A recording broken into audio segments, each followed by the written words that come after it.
Coalescence. Good time to use it as soon as this wall ends up going down, but look at how charged Kevster is. Just permanent tier 3 beam. Just melting, KSA. Alright, wall's down. Now they can push. Crimzo has the Kitsune Rush. So as soon as Twisted Minds end up using the call, I'd imagine they use it, or they use it first. They just try and push them all the way back, buying as much time as they feasibly can. They've already knocked 2 minutes off the time bank. Still have a while to go though, with 3 minutes remaining for Twisted Minds, but you can tell just how much damage Kevster's able to do when you've got this beautiful setup. Those turrets are always going to be helping to find value to help Kevster stay charged up, and he is microwaving people. Alright, cardiac overdrive there from Vestola as he pushes forward, but that Coalescence is going to split the team at least somewhat. Sound barrier for both sides. Pulse bomb there on Vestola, who is super low. They managed to chunk him out before that pulse bomb connected, so that overhealth didn't matter at all. 2 minutes and 30 seconds to go, half the time back down, but Twisted Minds, they got that third point in their sights. Hence, no ultimates in the bank now for this recontest. No, and this is the same problem that ENCE was facing on the end of that second point, is that KSA has this annihilation, and it's right at the end of the road where ENCE do not have any choice except to walk into it. I mean, just the overwhelming power here of Twisted Minds, I think, just might win this fight out. Overclock from Quartz, he's up on top of the truck, and KSA has got the ultimate, but no, he actually ends up going down first. Will they be able to shut this one out? With the wall, you'd imagine ENCE have at least a little bit of something to say in this fight, especially as Kai pulls an overclock of his own. It's just Sojourns versus Sojourns, Quartz versus Kai right now, as Quartz takes to the skies, but Kai snipes him out of the air. 2 minutes to go. Twisted Minds push the cart all the way up to that third point, but ENCE barely hold on. Great picks there from Kai to be able to stop that final few meters from Twisted Minds, but even though the Annihilation didn't come online in time for Twisted Minds to use it in that last fight, they've got it now. So same problem remains, where they're going to be walking into an Annihilation from KSA if they want to contest this card. There's the cage. That Nemesis form isn't going to last all too long, and yeah, that's a guaranteed fight win, especially in a choke point like that. ENCE have done a fantastic job of wheeling this time back down. A 5-minute speed run for Twisted Minds on their attack, but struggling to get this last point in. I mean, to be fair, against the Sim in this point, in this stage, like, it's rough. It can be pretty bad, especially as KSA has to step up and then just gets microwaved by Kevster. Yeah, this third point is way better for the Symmetra because of how much setup she's able to get. All of these corridors, you're always in range of those turrets to be able to help not only get some damage down, get the slow, but also help charge up Kevster. But can this Annihilation actually get the job done right now? You've got the Coalescence at your back. KSA can go pop the Annihilation, but you also have this rush you gotta contest with now because of how ENCE have charged his ults. What's up, guys? Damage KSA is taking in the top right there. He had to back all the way up, and with Slay dead, this might just be the end of the push What for is Twisted up, Minds. boys? Are they actually going to be able to find the cap? Kevster TPing Vestola out of danger as we approach overtime. This is where we've really seen ENCE start to clutch up this defense. The big thing here with Crimso has always been the usage of those Kitsune rushes, and Twisted Minds now, like, Oh, looks like we got drops on for World of Warcraft. I mean, this Coalescence is good. It's going to force a couple of cooldowns at the You'll very get a least. pet for, I don't think it's for Classic WoW. I think you might get a pet for retail or something. It's actually ENCE that don't even get the touch there. It looks like they were too pressured out. Not quite a C9, more just the overwhelming bodies of Twisted Minds on that point. They managed to finish Rose in OT. A 5-minute stall there from ENCE is nothing to scoff at. No, and to be fair, the Symmetra is set up better on this third point. It's always a little difficult if you lose momentum in this third point to actually regain that and finish out the map. So congrats to Twisted Minds for finally making their way through. Felt a little inevitable knowing that they had that 5-minute time bank, but still, you get that done in overtime. ENCE is able to whittle away so much time, and there's a win condition on the board here for ENCE to even up the score in the series. Finish the map with over a minute. and then win the next attack round. But can they get the job done versus this Ramatra composition? They felt like they kept a ton of trouble on this attack for first and second point. Yeah, first and second point at the very least. And then the sim really came alive right at the very end where KSA had to like step up and he was getting rolled by Kevster. It's very rough, but I mean, the rest, the Twisted Minds push, especially on second rows, KSA was able to push the team basically through the entire second stage of the map as Ents were rotating up to high ground. Twisted Minds made the executive decision. We're just going to roll forward, and we're going to have shit, KSA that's set up loud. on the point, because we know he has the Annihilation, then KSA just Ents can't touch, and if they do, they get rolled by the Annihilation, right? All right, anyway, Ents on the attack. Kevster back on the sim with TP. I imagine high ground TP across is probably the name of the game. Okay, Yubi is there. Yubi looked like he had his back turned to the team, but he didn't. Okay, there's Cafe control taken by Ents. And now if Twisted Minds want to engage on this, they have to walk into so many turrets there from Kevster. But it's going to just be the Malga going in first with the Cardiac Overdrive. Yeah, into that small room too. Perfect place to overrun. Pop a single mongoose. That's it, boys. I'm not doing anything more. And Quartz had good positioning there too. He slid up to the stairs to make sure Ents could kind of get on top of him, but it's really rough. Oh, Kevster with the execute on Moira there. Sheesh. Okay, it's pretty easy. The point is so enclosed, it's really rough for the Soldier to run away from this sim comp. Good pacing for Ents now, as they do cap the point pretty quickly there. Yeah, we're seeing the power of where Ents wanted to take those engagements, whether it was Cafe or even the room above the point. Symmetra, it's just her territory, it's just her day. Nice Predictive disruptor though. Yeah, as soon as you see that TP come in, I mean, you're not using disruptor shot really, or what, you're firing on point, sure, whatever. You see the TP, you just put the disruptor on top of it, it's just so much damage. And it ends up killing the TP as well after a little while, right? Oh shit. For Zon focus fire towards it. Just can't let them get to the high ground. That's where Ents' comp will really start to come alive. But make sure I don't have my. Oh Now, fuck! Twisted Minds, My they only had cloak was that still on. yesterday too, with Ents being more predictive of their Thank God I teleport checked. Usage, so I think the Twisted Minds have really learned from their own mistakes and missteps and putting that into practice here. Well, there's the rush from Crimzo. Okay, we're at 439 gold right now, boys. We need to make, I don't know, at least 2K or something. And the overrun too, just landing that brief stun, just drops the Malga holding his hands up. See what happens. Just enables the rest of the team to get full damage in. Quartz is still on the high ground. Nice little boop actually from Lancer. Second Quartz getting an angle on a as well. Quartz is at least able to get back in with the counter side, but the setup is really where you might see Twisted Minds struggle. Knowing that Kevster has those turrets, you know where they're going to be coming from. Set up a little bit of a car wash, and oh, the disruptor shot too. Oh, that cage in the corner. Oh, Quartz tried to get to the rest of his team, but Kai was waiting.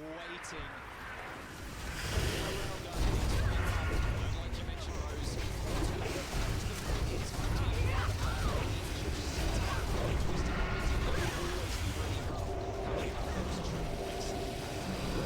Another speed run, but is this time it's Ents. No! They got about 5 minutes-ish, so roughly the same amount of time it took. Bro, am I for real gonna be? Same with Ents, about 15 seconds or 20 seconds difference as Ents 4 minutes 30. That's toxic, bro.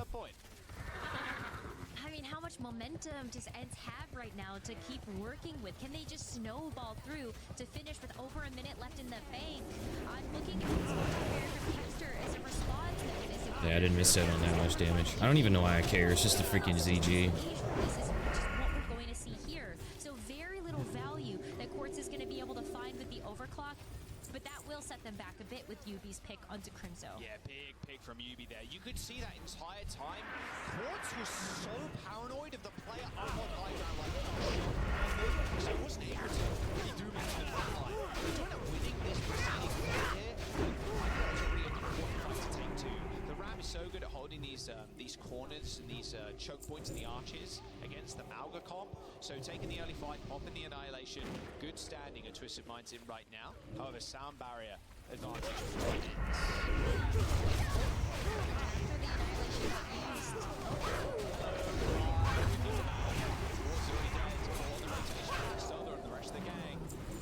This Ewan guy has King's Fall, bro. He's not fucking around. Or no, that's not King's Fall. It just looked like King's Fall because it was blue.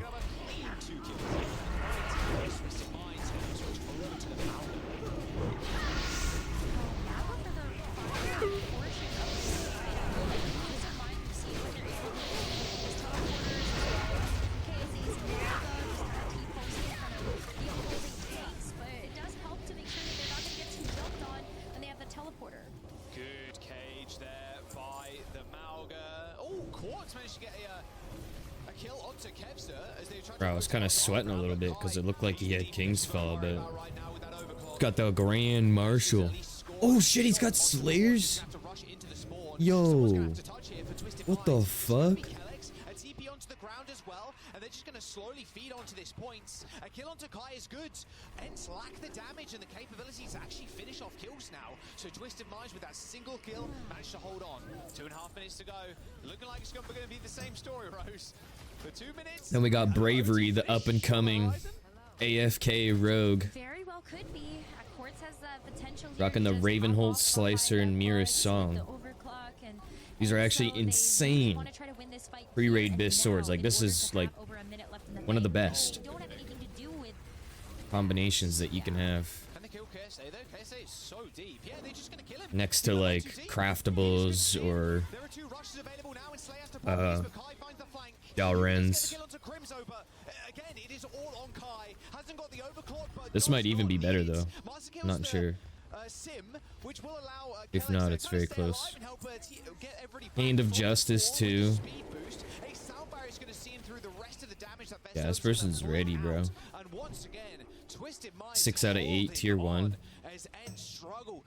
Getting that 10 extra energy. What are we doing here, bro? Like, why aren't we going? Super nice Kitsune rush though from Crimzo to keep Ents in that fight, but now Twisted Minds, they have done the job. They might even be able to close out the map here, but Ents will not finish this round with over a minute left in the bank, even if they finish it all. Yeah, there we go. Minute ticks over. No finish for Ents with over a minute. So Twisted Minds Burn down the Voodoo Slave.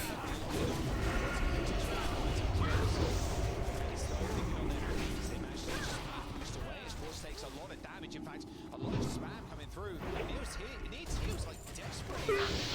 Oh, see that? See that? I kick the Voodoo Slave, so then they're silenced, and then it runs towards the group. See that? Gaming. Without the DPS, without the tank in the front line as well, this might just be all over here. Twisted Minds only have to battle against 20 more seconds, but Kai pops the railgun, finds 2 instantaneously, and Ents are gonna finish 17 seconds over Twisted Minds. And Kai, for the 3rd fight in a row, comes up with a minimum of 2 kills.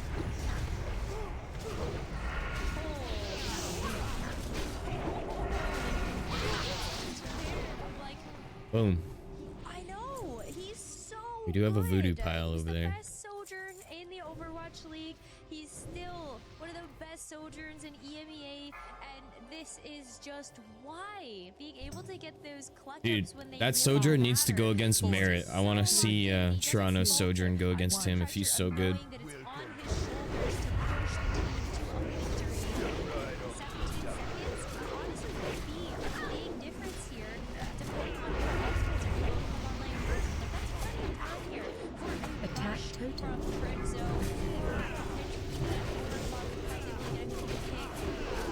Even just a little bit of a time bank difference is nice, and you also get to get defense first.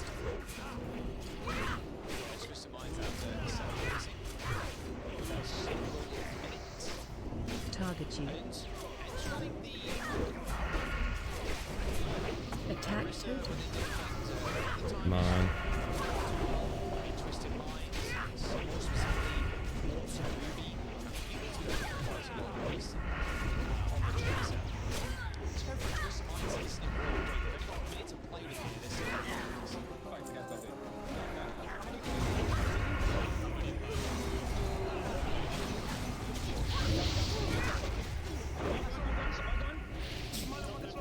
Let's fucking go. That was a good fight.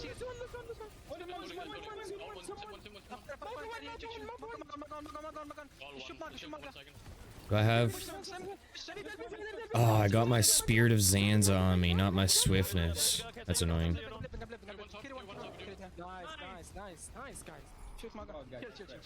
Come on, Warriors, go in there. Alright, point cap for Twisted Minds. That was Arma calling Besto the one when Besto is like 50% they're not one, but please just shoot them moment. That's the direct Overwatch translation for you. Yeah, oh man. Yo, the Berserker was hiding up here in the hills. What the heck? Oh shit. Got my trinket. Blade Flurry's up in 3. Boom. No.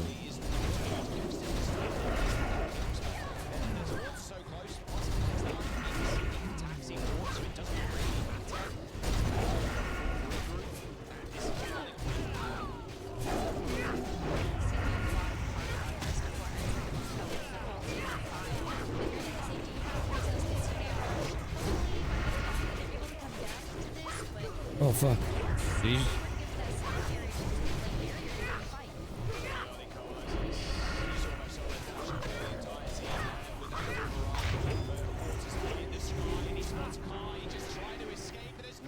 Okay, I think we're good. 3 kills, almost make that 4 as well. This is surely the it for Twisted Minds.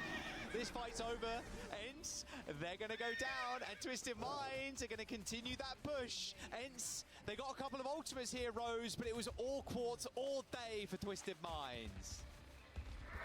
And can they even come out of spawn to touch as a full team of 5? This might just be the second point unlocked, and it is. And now they are trying to draw the line in the sand so deep into enemy territory.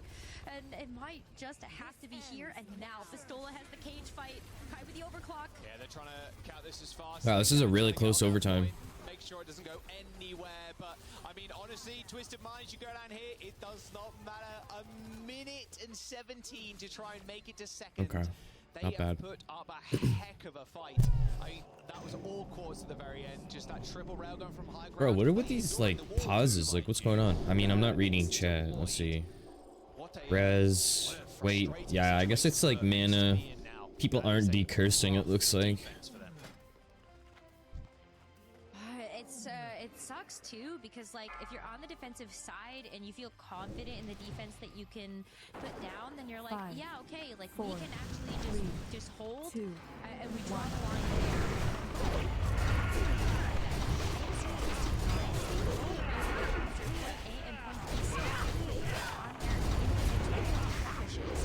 We should have always expected that Twisted Minds would be able to go that far and get that second booster, but it's so much work cut out for them. They're gonna have to make these engages very quick, and they cannot get hits off. It's a disaster for their attack.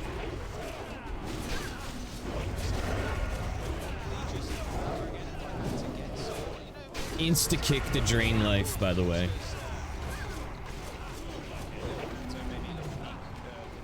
The arrows or whatever, but I really want Kevstar on a carry hero here. I really want him on the Echo or the Soul Tracer, literally anything. I mean, let's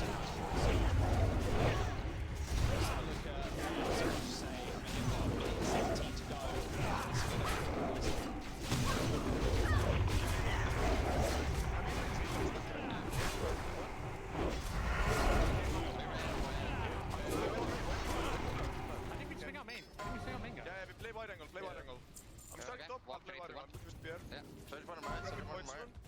Shoot. 3. Search one. Gonna push, get. I'm playing alley. Just you have to go. Touch guard. They're pushing. Ram. In the corner. Same as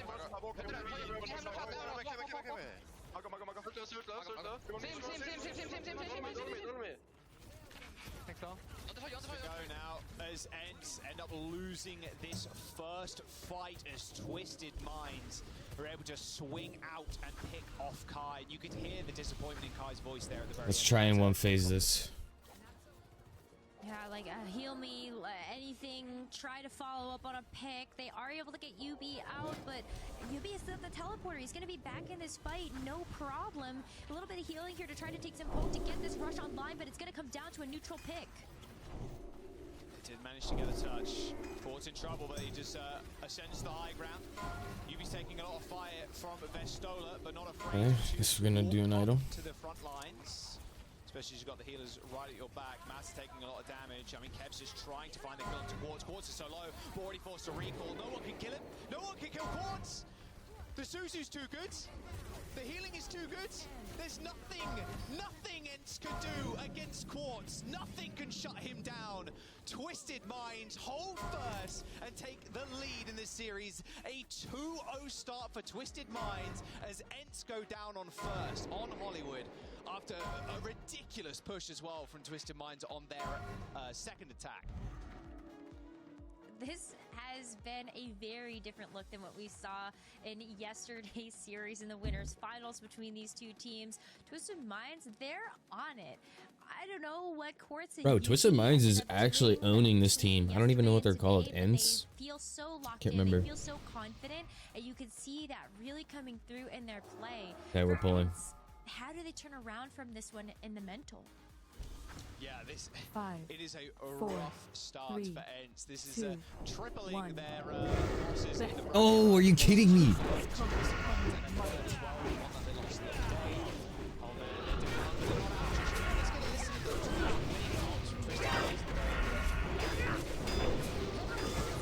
Dude, I'm so sick. I'm gonna be sick, bro. Just kidding, I'm not actually gonna be sick, but like, holy crap, this is annoying.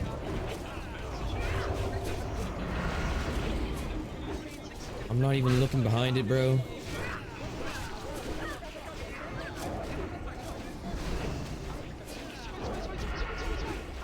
Yeah, we were just, that was too sloppy, bro. It's running around all over the place. I'm fucking chasing after it, dude. It's fucking turning around back and forth, you know what I mean? Like, bro, like, that just can't happen. Minds are fully locked in. Hope you all paid attention against Quartz at the very end. Kevs was trying to stick to him like glue, but just couldn't actually make it work. Now, even Vestola was jumping in to try and push Quartz away. Quartz was down to, I must have been like 20 HP or something. And then Slay with the clutch Suzu on the ground. Bang, saved his life. And then Quartz, well, pulls out the clock and does what Quartz does best. Shoot people and make the team cry. Yeah, I think when you see the differences in play between yesterday and today for Twisted Minds, you can call out how reactive they are playing for these Dude, somebody taunted, please. are trying to pull off. Like, it still goes so deep into the back line. We know that they're going to have a number of words with UV, so Twisted Minds have really also adjusted their gameplay to adapt for that today with those Suzus, as you were saying, and also just the heals coming out from Slay. Yeah, Slay won them that first point as well. I think it was quite funny with the Moira just managing to get a decent damage orb off, and then hey, I'm just gonna walk around. Yeah, I feel like we could have one phase that if all those like weird things didn't happen. It's been looking good for Slay, yeah, specifically. I mean, it is what it is, though. Supports go a little bit unsung, and I think Slay did a really good job for Twisted Minds. Has been. You know, as the Moira, it's like, okay, you just left click, you right click, whatever, but like his positioning with the Coalescence has also been really good, and clutch Suzu's very important in this meta to have a good Kiriko player, and Slay is exactly that. And this fight too from Twisted Minds. Bro, I want to learn how to play Kiriko so badly.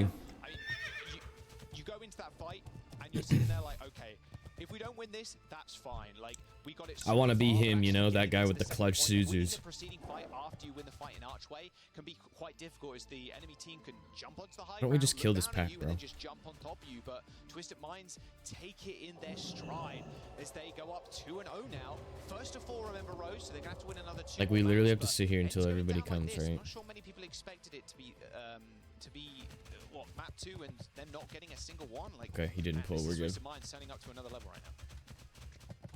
82% of chat voted for Ents in their predictions, so you're absolutely right about that. That people have really just touted this Ents roster as one of the strong, like one of the, if not the strongest roster in EMEA, and it's because of the star power that's on this team. But one of the ways that we've seen Twisted Minds really step up to the plate has been in their macro gameplay today, playing together as units, stacking on top of each other.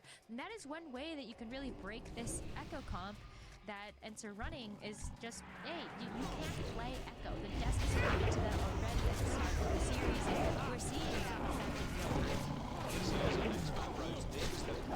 Twisted Minds took off of Ents in the upper bracket the other day, so there's no real surprise with him at all.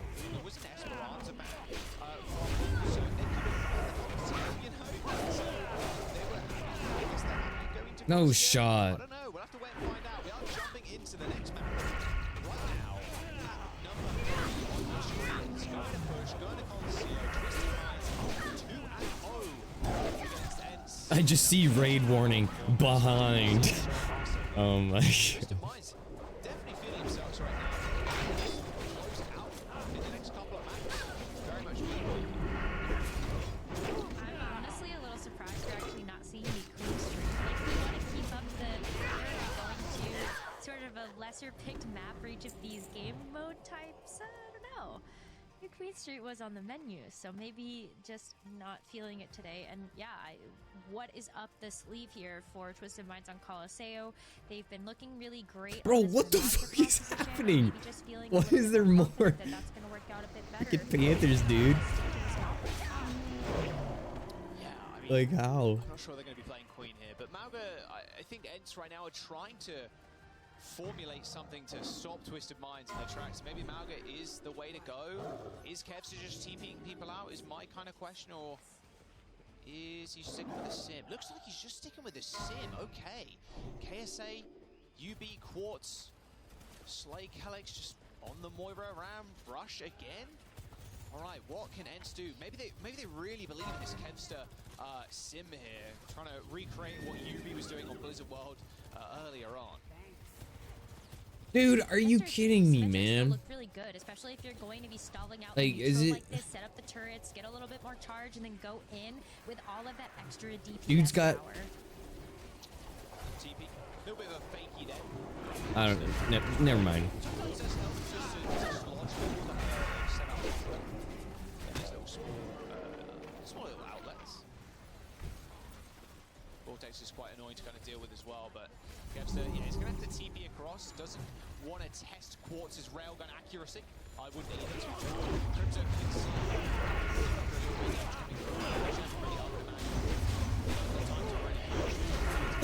Where the fucking Crocos coming from, bro? Dude, they just... What the... Twisted Minds is still finding kills somehow. Yo. Finishing off Master with a disrupt shot, and then Keller's going. Bro, this CG is demonic. Completely. We don't have a majority of our heals because Slay's dead, but sure, we're just going to win the fight anyway. Just Twisted Mind thinks, I suppose. Just outfrag is maybe the answer to that problem 7 times out of 10.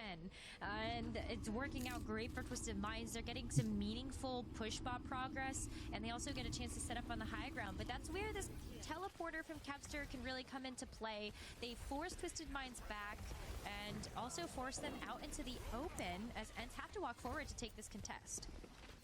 Vestola taking so much damage from the pulse bomb. Teleport a little fakey. Vestola stepping up with 1 HP. He needs heals. He feels bad. See, oh well, Slay, yeah, shut down mid coalescence. Trying to rip it to get the heals back, but Kai already had him in his sights. A little bit more of a back and forth as we do see a full disengage here from Twisted Minds. They want to be able to come back in with KSA. I feel like the arms have just been so nice to have, to be able to sit there and T-pose in front of Vestola's Mauga. It does soak up quite a bit of damage, but Kai is the overclock. Oh, he got feared off the cliff. Bro, why is he just telling us now? But do you think that's like kind of, you know, important? You get over here. Guess I'm tanking X. Oh, never mind. He's actually doing his job.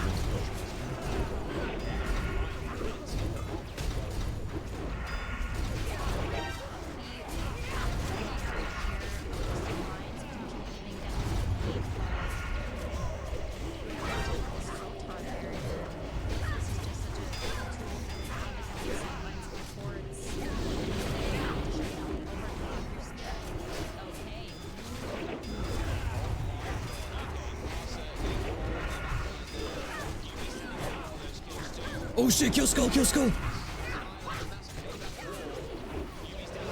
Alright, we're good. Just trying to stop their stolen getting out, but unable to do so. Gave Kevster enough time to kind of build up that charge on that beam as well. Still getting kills, but Kai's going to chase it out. Should be in the lead then somehow.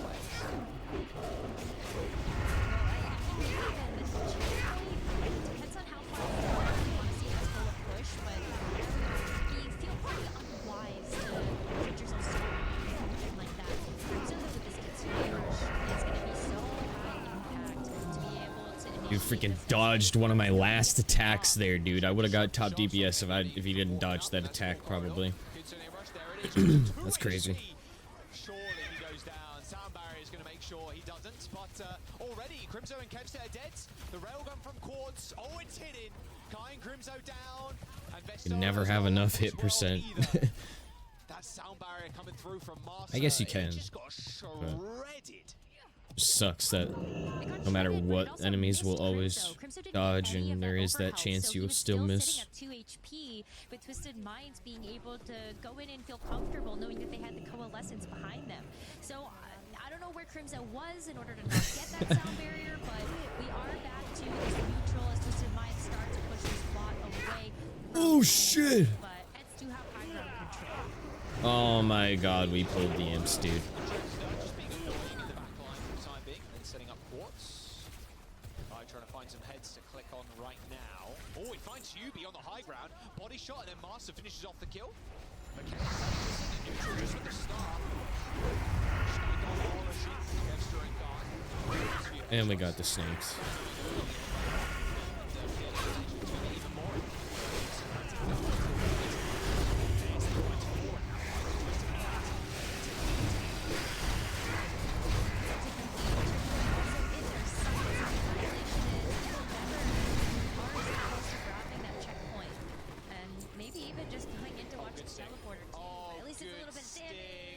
No Suzu to help Kevster out, and that's checkpoint for sure. Go, go, go, go. It's gonna be just a little Bro, bit of a like, where are the slog tanks, for man? Vestola, Just but go there's in. the checkpoint. We need to use the Annihilation. Like, you can see, like, the other DPS warriors, they're like fiending, you know? Like, they're like trying to go in and like pull back, and it's like, nah, bro, like, we just need the tanks to just charge in, bro. Like this. Easy.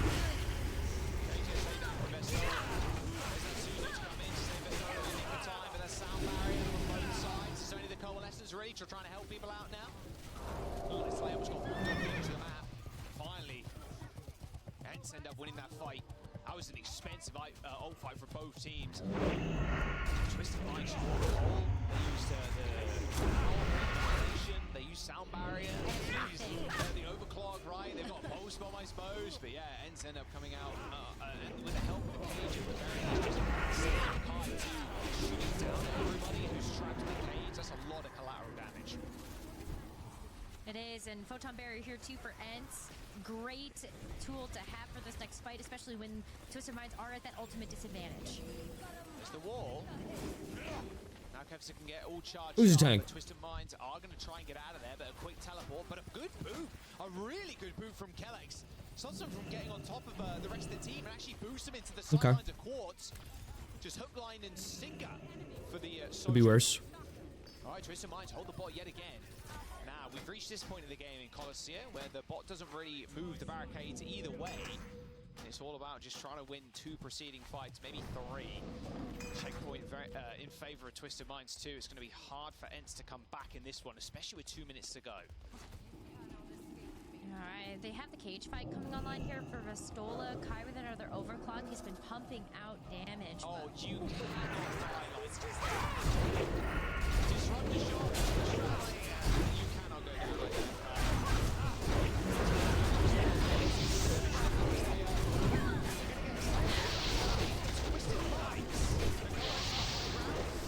Tragedy. And the Kai dead. Yeah, he's dead again. Died in spawn. Tried to come back, and Quad said no. Kevster also goes to Yuki. His Quads and the rest of Twisted Minds. They're doing a full around here, but they're just waiting enough to pick. So scattered right now. Twisted Minds take the checkpoint, get forward spawns. Forward spawns, a minute and Bro, where are the other rogues, man? Like, why did that why did that heal go off for so long? I was like, I like ran over there and got it at like the last second.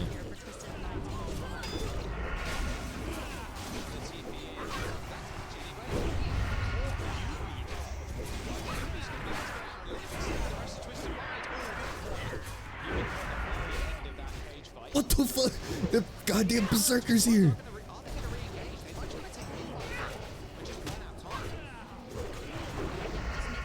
You have such a big meter advantage in terms of having that checkpoint already activated for your side.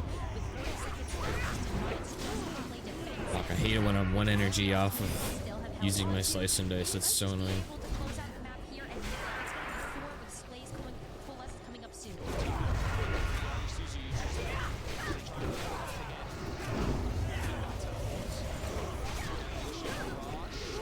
Support their backline has still got 2 ultimates. They can just chill.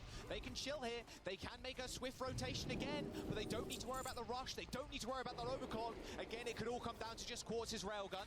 A good pick onto Yubi though. Enters now up a person as Crimbozo TP's back to his team. Ward does end up coming up, but KSA's just perma-contesting that bot, folding his arms, just waiting by it, refusing to give them the checkpoint. What are we doing? Vastola's in deep. 2 Bs come in, Quartz is Over. a receiver, but still has this railgun, could just wait. Dude, just go in. To wear off. And everybody's just gonna lock down now. QB once again, his horse is trying to take care of this story. Eyes on the DPS in the back line. It was just all Vastola just holding that door shut. Potentially now still finds another kill. Into back with 2. The other team kill actually is still an OT. Solo team, forward spot to the most important part. Being able to break that checkpoint, so Ents will be able to come back into this one with pretty equal spawn advantage. 2 Twisted Minds, and Twisted Minds is sped in here with the amp it up, while team members of Ents are still coming back to the point. You'd be forced to use that recall early, but no, they don't get there in time.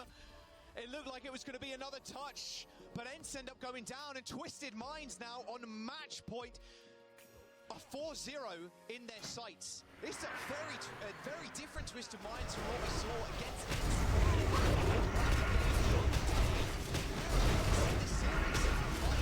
the dynamic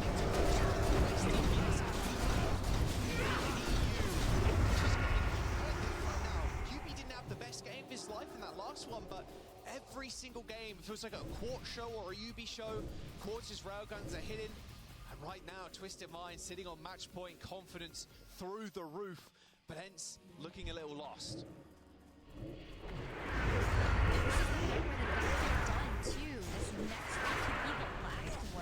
Twisted Minds are able to win in Saravasa, but Coliseo, now we can really see why Twisted Minds wanted to win this map, because Quartz is on it today, totally nailing the shots with the Sojourn, able to get the run-up onto Kai. A lot of these Sojourn 1v1s, and kind of feels like the Widowmaker effect a little bit. Like if you're feeling it, you're feeling it, right? And you do have that confidence to keep playing these aggressive big plays.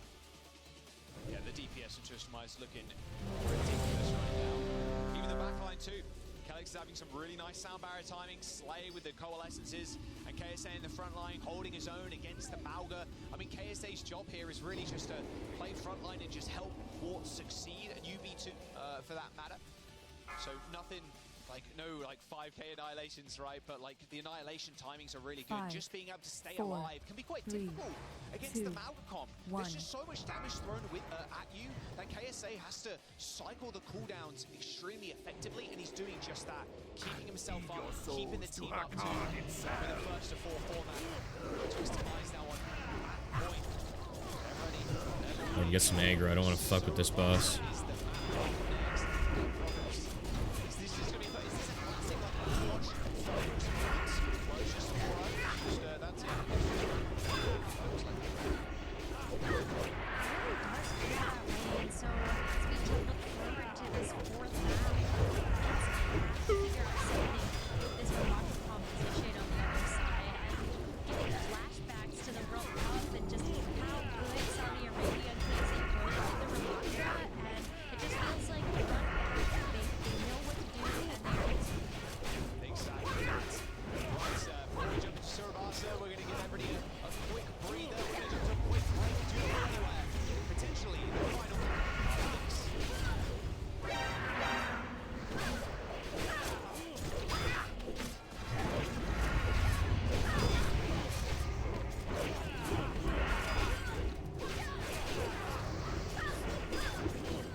Boom.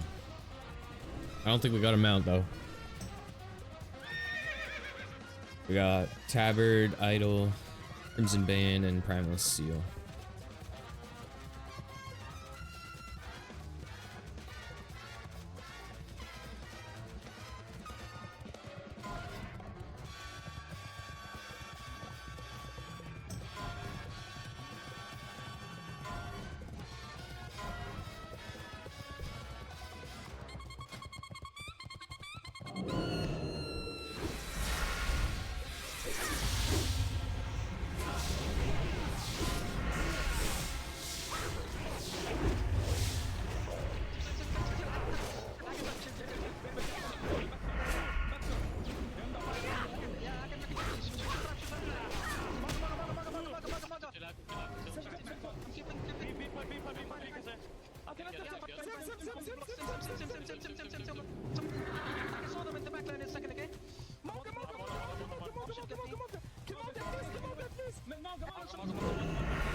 I can sort them here. 3, 2, 1. Slowing loose. Soy.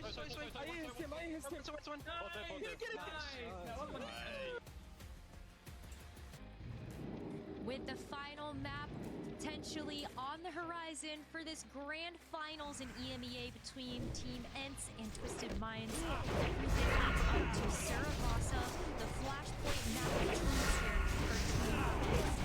There is so much more cut out for them when we look at how the series has gone so far. Twisted Minds up 3-0 on their match point in this first four.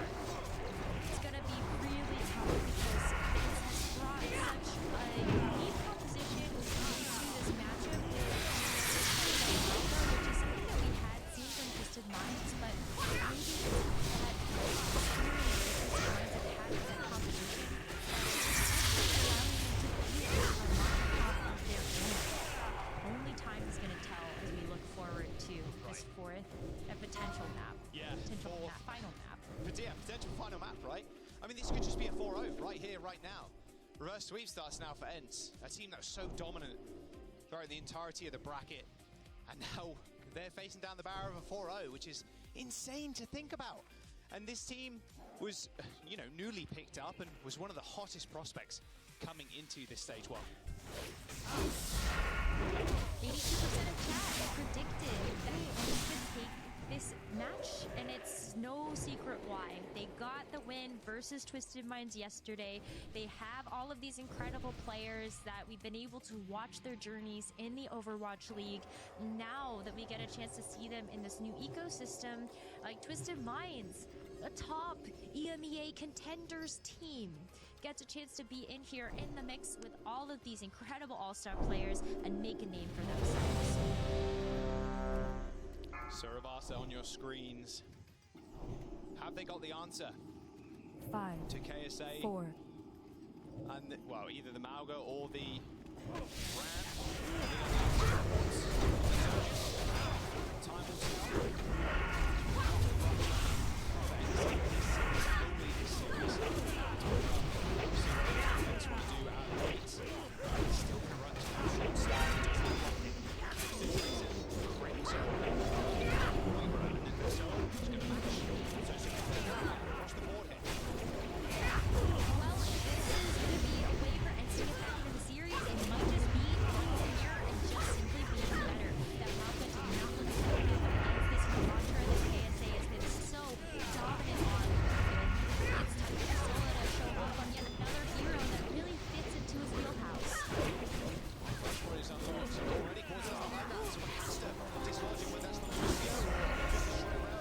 Bro, that spawn was so big. I just turned around and it was just massive spider. What the fuck?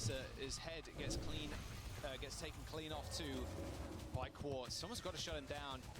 Normally it is the Lucio's job to kind of boot people off the high ground, but you've got to be kind of kiting with your tank most of the time too. And so ended up getting the cap first, which is very nice. If they can get one more stray kill here, they might be good. But because that fight was so messy, Ents can juggle point. There's no point presence for Twisted Minds. It's on its way back. As I say that, KSA appears on my screen and appears on Kev's screen too, right in front of him. A little bit more progress there for Ents as they do have to back away, but with Kevster being able to go in with this pulse bomb would just be exactly what they need. And ooh, that's even better. Really good kill from Kai. Make that 2, in fact, as both DPS fall to the railgun. Don't let Slay kill someone with an orb. Okay, you're good. There's the quick cap. Nice smart rotation from Kevster too. Just knowing the rest of his team can clean up the rest of that fight, so they try and get the cap ASAP. So 50% of building now for Ents. Decent time on the point for Twisted Minds, but 40%. 40% is quite low when you considering how quickly they build up. Bro, what's going on? Yeah, it should Here we go. Even if like Twisted Minds get this flip, then it should. Bro, the pull timer's already up. What's with the ready? But Ents, they do have 4 ults to throw at this, and getting close to that victory. Good stick. Kai and Crimson just stood on top of each other. Quartz doesn't have to do much now. You just sit back, relax, and watch Yugi do the rest. A double kill for the Tracer Pulse Bomb as Twisted Minds regain control. Well, that's one way for the fight to be quick. Is if you just You didn't use his blade flurry? He did. He's so sick with it. But Ents, they did only expend the coalescence, so they still have go coming back in. But this is what we were talking about. Oh my god. Is Ents have one more shot. They can come in and they can contest. Sound barrier at the ready as well.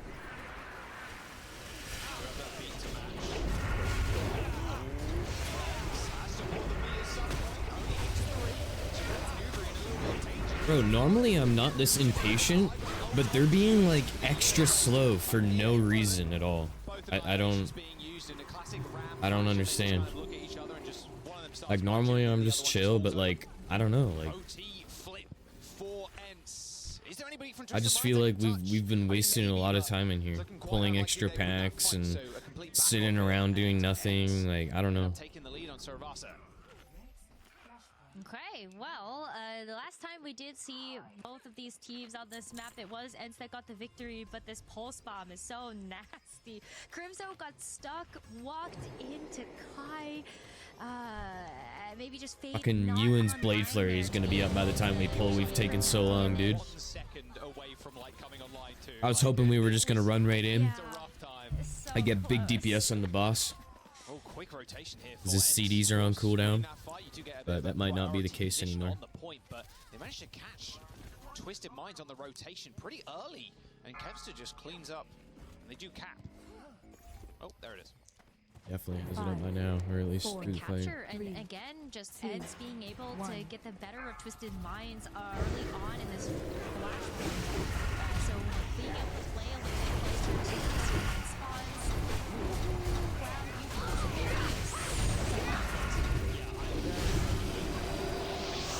Being a little bit scared, just like look back, Tracer. Okay, he's like trying to push the rest of the team out.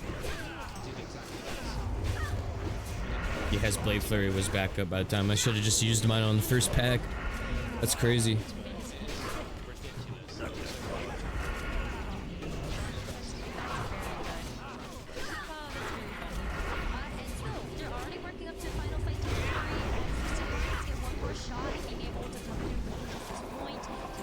Yeah. I fucked up too. That's crazy. But not if Kevster can pop it first. Someone from Twisted Minds is capping right now. I can imagine. Tax getting dodged and everything. Pretty close to that pulse bomb, like you said. Collects is in trouble. Unfortunate. Slay has to amp it up. Has to throw out a healing orb. Has to throw out something to stay alive. But it is Kevster that throws a pulse bomb in Slay's direction. Few trades, but with Vistola dead, KSA has to be dealt with on this point. So on, Kevster gets clotheslined as Quartz finishes off Master for that final kill. A team kill for Twisted Minds. They find the cap again, but Ents can come back in here. They've got a lot of ultimates to spare, especially that sound barrier. But it's very even when you look at both gold banks. It's all going to be about the neutral. But when I say neutral, I mean kind of Quartz. That's the new neutral. Yep, that it sure is the new neutral. If you both have overclocks online, does that really mean either team has an advantage? Exactly. I don't know if that matters between these two great sojourns. Quartz on a position where they managed to win the map earlier on. There's the annihilation. Both overclocks being used. I mean, we can see Vistola and he's there right at him, causes him big trouble now. That sound barrier just in time to save his life. He ends up backing off. Vistola, the whole time, has been ahead basically in that push. Someone help him. The annihilation did a fair amount of work. Here comes the later coalescence. Everything grouped up in that small room. The pulse bomb landing onto KSA. Taking pretty low, but he can't get finished off. He's just hiding behind that small bit of doorway there. Even the damage orb not enough. Like at this point, they're just wasting time. Like at first it was funny, but like it's just getting ridiculous now. Like, come on, like we don't want to be in here forever. Touch here to help KSA on that point. Everybody's just fucking around. DPS that has to hit that recall. It's looking pretty dismal for time Twisted Minds right now, as that overtime will tick down as UB eventually ends up getting finished off. So only quarters left, but this will be Ents taking the point here, going 2-0. The series almost slipping into their hands, but very much picking it back up right now. Ents ready and waiting for this next rotation.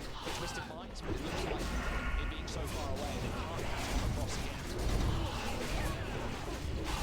A bit of a fumble there for Twisted Minds to give up that point capture because they walked themselves into a bad rotation when Ents was already set it behind that point. Well, we're on Gardens now, and Twisted Minds are able to beat Ents to the punch and get set up, but for how long? Vistola's going to be able to come into this one soon. Well, there you go. Never mind. Master going down early, that's not good. Just needing to approach this one. That's how they approach it. Just to step onto Quartz. That's pretty good. It's a pretty good way to start this one out. It's like using the combinations which he provided. He's there with the pulse bomb of his own. He's in behind with a railgun shot on the dome. Stand behind from Cards, making sure they can stay alive on this point against this coalescence as they now try and flood onto it. Slay's in big trouble, ends up going down to the disruptor shot as Vistola tries to push KSA out. I think KSA uses ult here, as he really feels like he can win it, but without Killage, without Slay, there's no chance to stay alive. Twisted Minds, so make it worse, 41%. Similar situation to what we saw in that second flash. Damn, I got stunned right beside the ghost. That was actually kind of sketchy. Could be able to come back in and get another recontest if Twisted Minds take back control of the flashpoint, but it's like annihilation, sound barrier. That is such a survival combo that it's going to take a lot here for Twisted Minds to be able to break the and pull the trigger first. Got Kai dicing with death there, and he diced with death, and he won. The little going for a reset by the looks of it there. Kai was just weaving, bobbing and weaving in and out of Quartz's just AD strafing as well. Oh, no. You get a pick there, that I would lose my mind if that Widow shot hit. But yeah, I mean, Kai was just squaring up against Quartz there in the little strafe battle, but it was Vestola who was just in the team with the Annihilation. It was tough for Quartz to get much stuff done. Speaking of Annihilation, though, here comes KSA. But unfortunately, Yubi's already dead. That's sound barrier, same as Slay. I mean, that's the point, surely, for Ents. I mean, they got one to touch here. KSA is going to rotate to the point. He manages to kill two in the small room. This Annihilation is going on for so long. And the pulse form from Kevster goes a little wide, too. Kevster is going to join the fight once again. Without all these heals, Twisted Minds don't really have a say in this fight, and they have no stay power either. Here's the flip. The reinforcements are coming in for Twisted Minds, but someone needs to touch. And Kevster is just kind of ripping through them right now. Doing a lot of work, keeping him at bay. But Vestola is just being a dog hard right now in front of Quartz. Trying to force one and on the back line.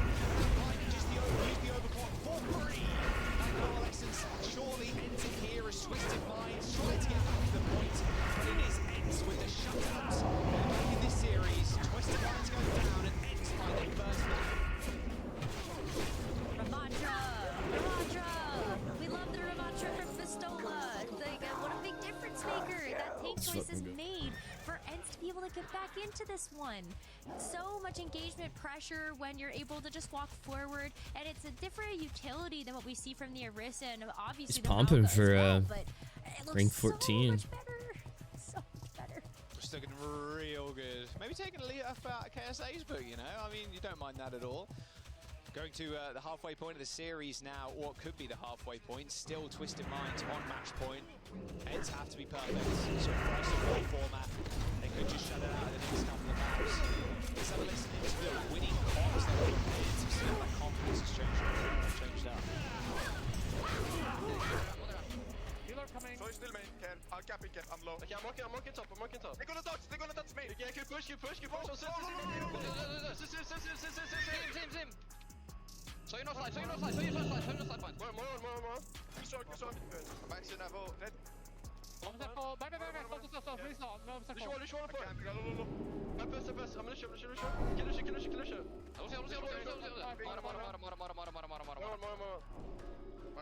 Mara fair. Stagger, maybe.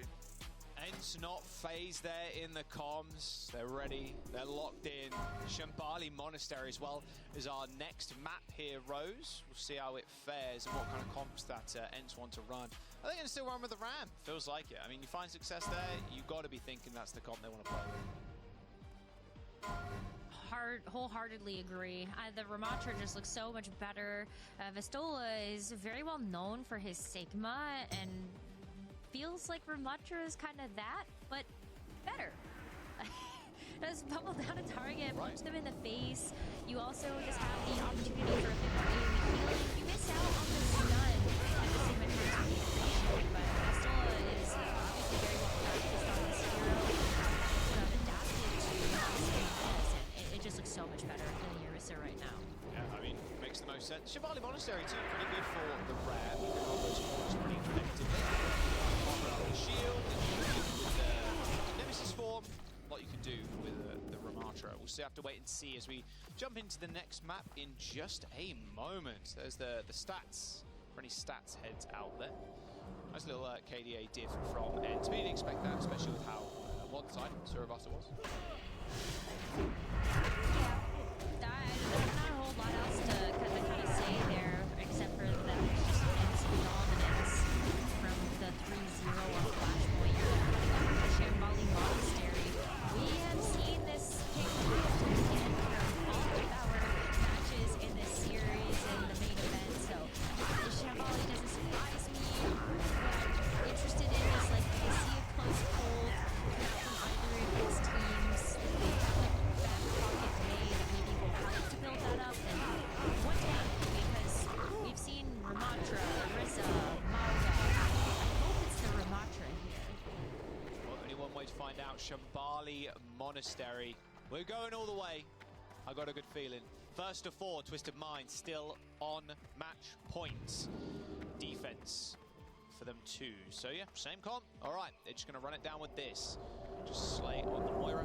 Still surprised not seeing Kiriko, but the coalescences have been working out pretty damn well for Slay.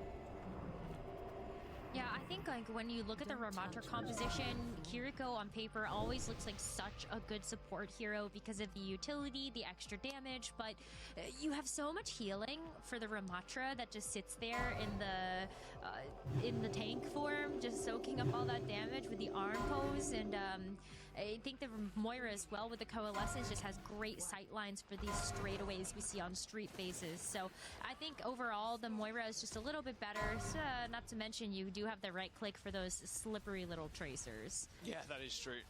Trying to track him can be hard at the best of times. Ooh, that is a very good first pick. Give respect, Kev's obviously jumping out with a Widow to start off with. Kai with 2 railgun shots.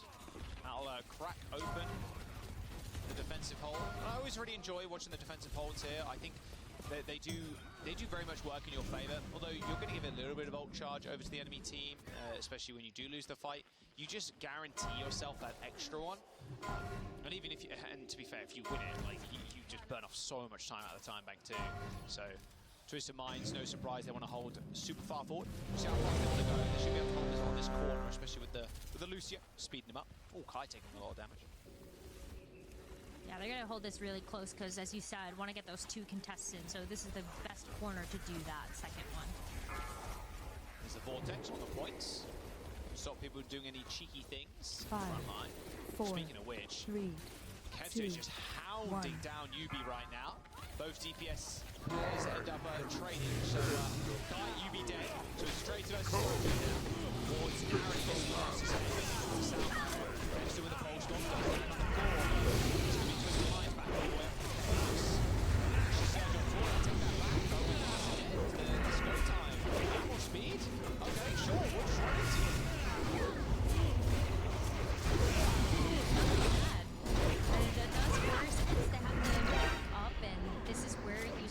To stop that Bro. climb, you want to keep a very strong defensive position, and coalescence. You can also look at the annihilation coming up soon here. Almost full slate of ultimates here with Twisted Minds, but big wraparound for him.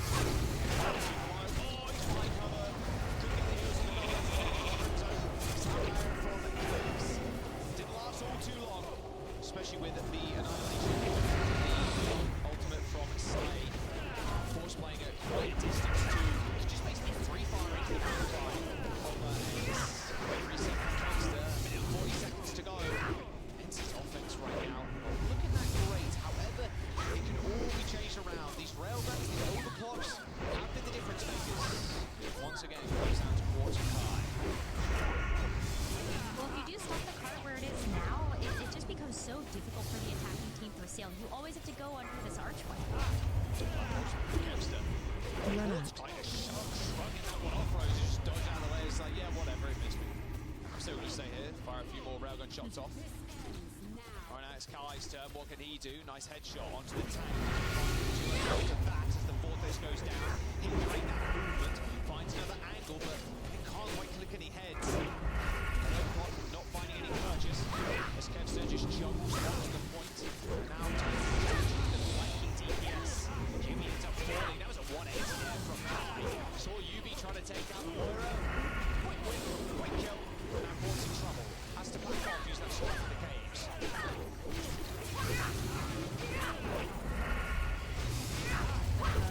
Disengage. But Twisted Minds, they don't want to give up this point. There's only 30 seconds left. Okay, so it's so low. With the trade here on Slay. 20 seconds to go as Yubi finds 2 kills in the back line. You saw Slay there, just trying to get on the front line and actually just deciding against it. They were healing on the front and instantly switched it back. Like, if it goes down, that's fine. We can speed it back, not a problem. We just got to take care of Kev, so we got to take care of Kai. Not bad. 5 seconds to go now. As Ends tries to use that coalescence. Bro, I shouldn't have tried to tank Hakara. I would have got top DPS if I didn't get MC'd. That sucks. But for how much longer can he stay alive? The beat lands, the overhealth goes through, but Kalex is going to have a better beat here. Vestola's going to be able to march on forward with that annihilation, but Kevs is going to start off the fight with a kill. Make that 2. Pulse bomb and just the manual pulse pistols onto Slay. Maybe makes it a couple more kills too. Master helped out by Kevster, taking care of Kelix. UB to touch. I don't know why, it's just so fun tanking as a rogue. To the fist of Kai, and eventually Ents make it work. An OT push onto first. I don't know, just knowing that I could get freaking one hit whomped. But I'm like dodging. That was so and the healers, bro, they're also, like the boop away from saving me. Meant not only was the sound Kinda funny. delayed, but also you could have also stopped somebody from just touching that cart. But Bastola popping the annihilation at the very least to be able to move in a little bit closer does buy Ents an extra life in this round. But oh, they gotta make this overclock count. Yeah, I'm really liking how fast they're taking these fights as well. Very willing to kind of press the issue and press Ents to the very extreme and just pushing every single corner, every single opportunity they have to kind of get in their face and find kills. They are taking it. A late death onto Crimzo too is going to cost them a little bit. We'll see where Twisted Minds want to hold. I'd imagine just kind of in the caves, but they could be really cheeky here and just holding this first corner if they really wanted to. If they want to, but I think it's too dangerous given that Ents, they got a little bit more cover to work with. So I think if you're Twisted Minds, you always back up into caves. You always play this window, which you can see them sitting in a defensive position. And that just is better sight lines onto Ents with that high ground control. Kevser juggling the payload. UB forces him to recall, so both Tracers don't have recall anymore, but Kevser has a pulse bomb. Gets booped away. Gonna be bidding for a bit, so I'll be right back. Has to get out of there. A coalescence from Slayers once again is in the back line. Goal Kevster comes out on top. Okay, didn't expect to see that one coming. Slay's coalescence ends up fading away now, as Ents has got a couple of support ultimates of their own. Shouldn't need it though.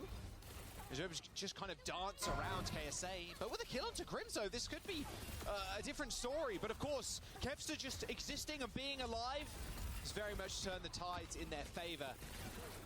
Ents now just trying to clear off the last couple of members on this point. Kelix is so low. Kevster comes up with his, what, like 17th kill of this fight, holding down the fort for Ents on the point. Kevster's Tracer is such a joy to watch.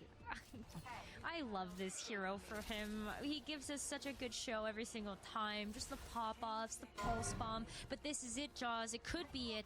Less than 10 seconds remaining. Got a pulse too, staying with UB. 10 seconds to go, like you said, Rose, and overtime fast approaching. 2 sound barriers available for either side, but UB's already dead. Kai with a swift railgun shot, and UB goes down. Twisted Minds carrying behind this pillar, trying to withstand all of this pressure that Crimzo is just exerting right now.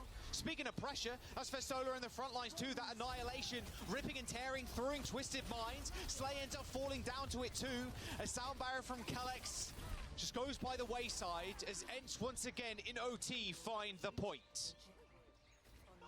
They had to use 3 ultimates there, but I think you're a 4, actually, if you look at the post bomb. But you need to in order to get past this defensive chokehold. Now entering into the 3rd point, this is where things start to get really, really tricky here on Shambali Monastery. But you do have Kai's overclock, maybe able to open up a window, and you can see the angle that he's taking is easy sightlines onto the main point of this 3rd.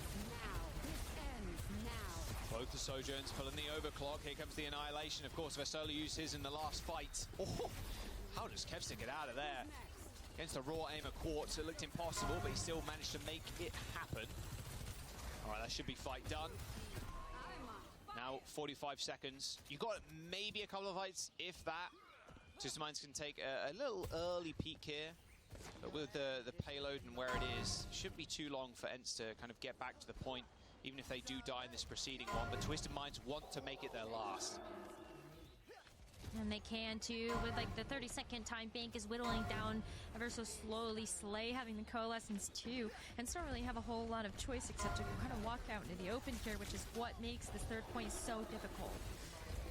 Coalescence available for Slay. I mean, Ents just need support ultimates right now. That is a priority. Slay goes super low, pops the healing orb and pops the coalescence. Masters the target but slips out of vision of Slay.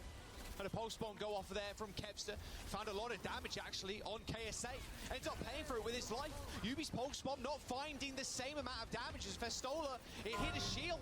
And now they basically flipped the map on them. Quartz is alone in the back lines.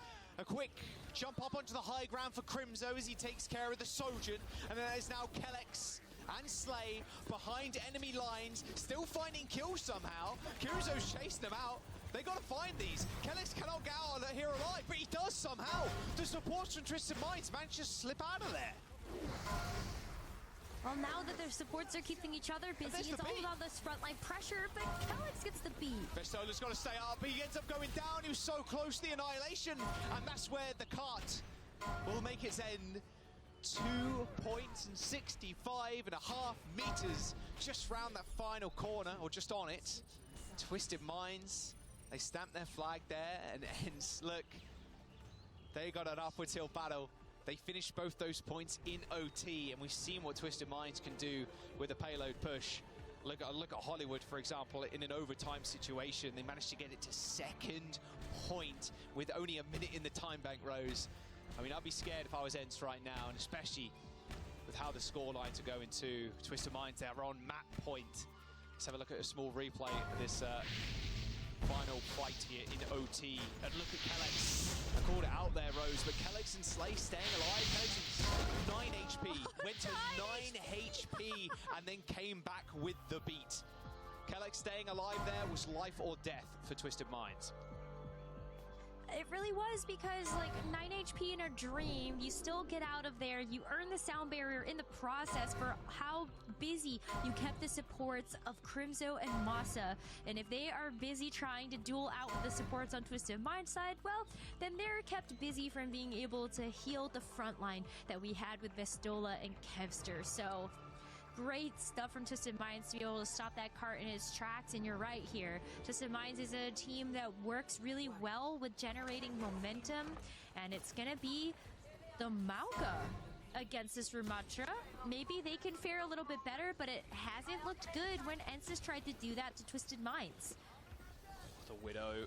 It's got such a good sight line here if they want to peek around that little corner. Everybody's like huddled into what, there you go, right? Everybody's just kind of huddled here because they don't want to get in the sight lines. Kevster and Kai, though, still come up with kills. Quartz wasn't really in that fight, of course, or for the majority of it, as they were on the Widowmaker. It's making a good stand. I mean, this is what you want, really, right? You want to be able to at least win one fight here. You burn a lot of time off of the time bank. Teleporter usage does get Twisted Minds to the cart, which is going to force Ents to disengage, so that first checkpoint hold is going to be broken, but Ents still have 2 more that they can take. Really good pick again from Kai. Twisted Minds back up to the old shenanigans with the TPs. I mean, if they manage to TP behind them, that's great, but getting angles with teleports on this map without taking like infinite damage as you round a corner can be quite tough. It is hard. I mean, Ents here too, like, they've already gotten the job done. That's like 1 big recontest, 2, honestly, when they were able to push Twisted Minds back into spawn, and 2.5 minutes left here. Twisted Minds are gonna have to break through this, maybe even with this rush. That is a big difference maker here in these 2 comps. Good Suzu there from Slay, saving everybody from that pulse by Kevster. Felt like that would have netted at least 2 kills. Coalescence for Crimzo. And UB goes down yet again. Again, they're trying to stop Twisted Minds from getting on the back line and getting onto a position like of a high ground, for example. So taking down UB, who's fairly immobile on the sim, mind you, is the name of the game. 2 minutes for Twisted Minds left in their time bank. Good defense so far. Ents just have to keep it up. Annihilation, overclock though from Kai. Rotation for Ents. Kai cannot go down. That wall is stopped them holding a small little room. It's actually going to round the corner eventually. Kai's in a decent spot again. There's the teleport. Can they get much stuff done? That's the question. Marsa laying down the beat. Same with Kellex. Did hit everybody, but look at the damage coming out from Yubi right now. But Kai, once again, just sending them back to spawn. Vestola was able to somehow keep himself alive. I'm back. And that's the big danger, too, for the Ramros, is just having the Sim perma look at you with the beam, just getting up to full charge, and then just lasering you down through, even through your block, it's like really hard to stay alive. So that is the perfect target again for Kai to kind of pick off when UB's up in your face like that.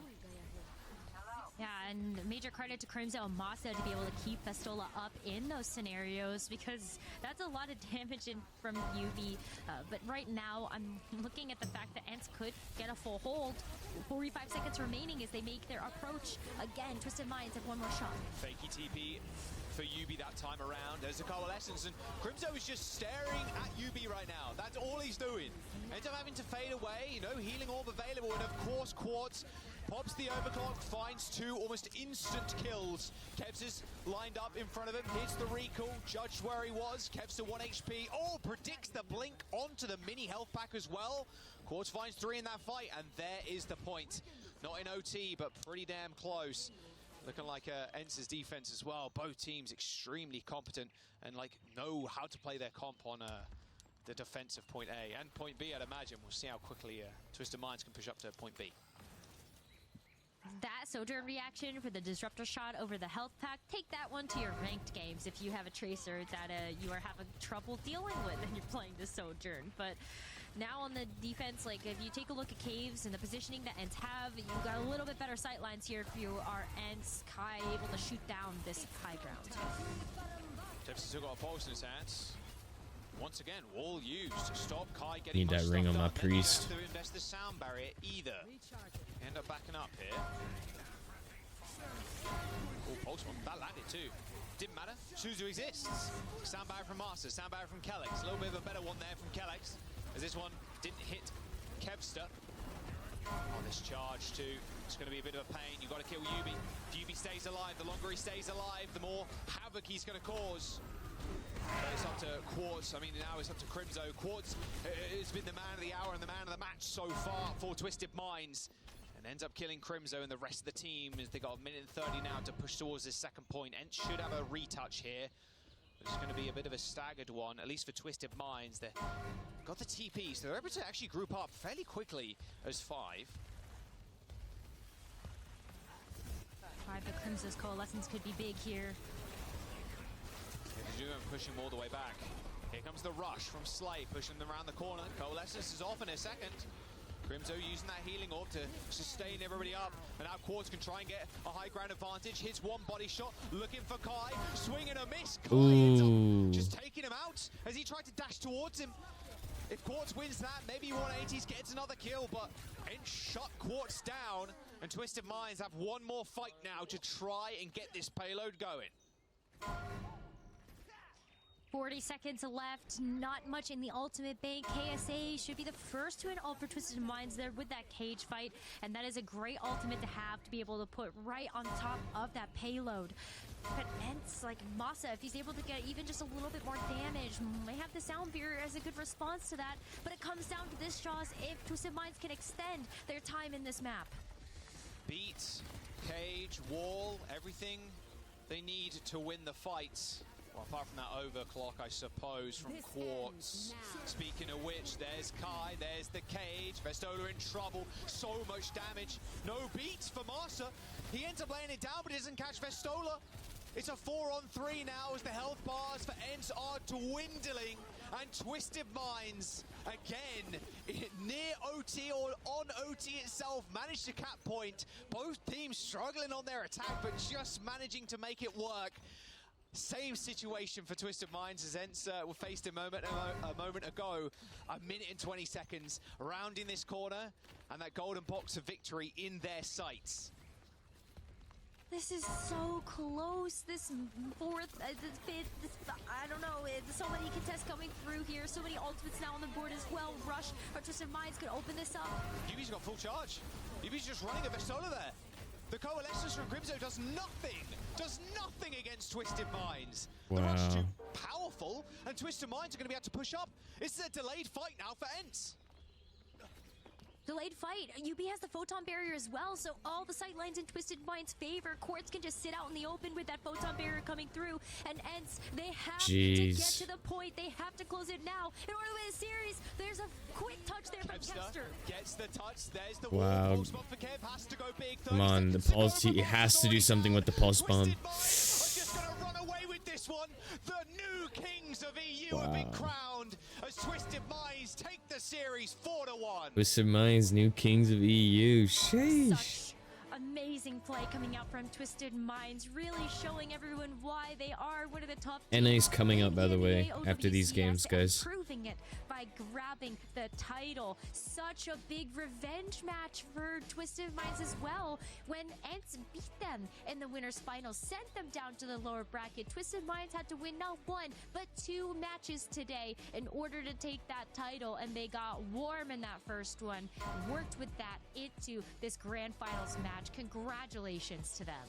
Twisted Minds, yeah, that revenge definitely tastes sweet now. A 3-1 victory, and they won one map against ENCE in the upper bracket. They turned around it.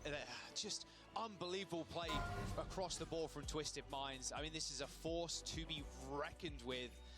Twisted Minds and ENCE, it felt like it was going to be a bit of a closer series, and a lot of the chat was very much in ENCE's favor. It was like 80+% or something was the pred. Like it was ridiculous.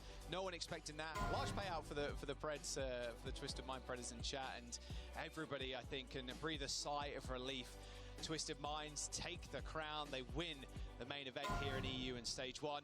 I mean, we're going to jump to the desk now as they can break down the series a little bit more. Jordan, good. Thank you. Thank you. Thank you. They have Rumble. Did they call them? They did, right? Yeah, they have Rumble pulls. Just one, okay? Side one. Yeah, side one, okay? Yes, in the fight. I'm shooting at them hard, okay? Tracer got that. Should you shoot Tracer? Can you shoot Tracer on point? Yeah, I'm shooting Tracer. Can you help me with 3 2 1?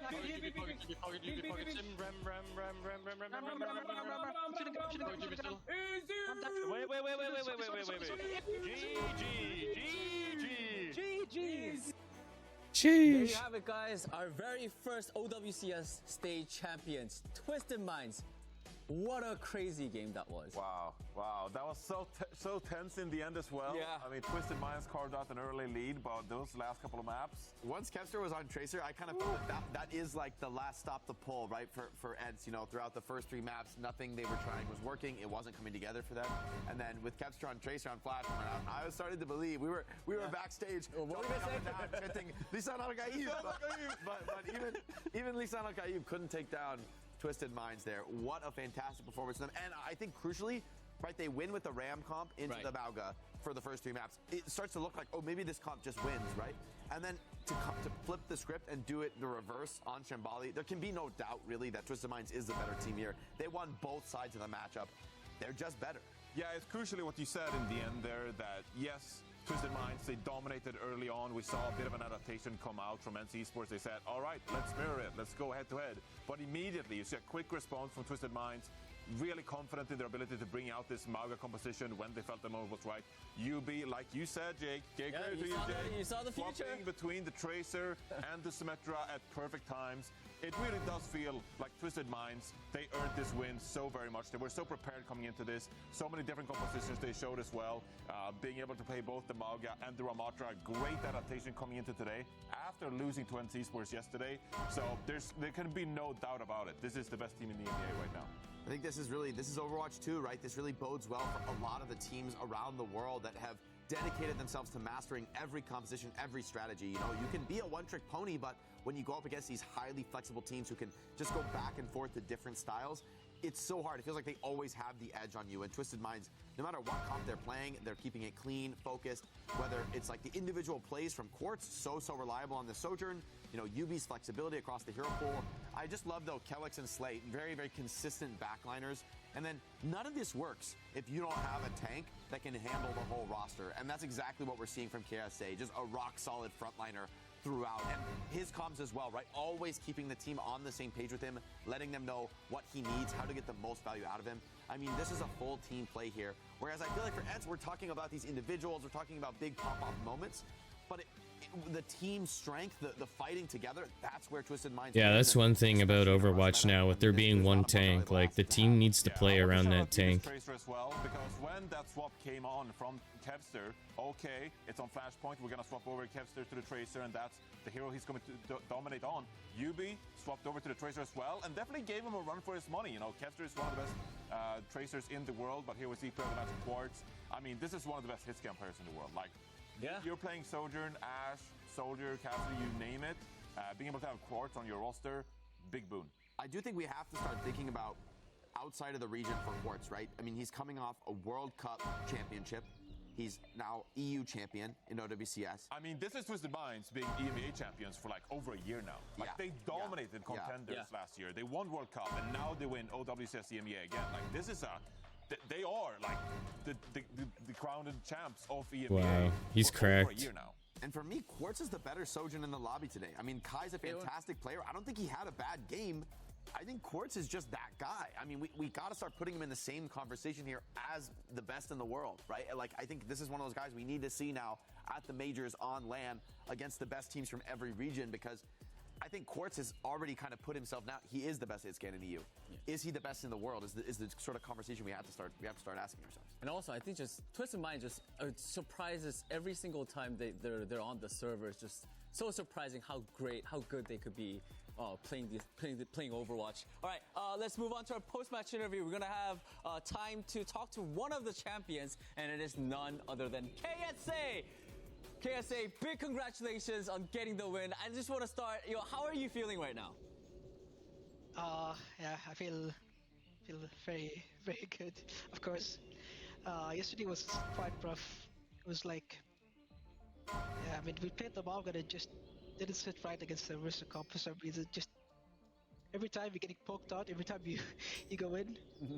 And like in today, we just stood like, whatever, you know what? We're just gonna play. We're gonna go back to what we're gonna go back to RAM, ban maps. We banned Lijiang. We played maps we never played before. We've never played Hollywood. We never played Nepal a lot. So we just took in like how do you say it? Out of their comfort zone, out of their script, you could say. Because I feel like these guys, they're like kind of like study the map, you know? You know what I'm saying? Yeah, I feel like they had you guys pinned as like, oh, you're a Mauga one-trick team, you know, that's all you're gonna play. And then it felt even from map one, when you bring out a different look and you're sticking to it and it's working against what they prepared, it felt like they didn't have an answer for you. I'm curious for your guys' perspective to make that swap and to be like, all right, we haven't really been practicing this. You know, you're on Ramatra, you've been playing Mauga pretty much the whole tournament, being one of the only players continuing to play it pretty deep into the tournament. How was that for you personally? Like, as a tank, you know, you're kind of the center of the team. I hear all the times in the listen-ins, I'm hearing you talking to the team, letting them know what you need. But how is it playing with all your teammates and like coordinating with them under a new comp where maybe you don't have the prep time really?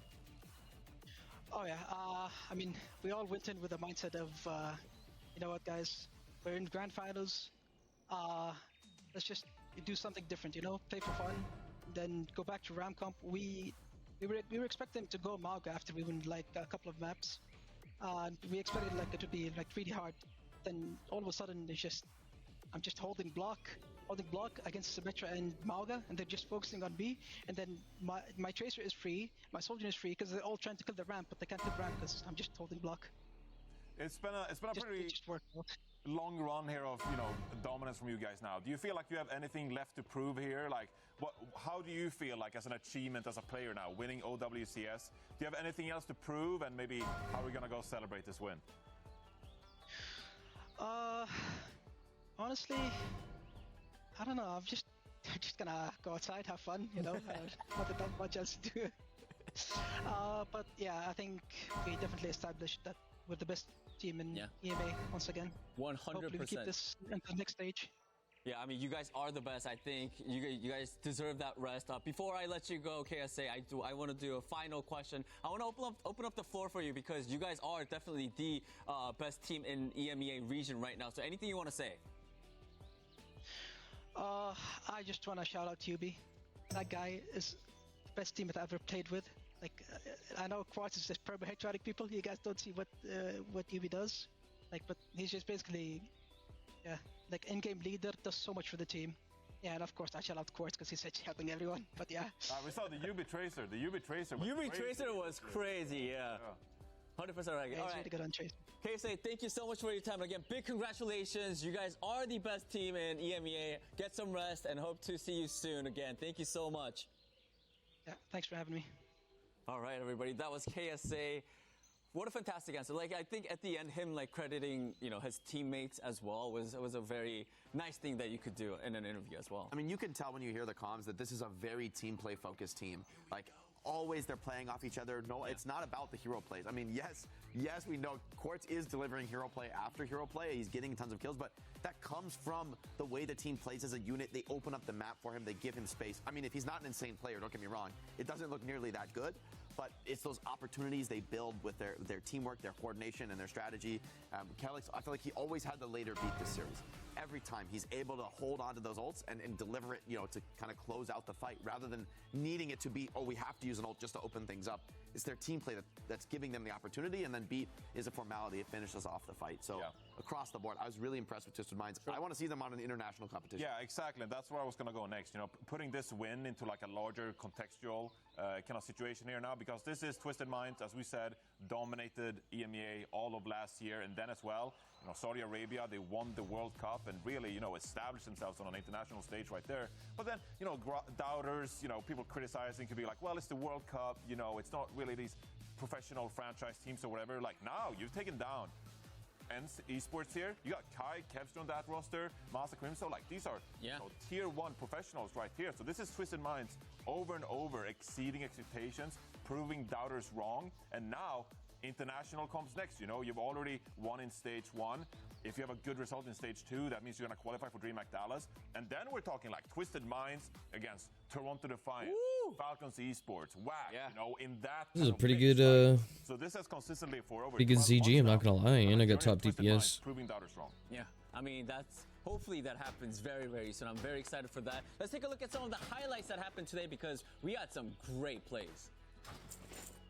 Boom. And this one, of course. We got some money. We were talking about Quartz, how, you know, this guy just doesn't miss throughout the whole series. You know, he made such an impact on that soldier. Oof.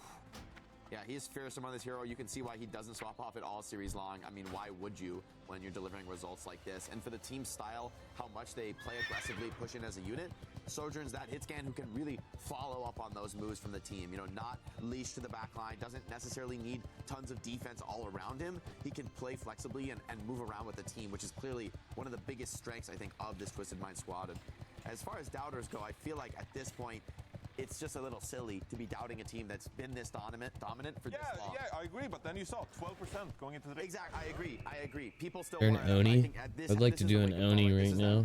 Okay, you've had all your excuses of, okay, it's the World Cup and maybe the teams aren't as well established, and you know they beat the team from China and Team South Korea. Okay, whatever, but we can find some way to pretend that's not real, which of course it is. But here, this is professional Overwatch. This is a team with, I mean, you've got Gunboat world champion coach. You've got players like Kevster and Kai. We've been singing their praises all weekend because they're phenomenal players. These individuals are incredible, and to overcome that speaks so highly to these players' skill, their potential, and where they could go. With these circuit points in the bag now for them, yes, OWCS Stage 2 is crucial. It's worth double the points. You can't just... Talking about points! Look at that. Have it. There you go. 250, right? 250. Like, you're in a spot where I just can't imagine Twisted Minds not being, whatever, in that top mix. They don't even need to win first place again, but I feel like they're going to want to, because if they deliver that second first place finish, I feel like that really does solidifies things. Circuit points, they double in stage 2, so even though you get a really good placing in stage 1, you got to be careful. Right. Stage two placings is so important for those circuit points that advance you to Dallas. Yeah. But I mean, at the same time, you know, like Jake, you said, like for Twisted Minds, because they won stage 1, you know, they could, you know, they could like lose 1 or 2 matches. They don't have to place first again, so they're a little bit more comfortable. They've got a big advantage going to Dallas, and I think the question now though is they've got the target on their back. They have a much more difficult test ahead of them than they had behind them. This shit's so honestly, even though expensive now. Twisted Minds was dominant in EU, there was still the big question mark of like, how about when all these OWL players, you know, come back to EU region? We get all these like the new juggernauts in the EMEA region, and now let's see if they can still hold on to the crown. Now that they have it with a 4-0 win, or 4-1 rather win in the grand finals, the target's on their back. Everyone's going to be watching Twisted Minds. Everyone's going to be trying to figure out, okay, how do we beat them? How do we find their weaknesses? How do we punish them? If they can hold on to that dominance in OWCS Stage 2, they are going to look really fearsome coming into an international competition. But by the same token, that's a fraught question. You've got a lot of players, a lot of intelligence and effort on all these other teams. We've seen great performances from, you know, SSG, Exoblivione, and ENCE Esports here in the tournament. So I think any of them can still be threats. It's time for them to go back to Korea. Go back to Korea. Couple of weeks, get some practice in Korea, whack Falcons, come back to EMEA, sweep stage 2, you're good. All right, well, that was it for the EMEA region, but everyone, don't go too far because we're taking a short break and we'll be right back with NA. More Overwatch? Keep it coming, baby. NA's coming up, boys. Toronto plays today. Just one, okay? Side one. Okay? Yes, in the fight. I'm shooting him hard, okay? Tracer got touch. Can you shoot Tracer? Can you shoot Tracer on point? Yeah, I'm shooting Tracer. Can you help me with 3 Ram.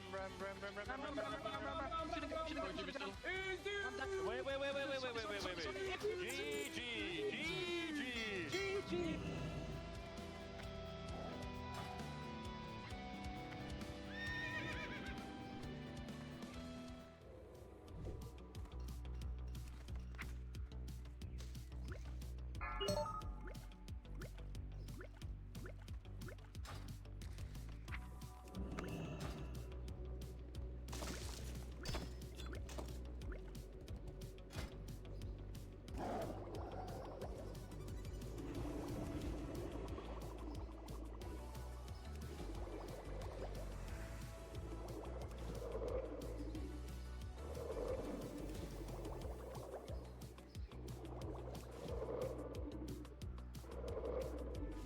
This next match is the losers bracket, I think.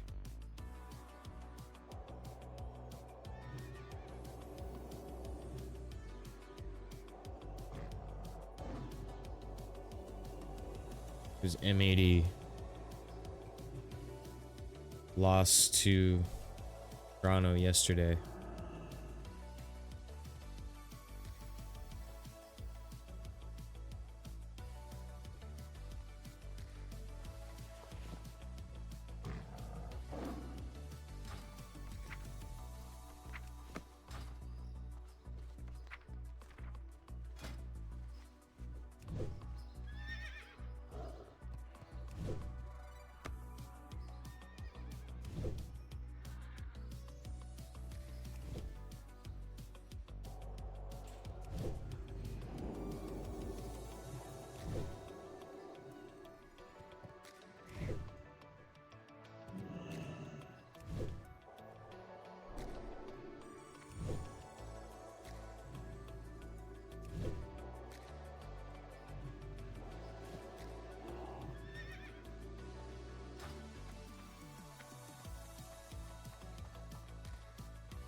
King's honor, friend.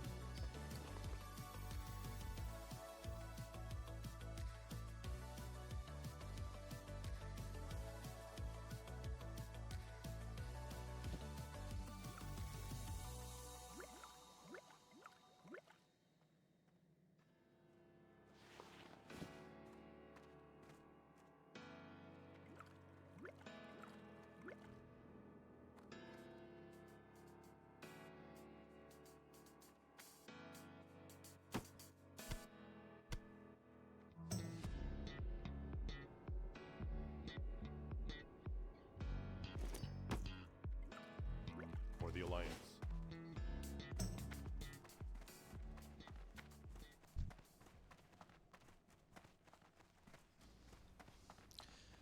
Unique New York. Unique New York. Unique New York. Unique New York. What are you doing, Unique vocal warm-ups for the show. Oh. Like now. Vocal one? Yeah. Kind of makes sense. Yeah, we should do Let's some get too, into right? Yeah. Okay. All right.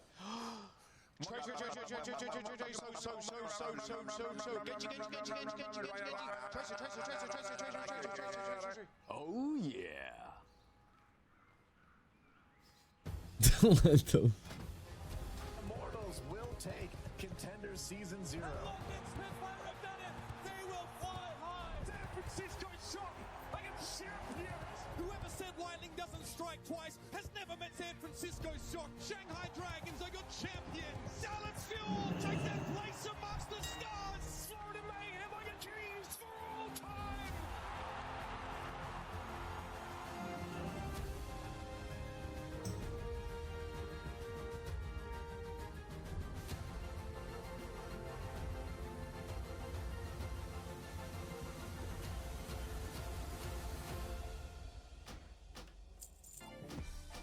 Welcome back, everybody! America! I'm gonna miss saying this. Get some NA Overwatch going on. NA Overwatch You time, won't miss baby. it for long, baby. We'll be back. We'll be back, hopefully. Yes, we'll probably be back. Anyways, yeah, I'm here with Jake and Johnny. How are you guys doing? By the way, your tattoo's looking great. Thank you. Thank you, brother. Yeah, it is. Yeah. You want to show it off? What is it? There it is. Are you a Shanghai Dragons fan? Yeah, you know, I got it for the Shanghai Dragons. All right, let's jump right in. We got two really big matches coming up. So before that, though, another important thing. Do you guys like drops? Chat, I know you love drops. Link your accounts. Is that even a question? Link your accounts, sprays, icons, Diva name card, Kiriko skins as well. Just link your accounts, get those drops. You know, after what you've seen in the tournament, Sure. Kiriko looking good. Everybody, follow the socials as well because our social team is on point. So give them a follow to enjoy the memes, everybody. Oh, they did curse NC Sports in the region. They said that they were brewing up a reverse. Need help? That didn't happen. So I blame you. I blame you, Overwatch Esports manager. You spoiled it. Ents had a chance and you ruined it with your jinx. Yeah. I believed in Ents too. I thought they could give us a little bit more, even maybe one more map. But yeah, Twisted Minds. I believed in Twisted Minds. You're so smart, Danny. All right. Anyways, I mean, we're almost at the end of stage 1, but also stage 2 is coming up as well. So everybody sign up for that. Why is it important? Not only you get money, but also if you double points. Circuit points. Double points. Double points. Double points. Double points. I love multipliers. Multiplicative scaling, it's so powerful. How does that go? Okay, anyways, but hey, I'm not good at math, but what I know is if you're not competing, you can still be part of this. How? Yes, you guys could join us at DreamHack by buying your tickets. Buy your tickets, come and have fun with us. It's gonna be great. I remember the 2019 homestand in Dallas. True. Fans went crazy. True. Dallas is gonna be fun. Texas. It's gonna be fun. Tons of esports. Right. All kinds of gaming, get all the regions together. I think that's going to be even more exciting than past international competitions because this time we won't exactly know which region's on top, who's got the best read of the meta. Of course, it's going to be NA. Any NA believers? Smile.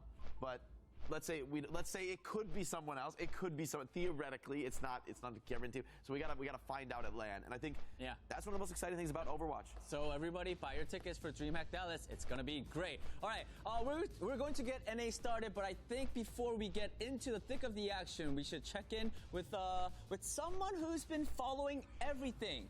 And when I say everything, literally everything. EMEA, Asia, and of course NA as well. It's none other than Avril. Avril, how are you doing? Are you getting any sleep? I'm tired, bro. I'm on the unhinged 30-hour grind right now. Look, I was like, should I sleep tonight? No, probably not. I just co-streamed Korea last night. They just finished up the group stage. And it's like, well, in 3 hours, MEA starts. I could just watch that. And then I'm going to watch NA afterwards. And then there's going to be like 6-hour break. And then Japan starts. I'm going to do that as well. So by the time I'm done, I think I'm going to be close to about 30 hours. It'll be like late 20s or something like that. So yeah, I guess there's no sleeping for me. It's just not happening, is it? You're doing great work. You're doing great work, Avril. Now, I need you to kind of explain the context of what is happening on your screen right now. You're wearing a Gator jersey and you're in a jacuzzi. What? Jacuzzi? A jacuzzi. That's the most Swedish thing you've ever said. Wait, really? That's what it's called, right? Jacuzzi? I'm cosplaying the Atlanta Yeah, Rain. no? I'm cosplaying the Atlanta Rain in Season 2 at the Mega Mansion. If you know, you know. So that's what's happening right now. But you know, this is as much glazing as I'm gonna do for NA. You know, I'm actually, you know, Jake's doing a little too much glazing for NA, so I regret putting this shirt on now. You've become a hot tub I need streamer. Jake to admit. I need Jake to. I'm actually in the hot tubs and pools category right now. This is what I'm doing to an MF. I'm just gonna be real with you right now. Don't look for him in the Overwatch category. You won't find him. And, you know, don't worry. You know, if you're worried about me dropping that one, you OWCS. not being the swearing on broadcast allegations with the 2 F-bombs that we saw from players on the comp stage. Just saying right now. Jake, you need to admit that Asia's better this year. I need to hear it. Asia's better this year. All right, you tell me. We'll see in Dallas. No. Wait, I wanted to ask him that. We actually have some questions for you, Avril, and what I wanted to ask you was about Asia. Like, how are things looking in Asia right now? Give me the DL. It was like a changing meta every week. I know we had that Malga patch come through, but even without that, it was literally a changing meta every single week. I think in the last weekend that we just had, Korea's been playing a lot of Winston. We had Whack Falcons game. You know, that's the Lip Heesang team versus the Stalker proper team, and you got to check that game out because that is one of the best games. Super high skilled. Yeah, amazing stuff. Korea's popping up right now. Like every team is super competitive, and I think that's what's amazing about the region. I have one more. Actually, I'm just gonna do another question. Did you say that you got to see the EMEA grand finals or no? Yeah, I just watched it. You watched it? Yeah. All right, then if you... I'm streaming right now. Who do you think is the strongest team in Asia? If you had to pick one, which team would it be? Well, Whack just beat Falcons, so I guess it has to be Whack right now. They're leading. Right now, if Whack went up against Twisted Minds, 4-0, Whack wins. 4-0? He's probably not wrong. Okay. What? Really? But see, this is the thing. We don't know. I mean, they have totally opposite reads. They have totally opposite reads on the meta. Like, if it turns out that Rush is the meta, then that series actually is very scary for Whack. If Whack is right and that Winston and Ana, they can win with this, like, classic dive style, then, yeah, they probably stomp 4-0. But that's what I think makes international competition so exciting when the teams are region separated is you don't know who's right.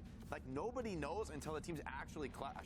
Maybe if you talk, like, yeah, raw skill, if you force them to play a Winston Tracer mirror, sure, I take Whack, right? But you don't know that. And Twisted Minds, they win this EMEA championship because of their flexibility and because of how well they execute on the Rush. Historically, when the regions have clashed and Rush has been meta, it hasn't been favorable to Korea. Whack is better. I mean, Whack, they don't just play dive. Just to be clear, they're not a one-trick team. They don't just play dive. And what's really interesting right now is that just in the most recent matchup between those two top teams, Jimbin and Max looked better than Harpin and Smurf, and that's not something I thought I would ever say. Or Chief's Blessing just went out. Even, you know, the players that you thought weren't going to be the highest performers are on an unreal level right now. It's crazy. I mean, we're talking about EMEA and Asia. Everything's great, but we're going into the NA region right now. Avril, what are your thoughts on the NA region currently? Yeah, I think Toronto kind of struggled, but they look much better in this series versus M80. It's Timeless that's the real surprise though, right? Because Timeless, I don't know how many people thought Timeless are going to be that team to come through and really put it to the top dogs. But, I mean, they pushed Toronto to a map 5. They beat M80 at map 5. M80 are looking kind of weak right now. I'm a little worried about their rematch versus Timeless. Timeless got a real shot at being Toronto, but that Toronto versus M80 game, Toronto showed they were top dogs, so they're still the favorites. And Toronto, to me, even I don't know if you're going to ask me Toronto better than Twisted Minds as well, but I think Toronto right now seem like the best Western team, so I'd probably still take that. I think Toronto are currently the best Western team, but it would be close. I think that's more like a 4-2, 4-3 towards Toronto. Okay, all right. One final question. What are your thoughts on like the open ecosystem and your take on future of competitive Overwatch? I mean, first of all, the co-streaming has been great. I mean, I checked the Overwatch category. It's like, I think 12 out of the top 15 streamers is all co-streaming OWCS. So first of all, I think just from a broadcast perspective, it's been absolutely sick. But from like the format-wise, having separated regions where, you know, you get to foster domestic competition and then bring together a bunch of different styles, bringing EU back is huge. Like, genuinely, I've been, aside from the fact that the time zone is really bad for me, catching up or sometimes occasionally watching the EMEA region live has been really fun and just seeing how that develops. So I'm just glad we have like 3 regions that seem to have, you know, their own reads and their own strengths, and I just can't wait for the clash of Dallas. Japan. OWCS Japan is popping off. Yeah. And Japan's viewership has been popping off. We're getting carried by Japan.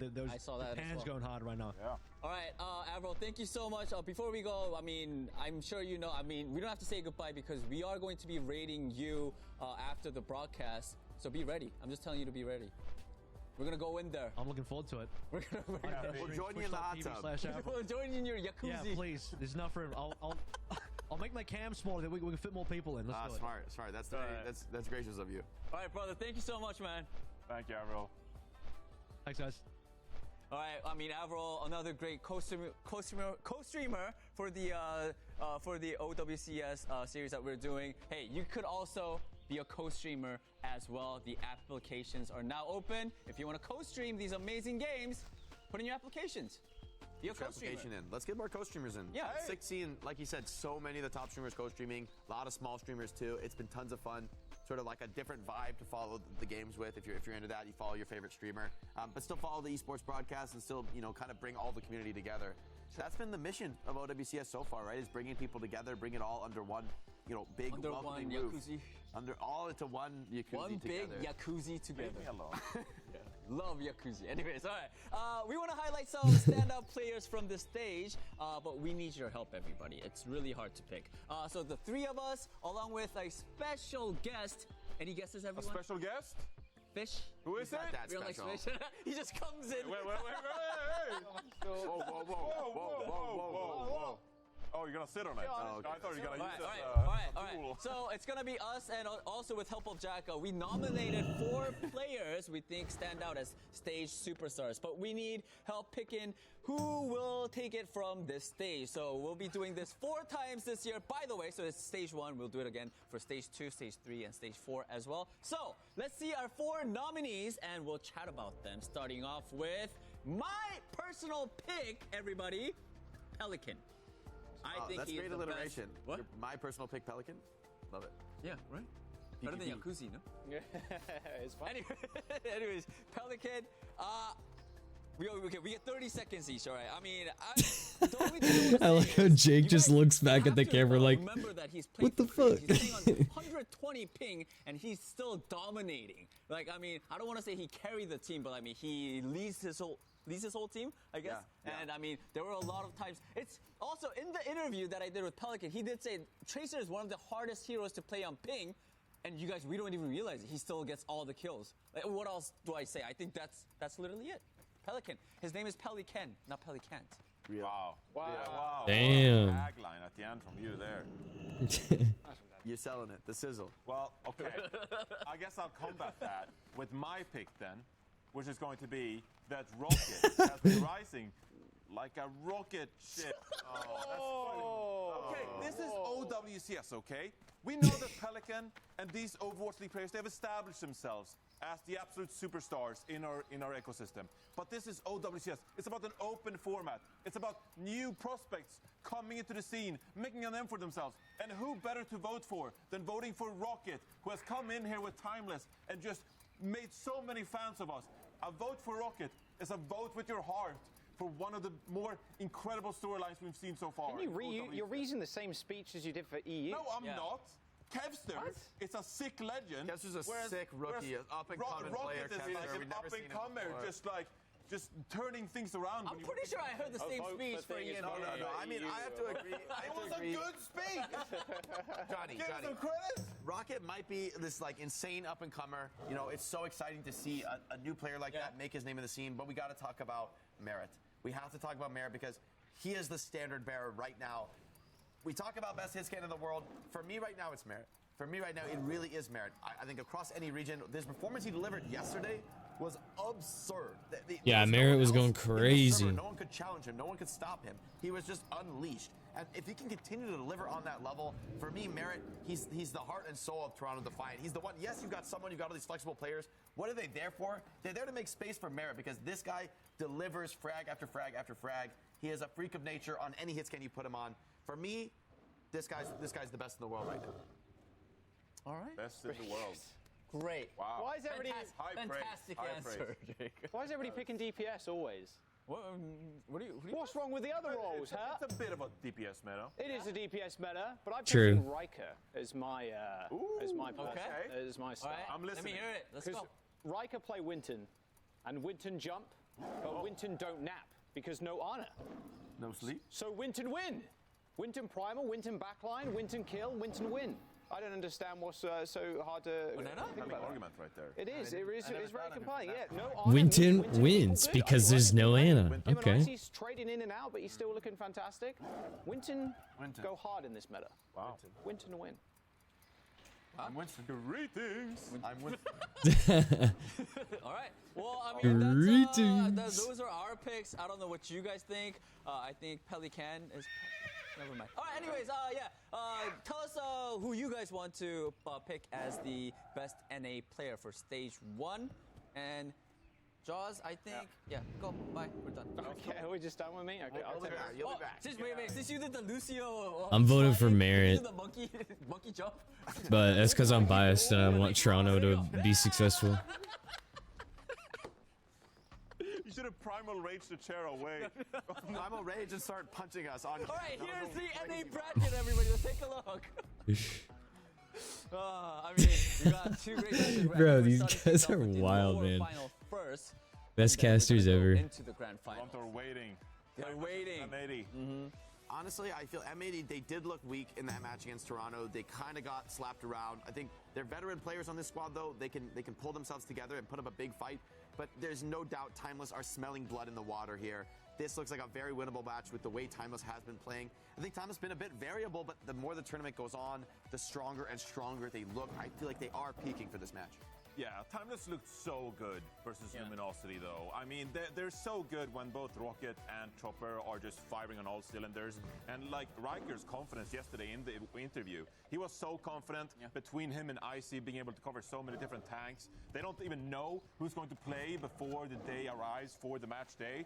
I think they're going to go into this matchup very prepared. They know kind of what M80's deal is, even though they also have Hawk, who's very flexible in that regard. This is a Timeless squad that I think is fired up for the opportunity here in OWCS to take on some of these Overwatch League, former Overwatch League players, right? This is when the open tournament system kind of comes into play, and we're going to see guys who've been grinding for the longest time in Tier 2 now go head-to-head against a team like M80, and I think they're really hungry for this opportunity right here, and I think they're going to give a great showing to us. Yeah, for the side of M80, though, we've got lots of heavy hitters to rely on. I think eyes on, for me, particularly players like Hydron. I really need to see a huge performance out of the hit scan, in particular this game. I think with how well Rocket's been playing, it's going to be all Pelican can do to just hold him back in the end. With high ping, it's a huge advantage in the Tracer duel for Rocket. Pelican, though, he was the one in this tough loss of tournament fight who I felt like was still battling back. Bro, I want to do an Oni. They're nice and quick, his bro. team alive. And so I feel like he isn't letting the ping get the best of him. I think he will absolutely deliver a great performance today. But yeah, eyes on Hydron, eyes on Ultraviolet. We're going to need to see Bro, Hydron was griefing yesterday. I wonder if he's going to very aggressive style, these fast pull up today. Hawk likes to play. It's kind of up to a lot of production from DPS players to follow up on those openings, you know, turn that opening damage into real kills. I mean, I feel like it's going to be a tough, I guess, series to sort of predict which team is going to win. Yeah. We're going to Ilios first, selected by Timeless, and then followed by Midtown, and then to Esperanza. What are you guys looking for in the first map, Ilios? I will say Riker, you know, looked great on the Winston. He's very comfortable on it, so I think that's probably why Timeless takes us here. Maybe there's a map or two where you can force the Winston here. However, when I did see Hawk on Winston, it wasn't yesterday, it was the day before. Hawk's Winston looked really clean. Better, He looked very practiced on that hero. I think he's been locking it in, grinding it. He's felt how much the meta has been towards Winston. And so this is a pretty good match. I feel like Timeless is gonna win because they last time I saw them play, they fought against Toronto and they won a couple rounds but still lost. Whereas M80 also fought against Toronto, but they didn't like win anything. Now you're facing off against Rocket, who has been one of the best Tracer players in the tournament so far. All right, and I mean quickly before we throw it to the casters, viewer predictions. Chat has Timeless 62%. 38% goes to M80. Are you guys? That's interesting. I feel like that's kind of on par, right? I don't blame him. I mean, you just look recent performance. Timeless looks hot. M80 not so much. They are vets though, so I don't count them out just yet. I mean, a bad performance yesterday, they can write that off and move on. And I mean, they have the skill to take this back. Yeah, we got a good one on our hands. Yeah, true that. All right, let's get the game started. I'm tossing it to our casters, Matt and Jaws. Take it away. I'm back, and I got a new friend. Matt. Yeah. Well, I have to start out the day like that. You know, if I get my jab in first, he can't get his jab in first. You know what I mean? Like, come on. I didn't say a thing. I was actually going to shoot a shot at Johnny. Like, who in the hell says Jacuzzi? Jacuzzi. I mean, that oh yeah, his name's Johnny, not Jake. That's the most ridiculous thing I've heard in a while. Most Swedish moment ever. Switching the J with the Y. Yeah. I mean, I don't understand he's trying to talk Johnny smack, at all. Yeah, he's going to be... yeah, but get him off. This series should be pretty epic, all things considered. Is the first map, it looks like, is Avril there at the bottom of the screen. No, it'll be Ilios there for map number 1. Just watching Avril's coach. Look, I think Timeless is an incredible story, right? You know, players who are, you know, more, I would say, up and coming compared to some of the players in the region who we've seen compete, you know, in Overwatch League in the past. You know, at the kind of like highest level of pro competition. I think a lot of people are just kind of like rallying around this awesome story, though, right? You know, obviously we've seen CJ and Opener in the past, then, you know, Riker, Rocket, Chopper coming in, playing great. Timeless will actually have Riker here in to start, so they kind of like switch between Riker, Icy. It seems like they just kind of do it on a whim, but Riker has been playing the Winston and the dive tanks a lot of the time, so that's what Timeless will come out and start with. As look at this, for M80, you're gonna actually have them come out with a Maga look, so a little bit of a different look here for M80 at the start. El Clasico comp, Matt, on this point, just a bunker, that's all it is. Just hope to catch. All right, here we go. Timeless versus M80. It's going to be tough really for Timeless to make anything work here. You're really looking for like an initial kill from Sunjun or somebody to burst someone out. Speaking of which, it's Opener that gets bursted. Lep finds the boot. Not sure if that was a boot kill or just some damage, but regardless, M80 find that cap first, and can be quite a tough point to really assail Matt. Timeless is going to have a work out for them. I mean, Sunjun at least has nearly got a copy already. You're looking at like having some damage being put down, whether it's, you know, the Tracer or the Winston just kind of like throwing down some damage, and then the focusing beam of the Echo like coming in and trying to like finish one of those players off, kind of like, you know, surrounding the point and then just kind of making a play for it. As Riker will jump down. You do have the copy though. We'll see how they decide to use it. As looks like they get wall out. This may be an opportunity for them to go. Here's Malga, the dupe target. Oh, Sunjun's in and he's out again. Uh-oh, he's not going to survive too long, even with that cardiac overdrive. Opener's dead again to Hydron. They tried to follow up with that one, Matt, but yeah, that did not work out at all. Wow, M80 holding it down. Because M80's taking so much damage, they're actually able to build up a beat already, right? So sound barrier in that fight for M80. Coalescence here as well. Kitsune Rush going to be answered by that Coalescence as Timeless wants to take another fight. They still want to kill those turrets though. Quite annoying for the Tracer to kind of deal with, but there's the boot from Riker. Knocks Pelican off of the map, but as soon as he steps in to M80's domain, he just gets shredded. And there's the wall too. M80 running away with this one. Not an unconventional comp to say the least. Very classic for this stage, and some stages in control. But at time there's just no answers to deal with it. And the Winston's going to be difficult to play into Mog, right? When Timeless has usually kind of gone like Ramacha or something else, it's typically been Icy as at TP, just to get some players back to the point here for M80, but Pelican takes out CJ right away. I mean, that is brutal. Opener not even to that first sound barrier just yet. Sorry, I had to minimize the window for a second. Not even mean anything. Opener from the highest rope possible, drop that sound barrier onto the point. Riker dies, the beat comes out for M80, and that'll be it. Wow. Wow, Timeless. Not even, I don't think they even got one single like pixel of like capture progress there, it felt like. M80 with a shutout performance. No, I mean, that was dominant there from M80. I think it's a really great read on like, okay, you know, between Riker and Icy, who's in the game, this is what we can play here on this first point and really kind of catch them off guard. So, the heck's going on? This is surprising. Maga is not something that M80 wants to play all of the time, right? We saw them play it the other day on Midtown for a little bit. But I know in situations like that, where you can bunker up with the Maga, the Sim, and the Mei, I mean, it's very difficult to beat, especially if you're going to play dive. So Timeless, still sometimes you make some changes here, but at least look like they're going to be running Diva here at the start. So maybe thinking that there's going to be like a Winston possibly on the other side. We're going to get a good old Widowmaker matchup as well between Hydron and Sujin. Not complaining one bit, honestly. It's been a while since we've had a good old Widow 1v1. Feels like anyway. See how it ends up turning out. It's actually Lep that goes down first. Not even a headshot there from Sunjun. It's just a clean little body shot. Point unlocks. Timeless putting themselves on it. Without Lep, I mean, it's hard for Hawk to really get much positioning there, Matt. Oh, wow. Good kill. Yeah, I mean, a nice shot at range there onto the Tracer, where yeah, it's difficult for Hawk to kind of like move up into position, especially just taking damage at range from the Widow, right? The Widow, the Tracer just pelting damage down, where you need that Lucio speed, or else the Orisa is going to have to use all her cooldowns to be able to get there. So without that Lucio speed, have to kind of like just back up. It'll be a losing fight here, and a lot of this will come down to this Widowmaker matchup. Yeah, really well. Oh, he's hunting for headshots. Saw Pelican. Both Widows exchanging body shots there briefly. Point is being contested, at least somewhat, by Hawk. I think it's a Riker, Matt. He can just dip in and out, in and out, in and out onto the point, right? That's exactly what he's doing right now. Just holding that Matrix up. Just make sure they doesn't take too much damage. Able to take the point, though, M80. Without Ooh, that was a really close Widow shot. Okay, finally. Hydron on the board now. There it is. Yeah, Danny talked to, when he talked to Pelican the other day, like, really how difficult it is as Hydron takes a shot. That's got to be one of the most satisfying things as a Widow is headshotting a Tracer or whatever. How difficult it is for Pelican to play that, Tracer on that high ping. Going up against Rocket, pretty brutal scenario there, as Riker will get D-Mech, so he'll have to back on up and, go back to spawn.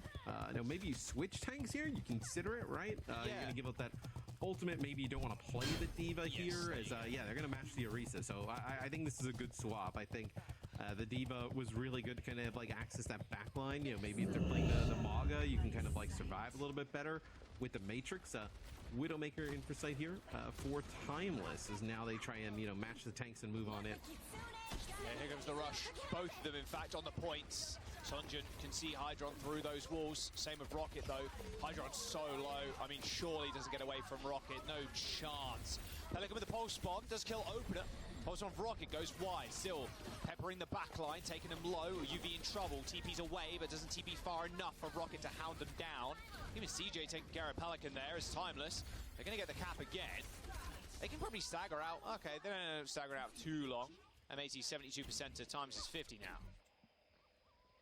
Yeah, it feels like a lot of times where if Timeless can get it into like these, like, the fights kick off, right? We end up in these like 3-on-3 scenarios, right? It feels like CJ and Rocket do a great job of just living throughout all of those. And when those two players are alive, you feel really good if you're Timeless about being able to come on top. As this will be the insight here from Hydron. So going to force everybody from Timeless to play a little bit further back, obviously behind that cover. Oh, nice headshot. Oh, the one bullet. No, couldn't quite get it. 1 HP with Sunjin. Sound barrier for Opener is going to see the team through. The rest of their small engagement. Good headshot onto CJ. Another one is going to Oh man. Oh, what the heck? Hydron's making a comeback today with these freaking Widow shots. It's still a bit of an issue for M80. They don't exactly want the Widowmaker touching the point. So they may have cleaned two, but I don't think you can push this either. You can't push this either, right? Because you're going to lose, or Ultraviolet's going to get quite low. You had already lost Hawk, so you can't exactly push on in. So both teams going to get back to full strength before this next fight. Sunjin, he takes the head off a lip, or lep even. I mean, Hydron now in a situation where he needs to track down Sunjin. Oh, Pelican will do just that, so Hydron's a little bit more free now. Same with Rocket on that point. Oh my god, Hydron again! Little 45-degree flick hang on the Tracer? My god, he's good. Unfortunately, though, M80, they don't end up touching. You see UV trying to drop onto the point to get that retouch, but Timeless end up securing the round. Yeah, there are a few players there for M80. I think it's like a boop that comes out. And then also CJ kind of like pushing up and nobody able to really get there to get a touch. So a nice play by Opener at the end. But yeah, I mean, Hydron clicking some heads in a serious fashion for M80 there in the Widowmaker matchup. But still, it's just not enough, right? You kind of like see a lot of these kills kind of coming after maybe they've lost a player or something, which, obviously is not Hydron's fault. But still, just not able to secure that point where now Timeless... So excited for Toronto's game. So they can play the Maga here potentially, right? On the side of M80, they could play like the Orisa. It'll be Hawk actually playing that Winston that Jake was talking about. So Hawk has looked quite good on the hero, as Timeless will play a little bit more defensive, having a Cassidy in the mix with the Orisa. Well, goodbye. Goodbye. See ya. Nice thing about having the Cassidy there. Lay a couple of shots. Okay, CJ. So fast though that like you're not going to be able to get the point off of that. Like the kill happens, like He's still going to have, like, you know, a few seconds here before the point even opens up, as Pelican's going to just switch to Sojourn and come right back. All right, yeah, Soj, name of the game now. Yeah, don't want to face the cast. Decent old charge on Sunjin, by the way, 50%. There's the cap, so M80 unable to kind of juggle it there. So Pelican just under so much pressure. 7 HP. Ooh, slips away. Mega health pack is his. Luckily for Pelican, Hawk is doing a lot of work in the front line, killing CJ as Pelican enters the fight again. Now on the point, Hydron ends up going down to Rocket. Similar to Rocket's POV, just Wait, why is Hydron playing Tracer? That's the best thing you can do as the Tracer, right? Just make sure Hawk's kind of kept in check. If he ends up jumping in, if you can get an angle on him when Hawk's looking at someone else, you can really just melt the monkey. Yeah, they do end up flipping the point, though, so M80 gets control. The one thing that's quite interesting is, like, for M80, typically, right, like, if you're going to see some kind of, like, hit scam, it's going to be Hydra. It's not really going to be Pelican, but they come out with, like, the Echo and the Tracer right away, where obviously you'd have Pelican play that. It's going to force Pelican over the Sojourn. So just like how we were talking about how it's pretty difficult to play that Tracer on that high ping, Sojourn's same way, right? Nailing those railguns against these really mobile targets. Yeah, super tough. Terror Surge, Hydron just slipping right through into enemy lines. Just be a little bit careful though. Forced to recall. Riker's pretty low. M80 still with control of the point. Riker used pretty much every cooldown that he's got. It ends up working out. And this is the big thing about the Orisa. So we've been talking about with the Malga matchup as well, Matt, is the Orisa doesn't need as much support as like this monkey does from M80. Yeah, and you know, look, the Orisa can really get in the backline, cause a lot of problems. Like, you see how fast they're forcing out, like, Pelicans, you know, slide, and then they're just having the Tracer kind of collapse. As the Cassidy is in an interesting spot here, right? Can play very defensive. You know, 275 HP, the damage reduction as well with like a roll, so it would be very difficult to dislodge this Cassidy, just kind of playing around this Orisa, and then you just get offensive with it. Oh, speaking of getting offensive with it, oh, some skulls lighting up. Do not peek, Pelican. Do not peek. It's in the rush as well. Yes, disgusting. Disgustingly fast charge. Oh no! Oh, nice spear. And Rocket's there to follow up with that. Pelican did not see that coming. Even on like you know, land ping, I don't think you'll be able to react to that one. Or a spear being thrown at you, and then Rocket by your side. Once again, Hawk in a lot of trouble.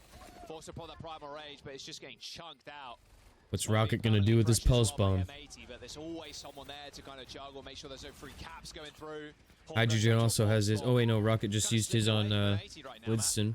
Well, yeah, and Pelican goes back to the Echo here, so gonna try and play this Echo again, which is gonna be pretty tough into the Cassidy and Tracer, two of the best heroes in terms of like countering this Echo.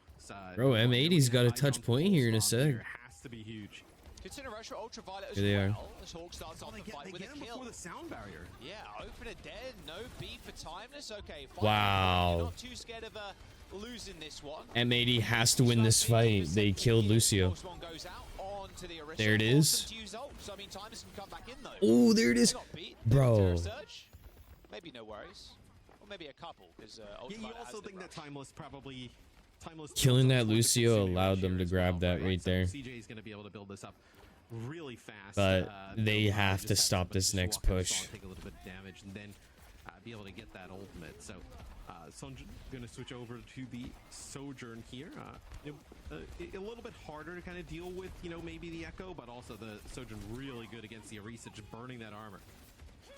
Yeah, an easy railgun charge as well, right? Charge it up on the Orisa, go for a headshot on someone else, do the same again, rinse and repeat. Kusuno rush instantly used there as the Suzu comes out from CJ to help him save himself from the stickies. Pelican with the duplication too. Is playing this one a little bit more passive, waiting for that pulse bomb to charge up. There's the stick, Terror Surge comes out, bada bing, bada boom, Riker down. Pelican duplicate doing a lot of work for M80. And with 99% and OT 99 versus 99, they got a touch. Something here. Rocket has got pulse bomb, but I mean he's pretty low at this point. Manages to blink on there to re-trigger OT, but before he can get the pulse bomb out, he's already sent back to spawn.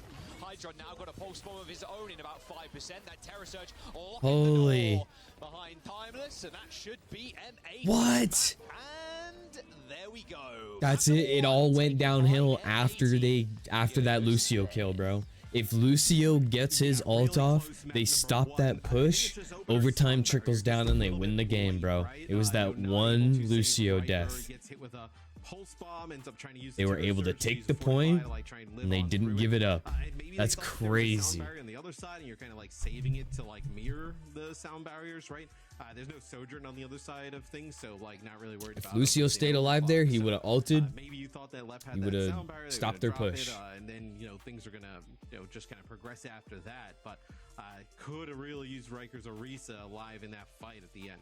Yeah, M80 taking an early lead, first of 3, of course, in That's this series. crazy. That's a really close game. Finals, but M80 looking good. Timeless have been the ones to Next contend map, with, Midtown. especially through the bracket stage. They have just been, man, they've been beating back some of the best. I mean, we went to a map 5, right, against Toronto Defiant, who are currently sitting in the finals. Midtown is our next map now, man. Yeah, and I think if you're Timeless, like you can't really be too disappointed with the result in map number 1, considering I think they got really, game plan scouted there at the beginning, right? That Maga comp, there was really no chance they were going to win that first point. Let's have a little listening, though, to M80 and their winning moment in that last round. This one. Nice. Lucio. Play point. We're left. I'm playing. Come back. I'm living. Oh. Okay, where? Soch one. Pre-kill trade? We push right? We push Soch? This one. Dim.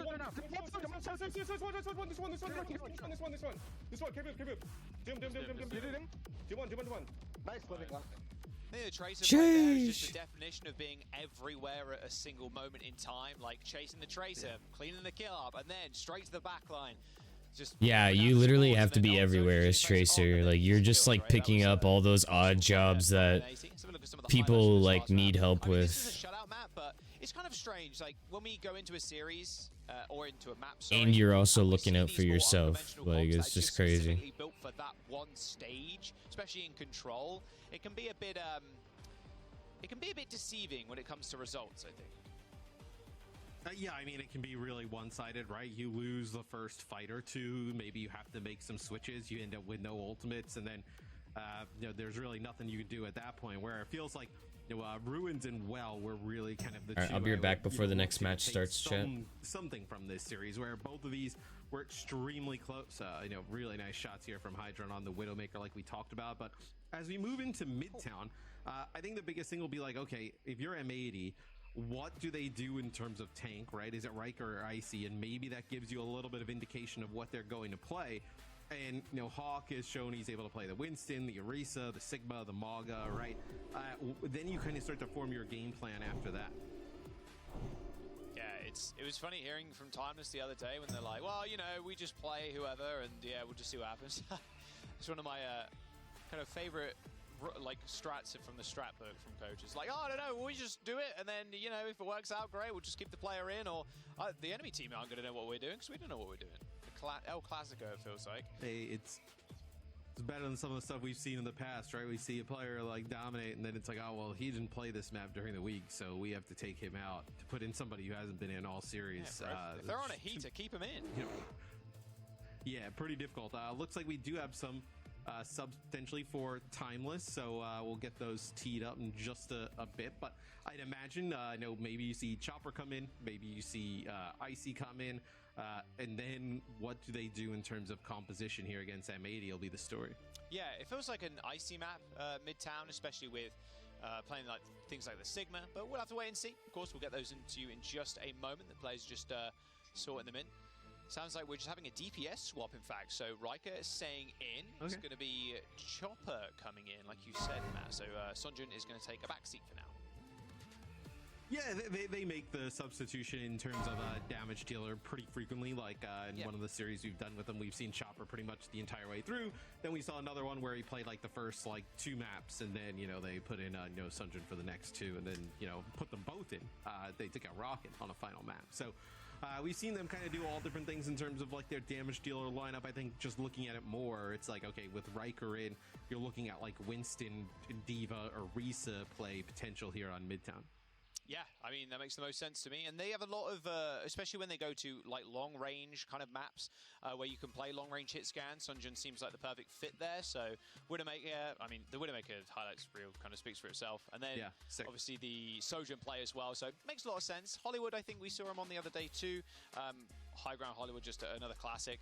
Loading into Midtown in just a moment, though. We'll see if Timeless can come back in this series. Of course, both teams might struggle a little bit against Toronto Defiant up in the finals, but I mean, Timeless have already been there. They've already been to a map number 5. They've been swinging left and right. But the thing is, with M80, they have looked a little bit weaker. They haven't really lived up to the big, like, star power on their roster, and like they've touched on the desk, Pelican was really just kind of keeping them in it. So here's the time to really turn it around. I mean, they have to, I suppose, because it's the losers bracket, right? Yeah, I mean, you don't turn it around here. You're gone. You're obviously not doing much of anything. Yeah. So as we move forward, though, I'm curious what we see with. So M80 will be on defense, so it will be the Orisa. I was going to say, like, you know, if you have a potentially Sigma here, like the Winston here on offense for Timeless would be pretty strong. But you also think, just playing the Orisa in that head-to-head, like, I think if you're Timeless, like, you're okay taking that, like, mirror matchup. I don't think it's something where you view yourself as like at a weaker state, taking that mirror, with obviously, Rocket and Chopper being tremendous on the Tracer and the Sojourn. We'd love to see Rocket swing with the Torb. I don't think it's going to happen, sadly. One day I'll get the meta where Torb is perma-pick, but I think that'd be quite miserable, actually, thinking about it. Something drastically would have to gone wrong with balance there if Torb was perma-meta. Ooh, okay. Level 3 turret. Bring it back. Bring it back, and it just insta-deploys. Hell yeah. Oh, Riker's wondering where the rest of his team went. Well, I can tell you, they're dead. They're in spawn. Yeah, M80 sees that nobody else goes with Riker through the choke, and they just push on right through and take out everybody else. So pretty fast first team fight there in favor of M80 as now Riker moves a little bit left, pushes up, everybody else stays kind of like near the choke, and at that point it's Hawk with a spear spin, a speed boost, and everybody's in trouble on Timeless. All right, quicker rotation. Well, the Rocket is under massive amounts of pressure. Really early recall force there. It's not the best, but I mean, you can at least still control the launch mat here, so it's all about getting onto that mega health pack. That's a good start. Chopper taking care of Hydra. Now the Lucio will join Rocket. Opener giving them a little support. There's a rotation up to the train car for M80, just kind of hiding out right now, waiting for reinforcements. Yes, it looks like some damage went on to Hawk, and both supports and Hawk end up inside of the train car up on that high ground. That's going to be a second tick here for Timeless, as now they have Chopper in this great position here up on the high ground. Yeah, it's going to be really hard to dislodge Chopper up there, but just get out of his line of sight by rushing into the small room with that rush. 5% for CJ to unlock that one, and a Pelican with another unbelievable pulse bomb on the staircase. Always seems to pull out our Midtown. Double pulses saving the day for Pelican once again. Yeah, and I know some of that extra, ultimate charge, right, from that really clean first fight gives that Kitsune rush to Ultraviolet right away. They use it in that, close quarter area. There's not really anything Timeless can do at that point, where Pelican lurking here up on the high ground. Maybe just seeing if you can find a support here in the back. Some damage on CJ. That's going to have the Kitsune rush right away. Yeah, good clip. And Opener's already dead back. Same with CJ, already gone. Oh, Timeless kind of falling apart right now. Rocket just end up getting a kill onto Lep. The point is pressured somewhat by Rocket, but he's going to have to get out of there. No support for Timeless. Oh, but Pelican going down. That is not a kill that you want to see if you're M80. Losing Pelican that late. Look at how quickly they're going to be able to regroup and push in. Yeah, I think just putting that point pressure, just bring them back from the choke, right? M80 playing so aggressive at the choke. Really difficult for Timeless to deal with. Sound barriers for both sides, but Chopper just able to nail those shots with the overclock. CJ picks up one. This should be Timeless getting first point. Yeah, there you go. 3 minutes and 40 seconds. That Pelican death, man, you just can't go down that late. You cannot do that. And especially since Timeless lost both supports, and then they were literally on their way back, and they saw that kill happen. All right, we back. Yeah, that's a real rough one for Pelican there. Which blame on ping. Easiest excuse in the book. Yes, Timeless tries to push up there, maybe control a little bit of that high ground, but not able to do so. M80 speeds right up to it with all 5 players, and then they'll play Hawk on the low ground. spear spin gone already. He's gonna have to back up. Doesn't want to mess with the How's the front line. match going? Let's see. Not Riker, my superstar. M80 defending, Timeless is attacking. Oh, good spear onto They seem to be another nice pushing. pulse, but didn't find anything else but damage. They're not pushing right now, but they captured it, and now they're pushing the Can't payload. really stick the Orisa, not right now, especially with Kiriko too. It's hard to really get a lot of value with pulse bomb, so when a double pulse does come up, it is a sight to behold. All going super deep into the back line now, trying to force CJ to make a move, use Suzu. That's exactly what he did, but Hawk overstepping, overstayed his welcome. Ends up going down, they trade it for Rocket, but I mean the high ground control very much in favor of Timeless. Hydron trying to fight back, jumping up to a high ground of his own, but Chopper receives the Suzu, and Hydron dead before he hit the floor. It's time to get the payload rolling under the subway. Yes, I mean, you do get that first pick off there. I know it's a pulse bomb on the Hawk, and then they trade out like Hawk for Rocket. But you have that Orisa alive with Terror Surge, right? They just get Riker right up to the high ground, and that gives Chopper awesome position to pick up 2 here. And now Timeless, they get the payload through probably, one of the tougher points here, trying to get towards that second checkpoint. It's one player quite low. It's a nice shot into Chopper, not enough to finish him off, though. Chopper's in a good position too. They've got control of the bot right now. They're going to have to force M80 to kind of drop onto them. Hawk's going to take a lot of punishment here. They're going to try and get into the mix. Chopper's so low. No heals, no one was paying attention to him. It was only Pelican kind of looking at him there. Let just use the beats. Same with Opener, Timeless, and M80. Opener's got interrupted, I'm pretty sure. I think we can take a look at like a replay, but pretty sure that is like a Hawk spear into Opener as he went to go land that sound barrier, because sound barrier comes down from left, shield on everybody, sound barrier from Timeless. Did not see any shield really go off, so we'll see if we can maybe get a replay on that, get a confirmation, but pretty sure that is a spear from Hawk into the sound barrier there. I know as Lucio's going for it from Timeless, so we saw that the other day as well. It may have been from Hawk too, with the Orisas. You're able to interrupt these channeled kind of like ultimates with relative ease. Surge better with Hawk now. Doesn't want to mess with that though. Pulse bomb going right over his head, just attached to the wall instead. Kitsune rush onto the bus. Now Hawk's in trouble. Pops the Terror Surge to try and survive a little bit longer, but nope. Not that far away from your supports, you don't. Riker and Hawk end up going down, same with Chopper here. Very messy fights. CJ Opener and Rocket still trying to hold down this fort. The Pelicans just kind of peppering him from the side. They're trying to get Wow, that tracking. They're trying to just look at the supports on high ground. It's just not happening, Chief. It's just, nah. You can't get it down from there.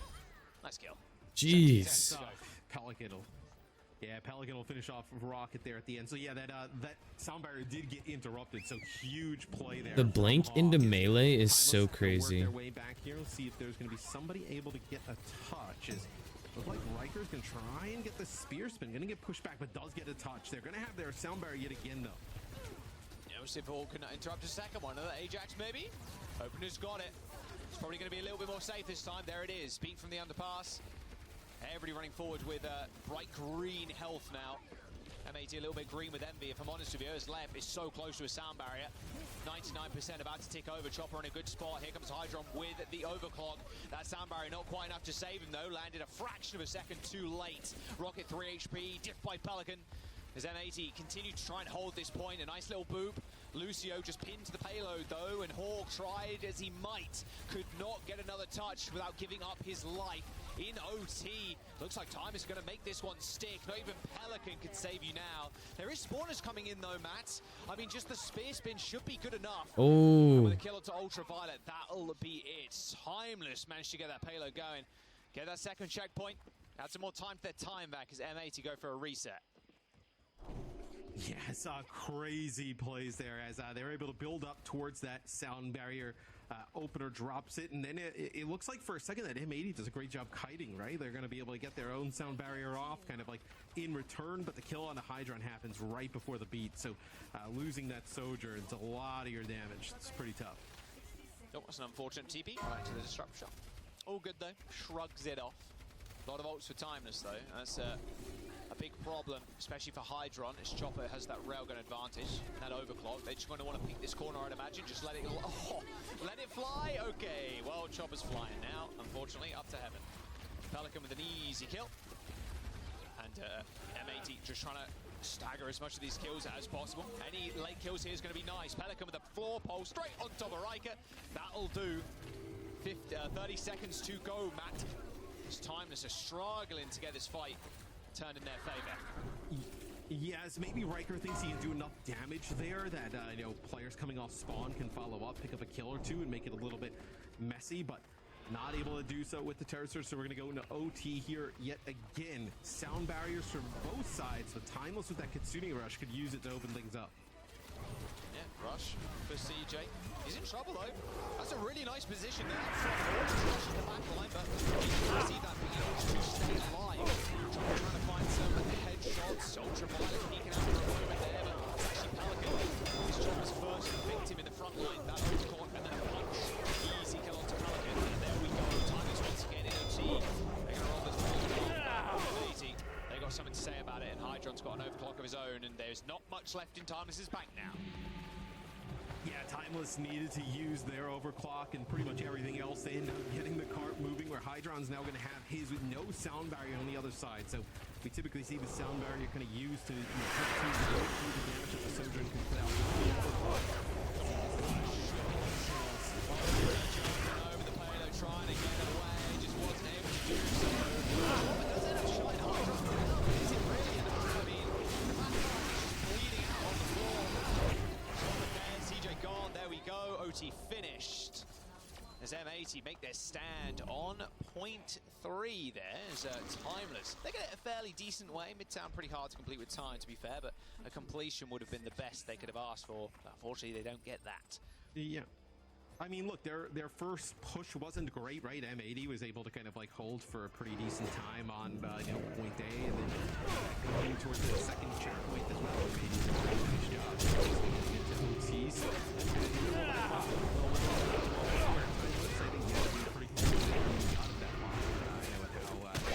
playing on the defensive side of things. So we'll see if there's any comp adjustments here. I know going into the second half, really probably looking more at like Timeless on defense if they want to kind of like, you know, change anything up where at least at the start. Yeah, no, you're not going to play. I was going to say the Ilari for Lucio swap would be interesting.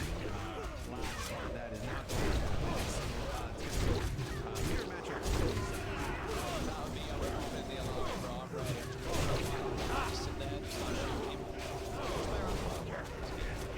I'm also not breaking up. Podcast won't queue with you anymore.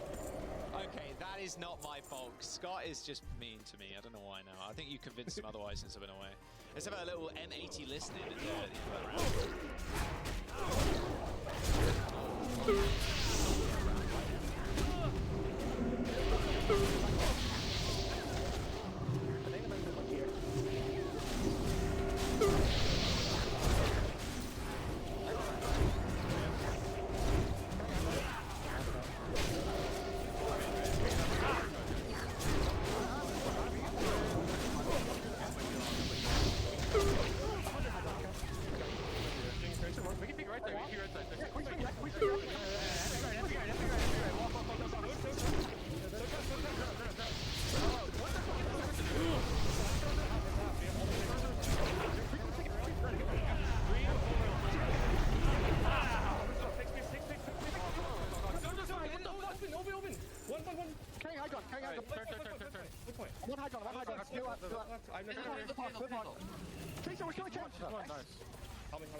Focus fire on the Orisa, then switching to the Sojourn. It's actually Rocket that ends up going down, trading for Lep.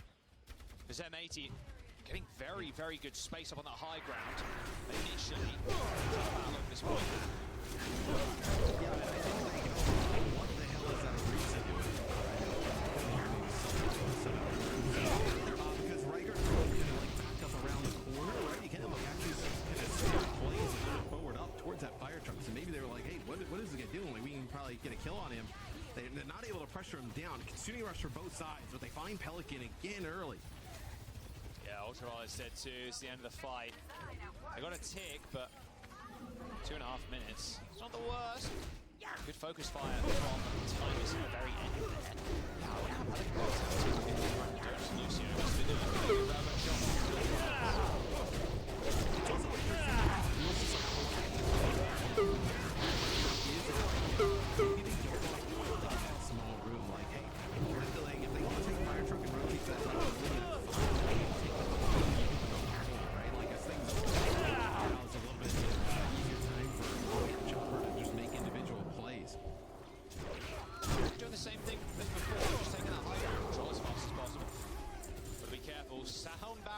Overclock. Oh my! Okay, Leb almost got hit with the AJ there. Opener booped him high in the sky. And because I think that sound barrier landed so late, Matt, unable to save some of the members of M80. Yeah, I was going to say the beat landed so late because he goes so high into the air that they're not able to save. I think it's like the first member of the team into falling, so they don't actually have that sound barrier to save that one player, which we know how huge sound barrier is. Really the only big support ultimate for any team really throughout the tournament. And a lot of people have been playing, Moira, Baptiste, really Lucio, the only one with a big true support ultimate. All right, Terror Surges for both the Rissers. Can't wait for them to use them on top of each other. Oh no, maybe not. Pulse bomb right on top of right there. Just use the Terror Surge behind the gets. Who's going to get hit? Well, it's Pelican. And it's not, unfortunately, a kill for Hawk using his ultimates. Also ends up going down. Wow. Timeless's defense looking unreal. 45 seconds to go, man. M80 threw everything they had. They've only got a rush for this final fight now, and it's going to get matched by CJs. Yes, both the Reeses when the Terror Surges come out, just both pop fortify and just walk out. No real impact there for those ultimates where, yeah, final fight territory here. Timeless has played this really well, just not kind of like playing for that close quarter fight, playing a little bit deeper.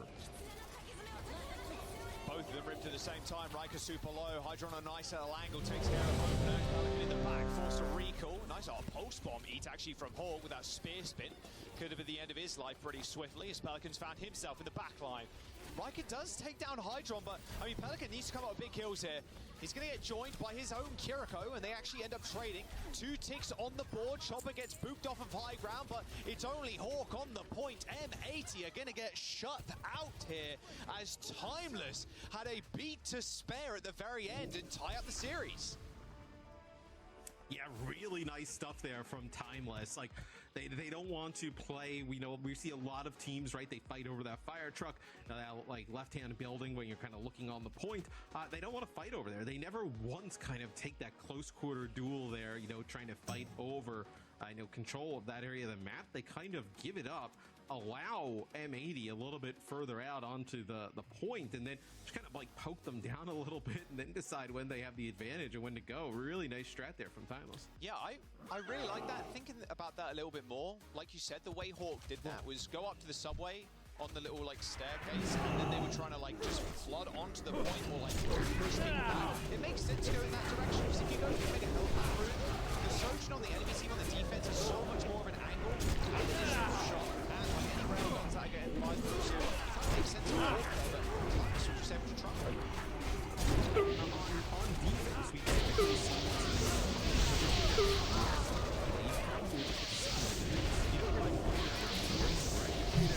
I was a little distracted there. I was trying to pay attention to the stream. appreciate if they have to like kind of like flood out. They play it with a Risa, which gives them a little bit more like staying power on the point. Like Risa's able to spear spin, get out. Like not, the Sigma gives them so much room there that you're playing so defensive. So they play with the Arisa, which is really interesting. Well, Timeless end up taking that map. Let's listen into their winning round comms there. So have to see what they have to say. 3, 2, 1. I'm really getting on Arisa. Trap push. Sojo. I've got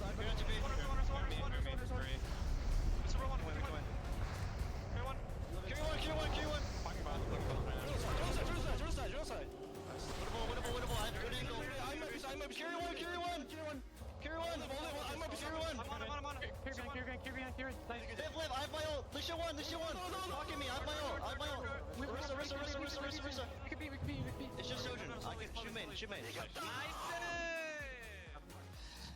There you go, winning that at the end. I really like the play comms at the very end there, hyping them up. That was their win on Midtown. Esperanza's up next, man. What do you expect to kind of see here? We've tied up the series already.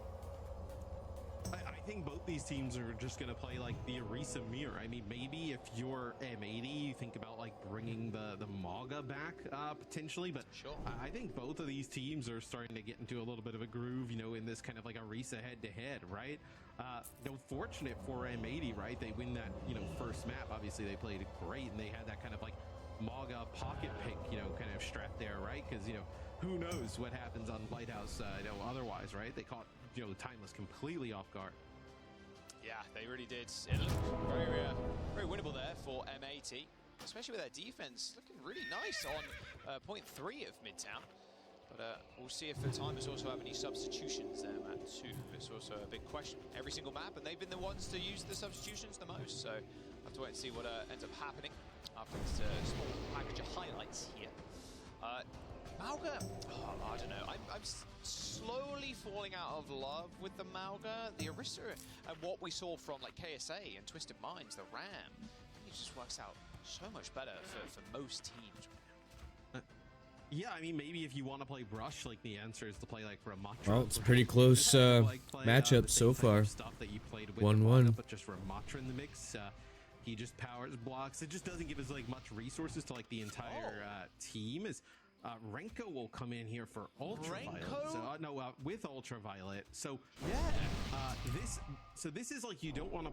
Do you not want to play Lucio here? Like, what is the call here? I wonder. Yet to be seen. Okay.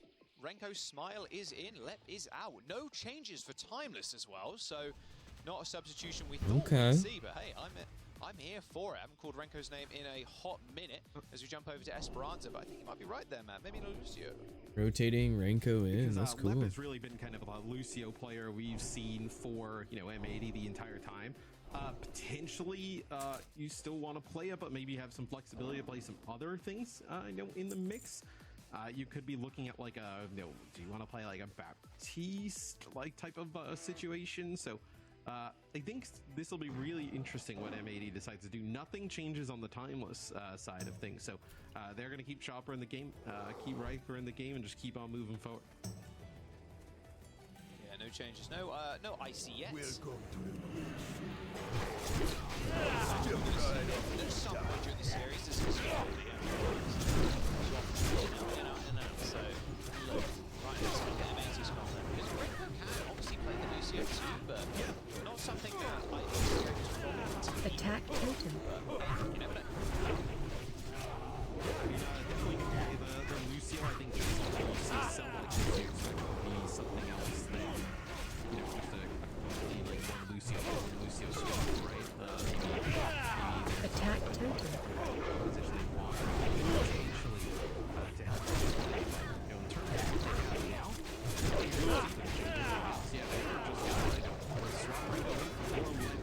Attack Totem. Timeless here. They're on shot away with Casting, so Sojourn at least at the start. What times maybe they thought there was like going to be a instant set on the other side.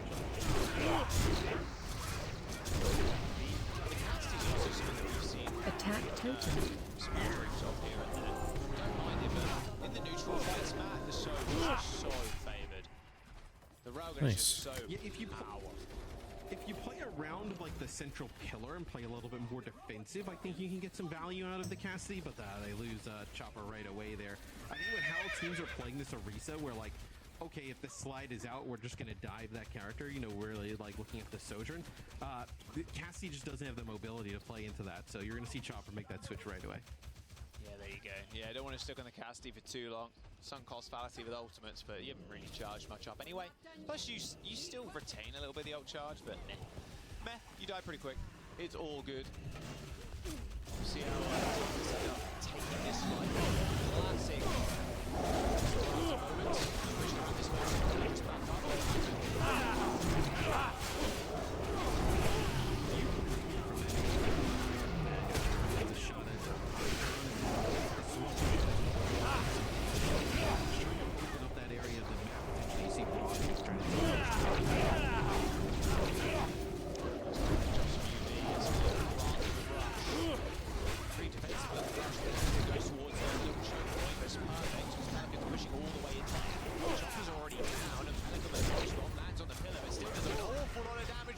Who backed straight up into it.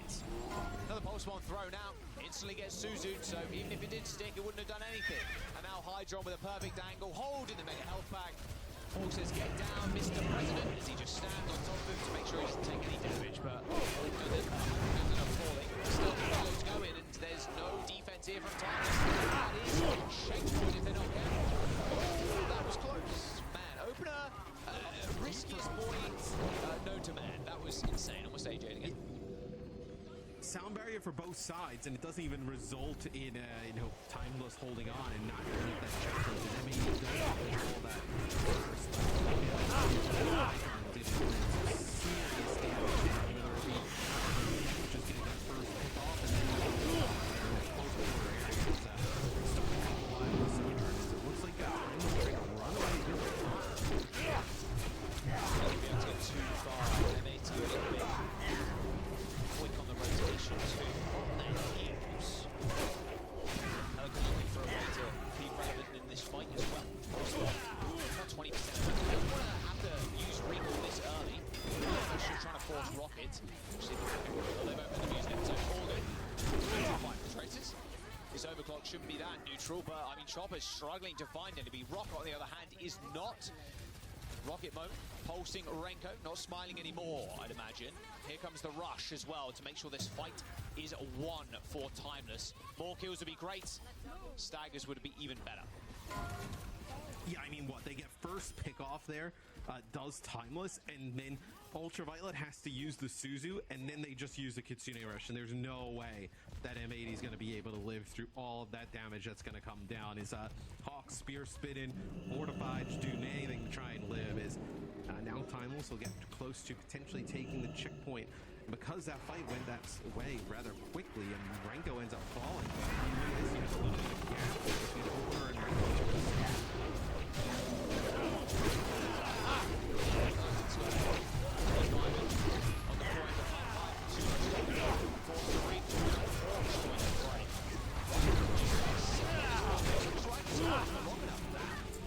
Use that ultimate. There it is. Terra Surge comes out. There's the sound barrier too. Just making sure they distract for long enough to try and get that checkpoint in, but not to be. Their DPS just unable to get kills there. They were just kind of waiting for a pick off.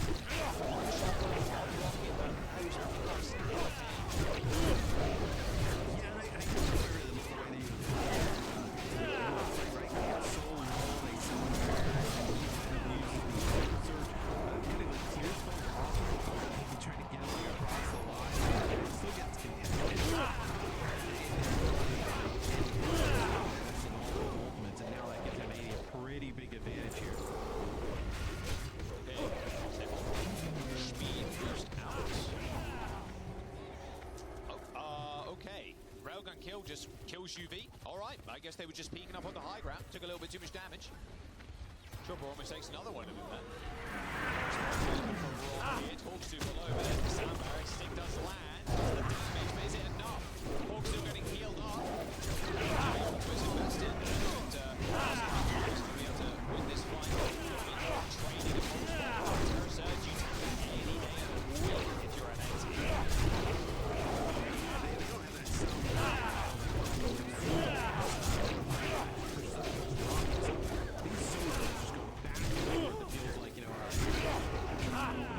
Then now it's Hydron answering right back. So they both had a huge impact on this map thus far. Overclock available for Chopper. Yeah, 53 meters to 48. It couldn't be closer right now as we are at the 4-minute mark. Or 4 minutes to go at least. Oh, nice double shot onto Renko. They're going to be able to survive on high ground? Of course they're not. UV tried to save the team with that Suzu, but it wasn't to be. 3 minutes and 40 seconds now, and M80 end up losing that fight. Timeless can move on, and this is a big turning point here. If they manage to get this checkpoint, which it looks like they should be able to, because Pelican's the only one real close here. They can play that corner. They got the rush and the Terra Surge if M80 want to try and run into them with their own rush.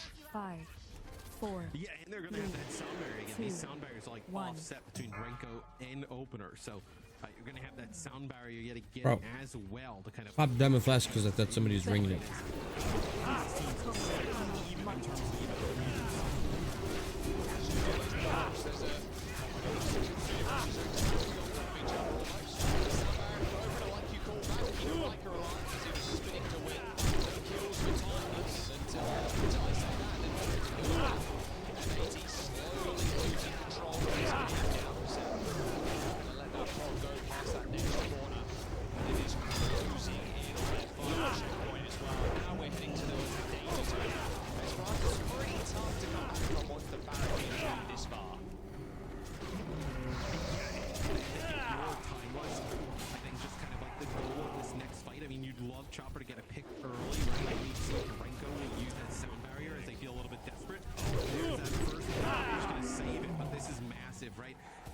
them to end up having to use that sound barrier to like basically leave spawn prevent a cap, because they're gonna have to get the bot so far the opposite way that with 2:12 on the clock, and that's the type of situation where what, you're gonna get like below a minute on the clock, and they're gonna have no ultimates. You just need one defense, and you pretty much have like 3 chances to do it. So this is huge here for Timeless.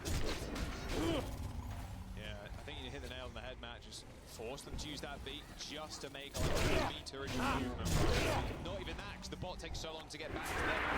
So, trying to force as many ultimates as they possibly can out of M80. Almost marking.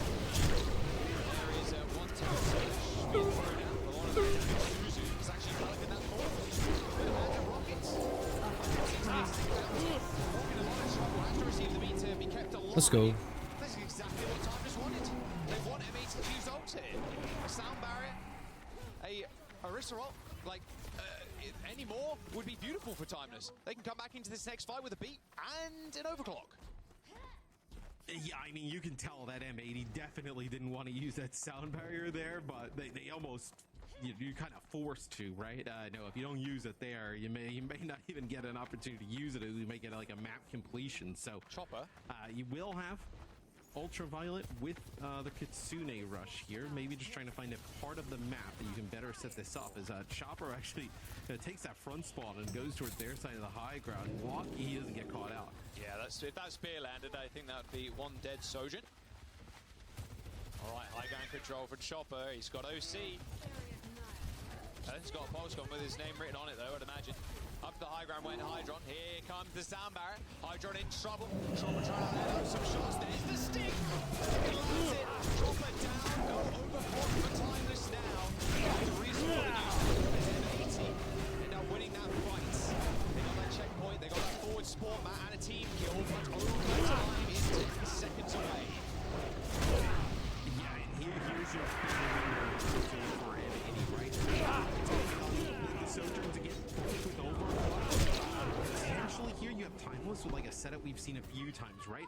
Terror Surge, grab players in, then use the overclock and let Chopper just put down damage as all the players kind of get like sucked into that ultimate, almost like a mini grab. Yeah, it looks like they want to maybe set up something like that, but they can't quite get past the front line. Chopper takes looking at each other, and Chopper comes out on top. Everybody pretty fierce for Chopper right now. You can see M80 trying to run away and cower undercover. Hawk, well, I mean, that's the only thing he really could do there, was just try and set up something with his ultimate. The sound barrier from Renko hits 2. Ultraviolet kills Opener, but the spawn advantage for Timeless might be too great. Opener kills, Ultraviolet kills yet another one, but it's too little. It's too late. Timeless take the map as Damn. Timeless is kind of popping off. Points. Map number 4 up next. It could be M80's last hurrah.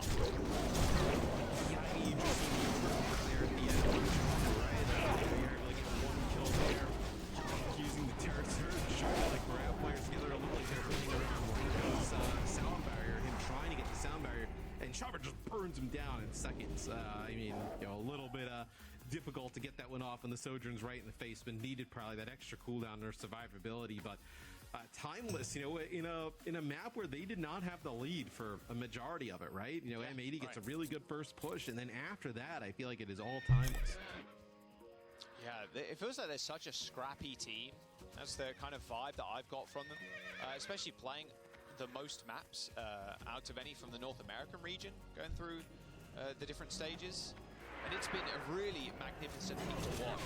A lot of what the Dex talked about as well was there's a lot of old heads in Overseas, especially North America.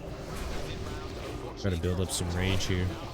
Guns coming in and really just, I would say, punching up. They're just kind of punching on the same way now. Oh my god, somebody pull up. Bringing in players that have legacies We talked a little bit about obviously Renko coming for M80. This is the first game that he's played in the top 16. I think Where did these spiders come from? What the hell?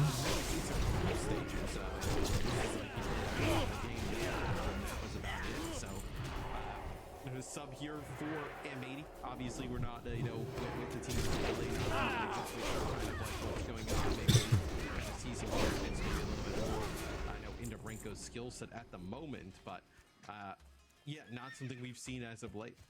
See if they want to sub him back out, or maybe just keep him in. I mean, who knows? We're going on to Suravasa as our next map. We'll get the substitutions, if there are any, in just a moment. And actually just getting confirmation now that there are no subs. So Renko staying in for M80. Timeless one map away, Matt, from landing themselves in that finals against Toronto Defiant, who they went to a 5-mapper up in the upper bracket earlier on this tournament. Yeah, and that was a sick game, between those two teams. I mean, that one felt like it really could have gone either way. So, for me, seeing that rematch would be pretty awesome. But I'm sure that M80, with the players that they have on this roster, and how much obviously kind of what they've already built as legacy is just them, right? Means they don't want to go out, like this to Timeless, and then also not get a potential another shot at Toronto Defiant until like next stage, right? Like it would be a long time between these teams like match up again, and to have two pretty rough defeats would be a bad way, I think, for M80 to end this one. Right, just making sure all the players are ready and set to go. We're going to jump to a quick break. Don't go anywhere. Map number 4 up next.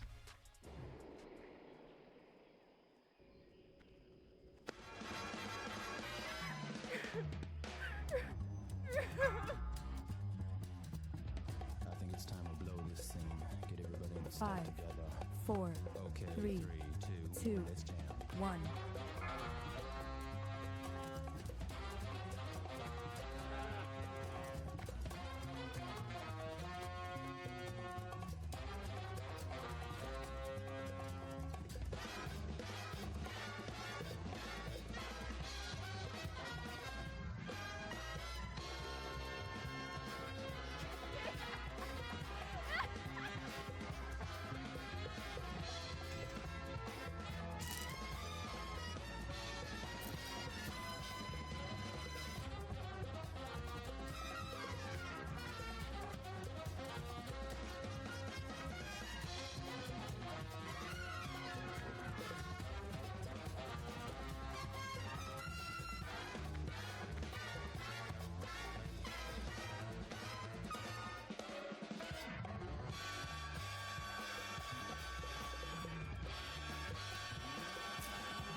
Here we go, Suravasa, map number 4, M80 versus Timeless. A place in the finals on the line now as Timeless head into this map on match point. Yeah, and they're going to keep Renko in. Obviously, no subs here for M80, so maybe just want a little bit of a different look in terms of Lucio play, but That was funny seeing see both these teams Zori fly across the screen like that. It's been kind of what we've seen for pretty much everything outside of like that first point. Here we go, possibly the final match against these guys.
just have a little bit of fun.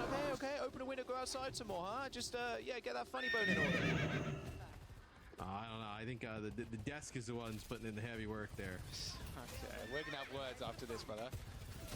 Alright, Thomas, what you got for yeah, probably not. Chopper taking a lot of damage in the front line.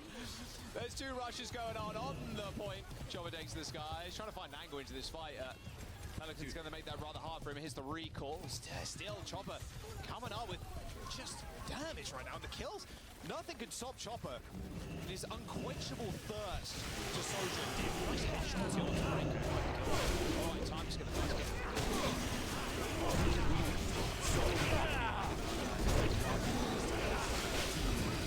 Obviously, feels like since they've subbed in Chopper, I mean, things have obviously gone a clearly different way. At time, you know, there's not really even like long team fights that go on. It's like two different fights, maybe a third, where he just gets so on the side, and now has that overclock. You can see the damage output, right? You know, at least here on it, serve off 66% behind him. He actually gets hit with a spear and then follows up with a kill. He's like a 40% lead to the ultra, 30% lead to Chopper at the start. And these kills are going to allow Timeless to take the second flashpoint. Hydron is having the worst time right now. Time is in a position as well, especially at this point. This Terror Surge can really wreak havoc, especially in this tight quarters. I mean, right now, Hawk can try people through, but I mean, right now just tries all the way at the back, just kind of beats M18. There's the overclock. They know they've got the advantage in terms of this one. I mean, Hydron's have to back all the way up, and Hawk just taking infinite damage. Tried to get away with the spear spin, holding S, but turns away for a brief moment. He's just lasered. 50% and counting now for Timeless. Yeah, I mean, you're nowhere close to a beat for both teams, really, right? And then that overclock comes out. There's nothing you can really do. Is M80, they're going to have, like, one fight left here, probably. Yeah, that's and then you're already on, like, game point. I mean, this has been really fast so far. Yeah, extraordinarily quick. They got to come back with something. Here's Hydron's overclock. Everybody running, hiding behind those pillars. Pulse bomb goes out, hits Hawk, receives the Suzu, but not quite enough time to heal him all the way back up. Oh, he drags Rocket, and actually the initial cast damage there actually killed the Tracer. But Hawk was just so vulnerable in the front line, man. They end up just falling over to another Chopper railgun. There is a rush, but how much use can you really get out of this, especially when there's a sound barrier on the side of Timeless? 99% close to 100. UV chest. Timeless did what they wanted. Take it to the final.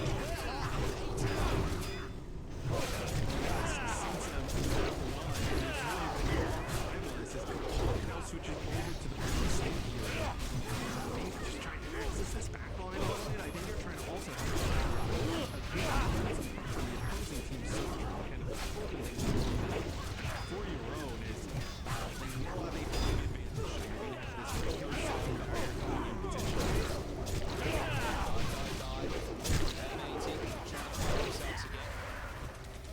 It's going to be rough for Hawk. Look at the damage he's already taken, Matt. Has to receive that B. Here comes the secondary dive.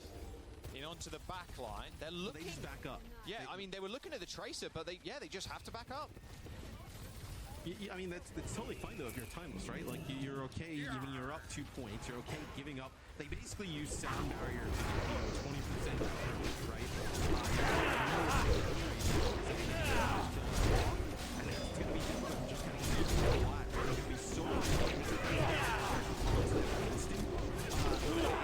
going to be really difficult for Hawk to live, especially because this point is in such a good corner. He's going to go and play a signal. I think it's better than Samir. Maybe he said, oh, they're going to do Samir. They're going to play a little bit more defense. I'm happy to see that M80's signaling swap. It's a very good start, too. See how they end up taking this fight, because a small rotation up to the high ground there might be needed, but don't want to fear the boop. You've got to fear the boops as well, the boop off the map. That would be quite awkward if he went down to that. Oh, nice eat by Hawk there. Just 180 spinning to make sure Rocket can't get that stick attached to it. Gets up into two.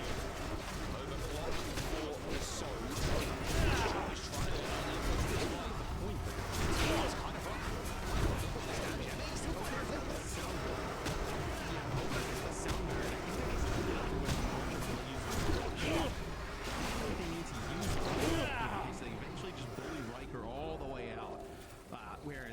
I think what Timeless is looking for. Like maybe if you can get Hawk low, which they did, you know, with the Terror Surge, maybe it forces that, you know, that little bit of a disengage and then the Kitsune rush, and then you just beat if you're Timeless and you're good to go.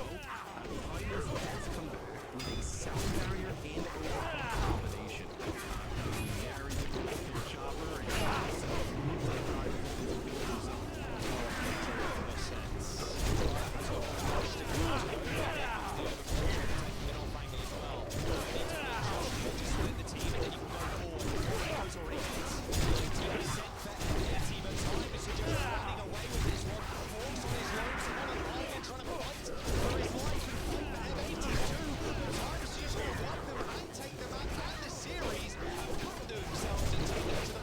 Damn, Timeless is going to the finals.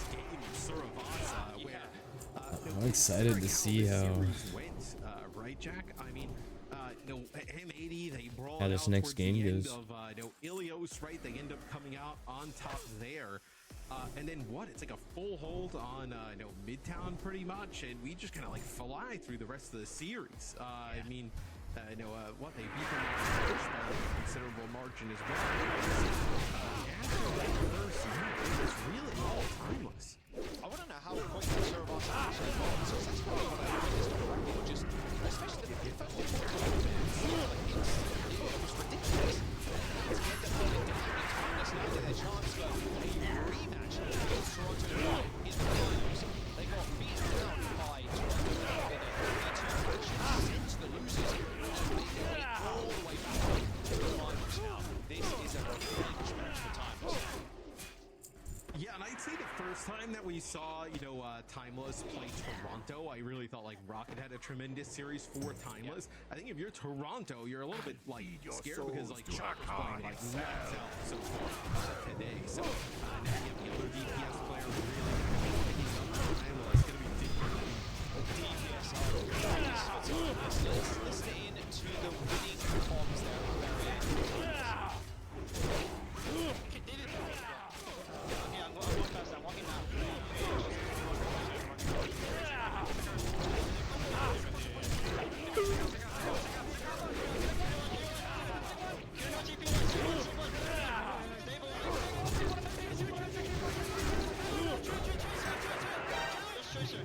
Just kill target.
Who are a beast in a different category, I think, let's say, than M80. So I think Timeless, an incredible win for them. This probably means so much to them just to be top 2. But now you start to believe, like, maybe they can win it all, right? Like, even though it's Toronto Defiant, maybe there's a chance. Yeah, I think that Timeless has established themselves as probably the best team in North America when it comes to the Orisa, Tracer, Sojourn matchup specifically. But now you're going up against Toronto Defiant. A Toronto Defiant team who has been very flexible, played so many different compositions, can always adapt, right? And so Timeless looking great here. Chopper on the Sojourn having a lot of impact. Nice amount of eliminations right there, 11 deaths for him in this matchup. So this is a Timeless team that is just stacked to the rim. As much as we talked about Chopper, Rocket, the backline as well this time around with CJ and Opener, all considering this one right from the Orisa, that season differential. And you pointed out here on Midtown, Jake, that, you know, it was a really good hold from Timeless. They really set up these steps. Yeah, I think CJ for me has been really fun to watch. I mean, we don't see his game all that much because for the most part, he's going to be behind these key frontliners. But like, I love this right here. Look, CJ, he's right in here on the flank. Look at the front of Bricks.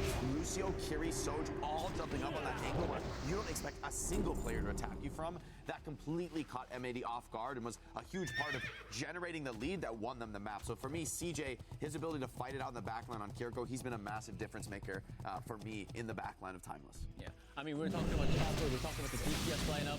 That's who we have for the post-match interview for this one. We got Chopper off the line to give some insight about this match. Chopper, big congratulations on getting the win. Thank you so much. All right, I mean, I know you guys have to get ready for the grand finals, and that is the biggest match, so I'm gonna make this quick. Was there anything you guys did specifically to get the win against M80 today? To be honest, we knew that after our Luminosity game yesterday, we should just play our own game. You know, at the start of the tournament, it was a bit shaky. You know, we went 3-2 with Pip. Everyone was stiff in the game, but every map was down to the wire, you know. And that Luminosity game, I think, gave us a lot more confidence. And overall, I'm just really happy we beat M80 again because, I mean, you look at their players, and they have some real top talent, like Overwatch League veterans, and we beat them in groups once, 3-2, but, you know, you could call that a fluke, maybe, because they're a new team, and maybe it was just a joke, but I'm real glad that we won again in 3-1 fashion, you know? Yeah, Chopper, so I just want to ask you, you know, I talked to you years ago when you were still, like, I would say, even a lot further down on, like, the up-and-coming side of the spectrum as a DPS player in NA. And so I wanted to ask you, with a top 2 position now in NA, I mean, if you guys can stay top 2 after the second qualifier, you'll be going to DreamHack and playing an international LAN against some of the best players in the world. What does it mean to you guys? You know, all the players in your team are in a similar position that would be a first for, I think, all of you, except, you know, maybe 1 or 2. What does that mean to you to play and beat some of the biggest names so far that we've seen in the scene here in the OWCS? I mean, I think it means genuinely, like, so much, you know? Like, a lot of us are contenders players. We didn't really have the chance to perform and show up in, like, Overwatch League, other than, like, the Pro-Am, I believe. And, you know, top three makes LAN. We were happy with top 3, but being able to make top 2 is, like, you know, it's insane, you know, dealing with Pelican, Hydron, all these players. I don't know.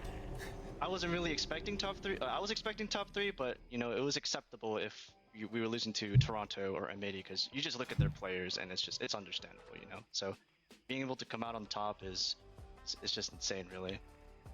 All right, Chopper, I'm gonna let you go. I know you guys have to talk about the match coming up. Good, best of luck to you. Thank you so much. I'll see you soon. Thanks, Chopper. All right, thank you so much. All right, that was Chopper from Timeless. He sounds like such a good guy. I feel like we have a lot of new talent or new players who are, you know, they got these skills and they're like also like ready to do interviews and like show, I guess, their personality as well. I mean, it's been a long road for these guys. I'm even thinking back to like the OM last year, we saw before the Overwatch even kicked off. They've been fighting for this opportunity for a long while, and so Chopper ready. Yeah, as you can see, here's the bracket. It is going to be Timeless moving up after beating M80. Our grand finals for NA region is going to be Toronto Defiant versus Timeless. I can't help but feel that this has kind of been we've been waiting for this ever since that map 5 banger against Toronto previously. I mean, they were the only team who has ever played this iteration of Toronto Defiant to a map 5. And yes, it went Toronto's way last time, but Timeless, they look more and more confident as the tournament goes on. The meta is shifting in their favor. The big question for me now is, does Toronto Defiant have more cooked up? They are a team that with someone on the table, it feels like they always have some sort of advantage. They always put themselves in the cup that gives them a favorable fight. And if they end up in a pure mirror, as you said, Johnny, that could start to look pretty good for Timeless. Yeah, I think Timeless definitely has a good chance in this one. But you gotta watch out for what Toronto Defiant throws your way. You gotta talk about that. You gotta discuss strategy, right? Because if you get put on the spot and you're like, well, what do I do now? Like, you better have that figured out going into the grand finals match, right? I feel, though, that they probably talked this over quite a bit. And they also know their strengths, right? Like, if they have Rocket facing off against Merit in a Tracer duel, I think they're pretty happy with that. I think that's something they look forward towards. When they face off against someone, if he swaps over to the Sigma, Toronto Defiant known at this time for the Kazuura's coaching documents and the map picks and bans they have in store, there might be a lot of strategy involved here in this one. Yeah. I think, though, last time they faced off, you're right, it was Rocket versus Merit in the Tracer duel, and Rocket looked pretty solid, right? Like, he made that a very, very fair fight, if not favored for Rocket. But Merit is, like, the second best Tracer player on Toronto Defiant. He's biggest match ever coming up. Echo because his Tracer is great. But I think ideally for the Toronto Defiant, they put Merit on a core hit scan, which, I mean, Sojourn, come on, this whole tournament has been lights out for Sojourn. And it's Sugar-free playing the Tracer. I think that's the setup they want, and the meta has shifted now to where they're getting exactly what they want, I think. So I think Rocket has a tougher test in Sugar-free. With Merit on the hit scan, I mean, it's not going to be a Tracer duel. It's going to be Merit one-tapping you across the map if he's on.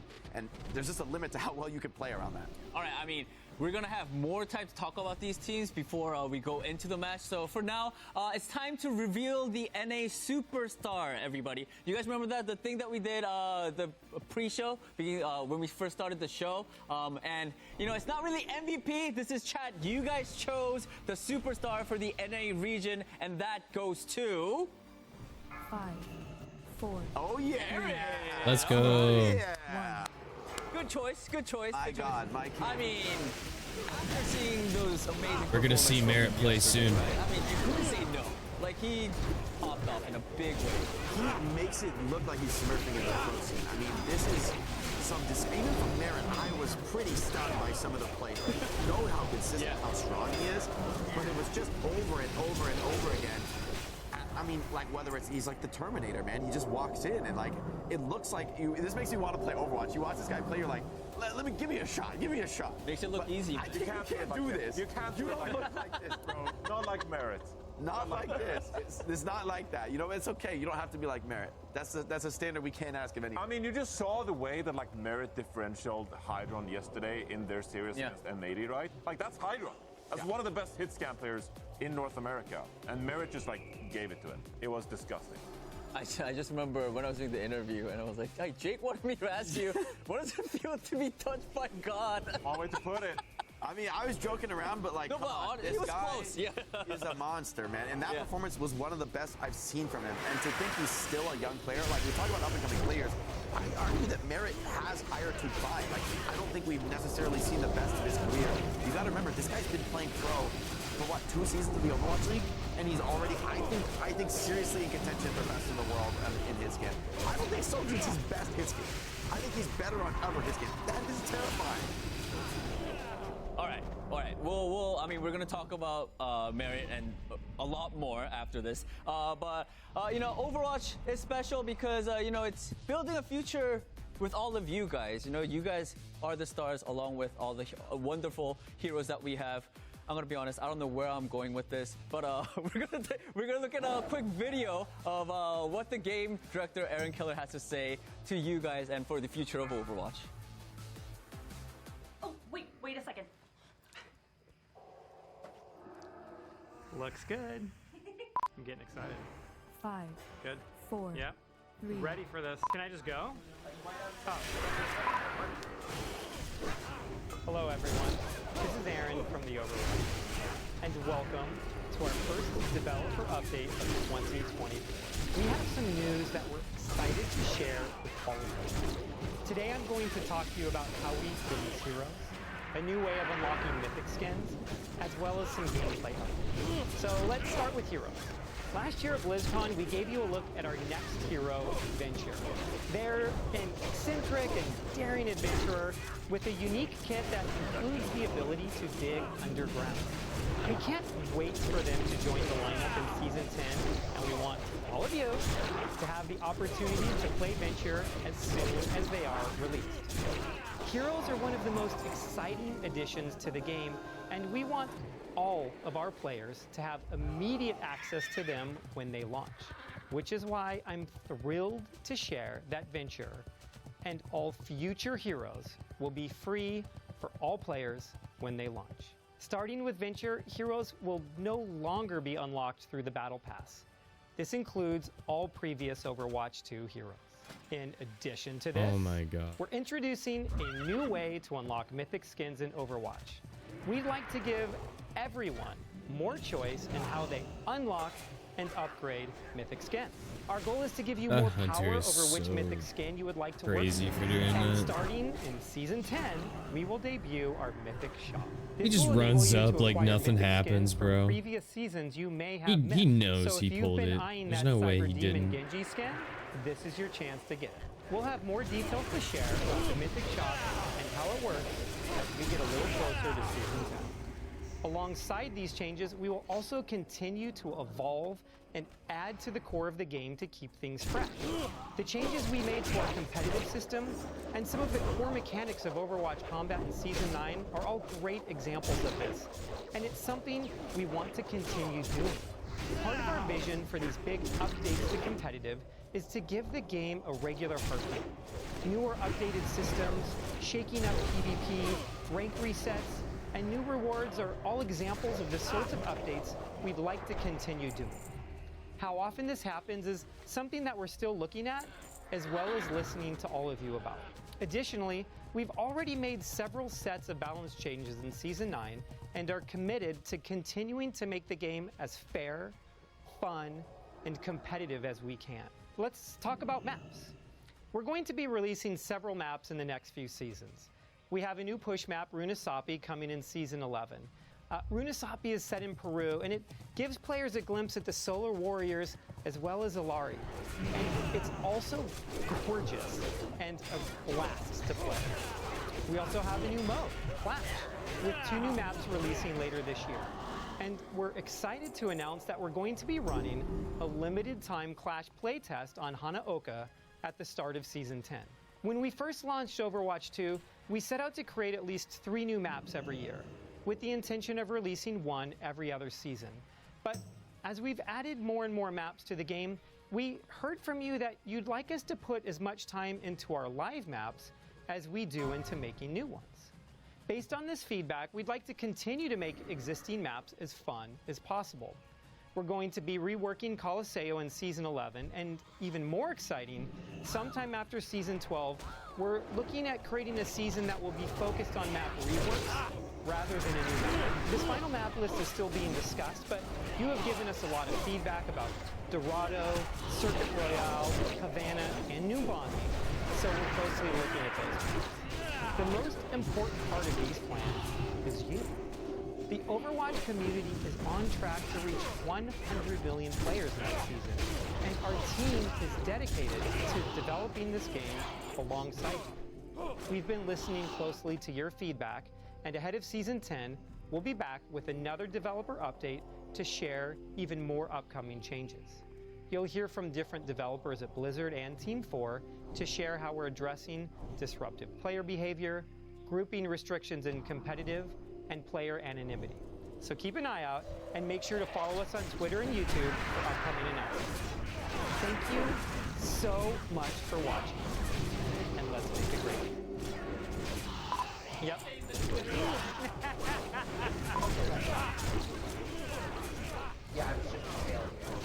Seriously? Okay, here we go. Final map list is still being discussed. We've been listening. Go. Thank you so much, Aaron. I mean, the future of Overwatch is truly bright. There's so many things that all the fans to be excited There's about. a lot to look forward to. Right. Can't wait. Dude, to see every that day we sure. get off the show, I'm like, I want to go home and play some Overwatch after watching these guys pop off in this match. And then I'm like, well, I can't quite do that anymore. Dude, you're still just grinding out Hey, there. I love Jake's it. in I love the grind. games. I Of love course. the game. And talking about pop-off, I feel like we're going to see a lot of that right now because we're going into the NA Grand Finals. Let's talk about Toronto first, Johnny. The most versatile team in the region. Someone, he plays Zarya, Sigma, Orisa, Doomfist, Winston, you name it. They're gonna bring it out all in this one. They're cooking to just an absurd amount, okay? I don't care if it's sushi or Korean barbecue or pasta, like they can do it all. It's just whatever timeless things are coming out at and they have a great plan. Toronto is just going to outmaneuver you with strategy. They can do whatever they want. Now it's all about executing. They're star-studded, incredible backline. Merit, one of the best hit scan players in the world. Sugar-free, flexibility between Tracer and Echo. It's a stacked roster, Danny. I mean, and they're going up against Timeless. Jake, why should Toronto be scared of Timeless right now?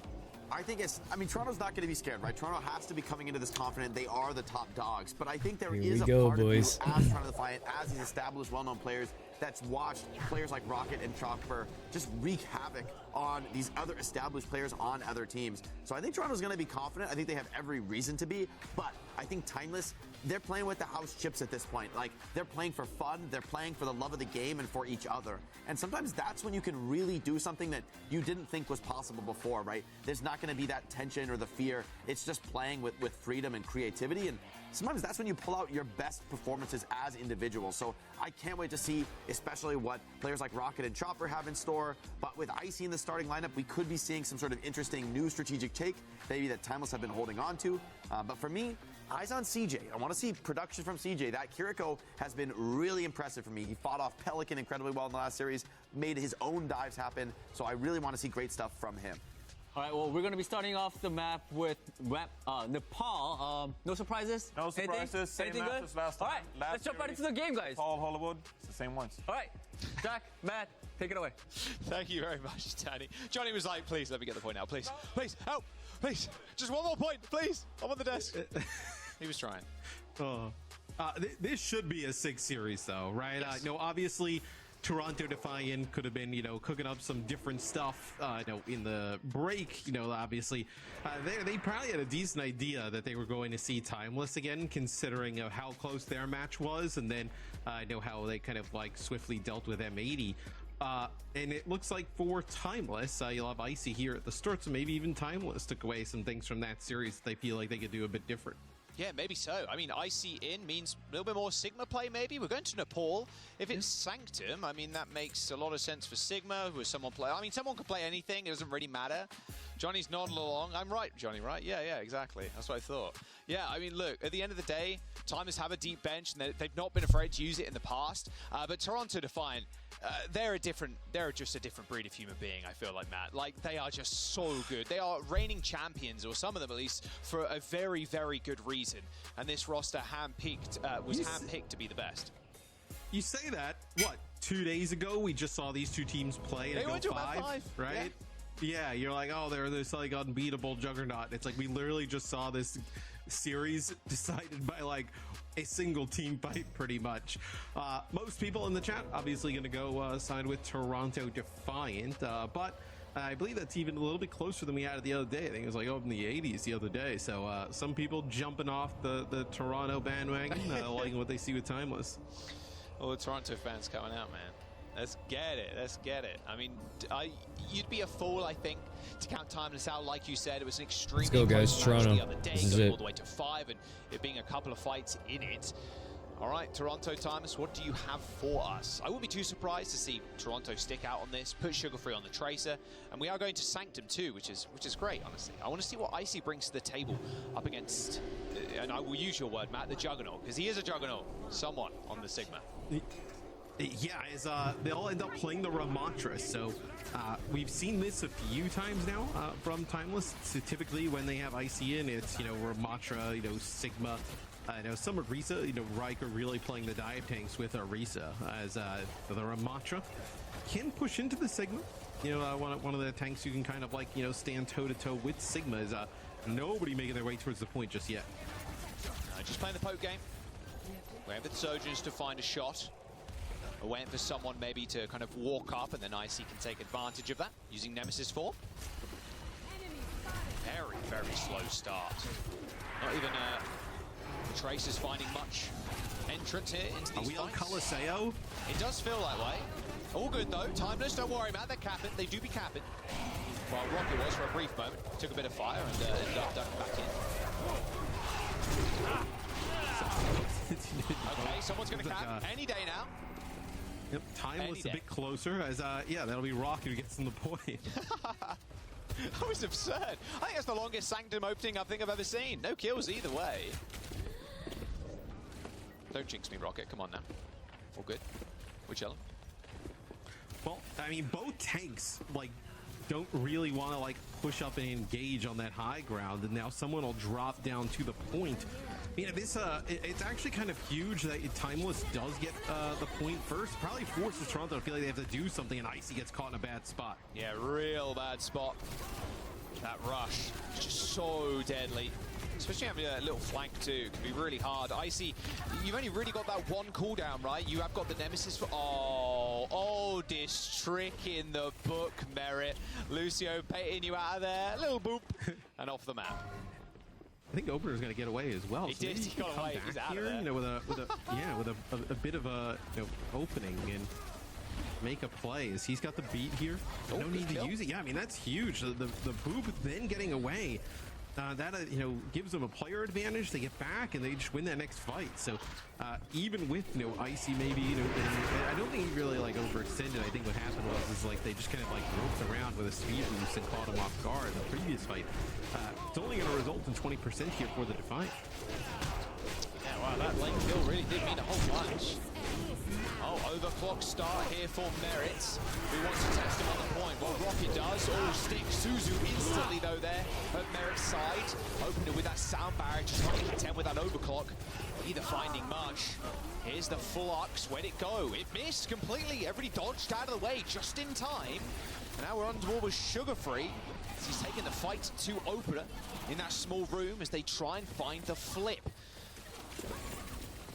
But both teams trade Lucio's, and RuPaul's so weak, it's going to be very difficult for him to move out as someone ends up off the side. So that is, it looked like actually it was Icy using the Annihilation, the Ramatra ultimate, but then someone just kind of falling off. But they couldn't actually push out on the point Toronto because RuPaul was so weak and they had no other healer left.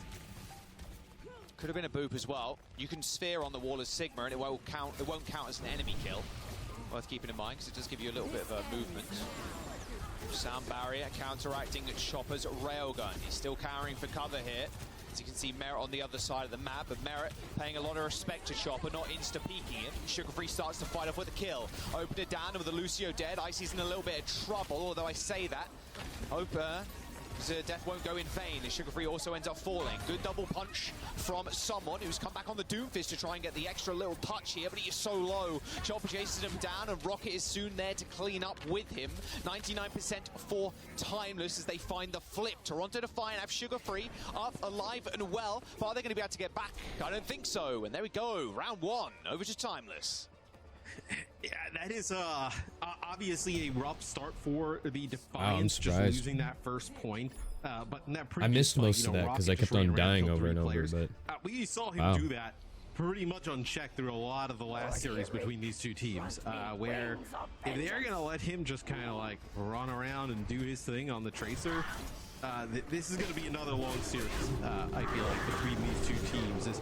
Toronto looks like to potentially be hovering that Doomfist again here to kind of counter potentially that Sigma, the Ramatra that's going to be in play. Yeah, expect a lot of swaps coming out from both sides, especially in the tank role. There's someone happy to run out with a Doomfist. A bit different, especially on this map. It definitely worked, man, but actually getting on the point and holding it with the Doomcock's going to be rather tough. There's not a lot of great avenues for the Doom to play on this point, right? Typically, it's why you see, Merit just takes typically why you see teams play a little bit more stationary comps on the point. And I mean, Chopper picking out where he left off in the last series. Two quick kills right off the rip. All right. Quick clean cap there for time. Yeah, I'm curious if someone actually up getting back and swapping. Maybe he feels like he's in a little bit too deep at this point with the Doomfist. Well, quite literally, I suppose, as he's in the point, or on top of it, at the very least. They're so split, though. You see, like, Right. it's two players trying to come up top right high ground, and like a few players down here on the low side, where it seems like they have a great read. Like these two players are trying to come out on the top. Good pick. Toronto find that flip too, as Rocket ends up going down to a kunai. It's worth thinking about as well. The last time these two teams met, that Map 5 series, it was Toronto Defiant taking the pool 2-0 to start it off. It's looking the complete opposite right now for Timeless. I told you about spoke about sticking power on the point, man. This is what I mean. Like, who touches here for Toronto Defiant? Someone is always so low before he can actually make a move and get on there. Yeah, the Ramantra is going to be really difficult to dislodge, right? Even if the Doom dives in, you can kind of keep him there with like the vortex of the Ramantra. And I mean, look at that. Someone, yeah, there's nobody's shooting him, right? Just kind of let him stand there. Chill. No power block. You know, we're going to be looking at what double support all for both sides here. They're going to drop down, try and rush. That rush, where did that punch go? Maybe it hit this the Soj map, but like, because you haven't got power up punch, it's not doing a whole bunch. You can still get kills with it, but it's a little bit easier with the power up. We've seen a rush on the point too. Oh, Chopper tries to retreat past that shield, and Merritt managed to bend the railgun shot around the shield by the looks of it. Takes care of Chopper. So now someone's a little bit more free, especially since now he has his ult. Annihilation available, and popped instantly from Icy there as he runs on forward, but quickly matched with a sound barrier from the Toronto Defiance. Quick cleanup too, as Timeless end up going down, and there it is. A little 69 flip there as Timeless end up losing the point. Yeah, this is where for Timeless, I'm curious, like, do you feel you need to actually swap here, like, to counter some of the Doom stuff? Like, the Orisa is awesome against the Doomfist, right? I know that kind of would be the tank you would go towards. Then, you know, you kind of find yourself in that Orisa mirror eventually. Kind of how you end up there is seeing Mirror with an overclock here. Oh my! Chopper's gonna pop his. Oh! Mess with the best, die like the rest. Railgun straight through the dome. Chopper goes down. Merritt proven once again. One of the kings when it comes to the Sojourn pick. Good spawner kills there as well. TJ trying to escape. Okay, so they're going to go Queen. So they're going to have the Queen in the mix and here with a Cassidy. So if you're Timeless, you're going to play this comp. You're not really going to kind of like vie for that high ground, right? It's going to kind of play into the exact sight lines that Toronto has. Probably going to try and force this fight on the point. Yeah, the Cassidy's going to be a big hindrance here to Doom, quite literally, with the Magnate. But someone shouldn't fear too much. Does have the ultimate. Wants to put out that power-up punch first, maybe trying to get in kitchen, cook up something special. Punch does end up going in as Chopper ends up falling over. Good stick on the Queen too. No shout, no problem for Sugar Free. They're going to clean this fight up pretty easily with 90% on the board and a late dive, late death with Lucio. And Timeless are in trouble. Rock ends up falling as well. Well, who touches? Nobody. That's who. I don't think they get back in time as Toronto. They even up the score. Yeah, so it takes a little bit for Toronto to actually kind of get the points playing this Doomfist. Okay. Once they do, it seems Round like with really come back 1-1. Once they can't exactly just kind of sit on the point away from that position. So really, it's like Toronto just playing for when they get that Kitsune rush, and then they're able to empower that Doom. And I like this decision for Timeless. I think play the Orisa comp. Like they talked about in the interview, like, hey, this is what they're good at. So got him here, like, may as well stick to it. Also happens to be Orisa pretty strong against just about everybody at the moment. Yeah, 100%. 100%. And with the Doomfist, I'm curious if they're gonna kind of half get to the point, realize Orisa's on the other side and switch. We'll see what someone wants to do, or he just wants to stick on the Doomfist again.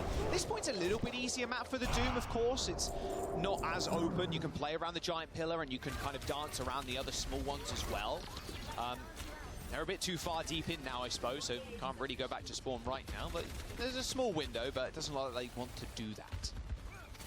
No, I don't think so. I think maybe if they kind of lose first fight, you see them make a change, but it's going to be on someone to try and stay alive here, right? You know, Spear can just kind of get pushed out of the way. Great survivability, and now, well, you know, Orisa can kind of like collapse, right? Get moving pretty fast right at you.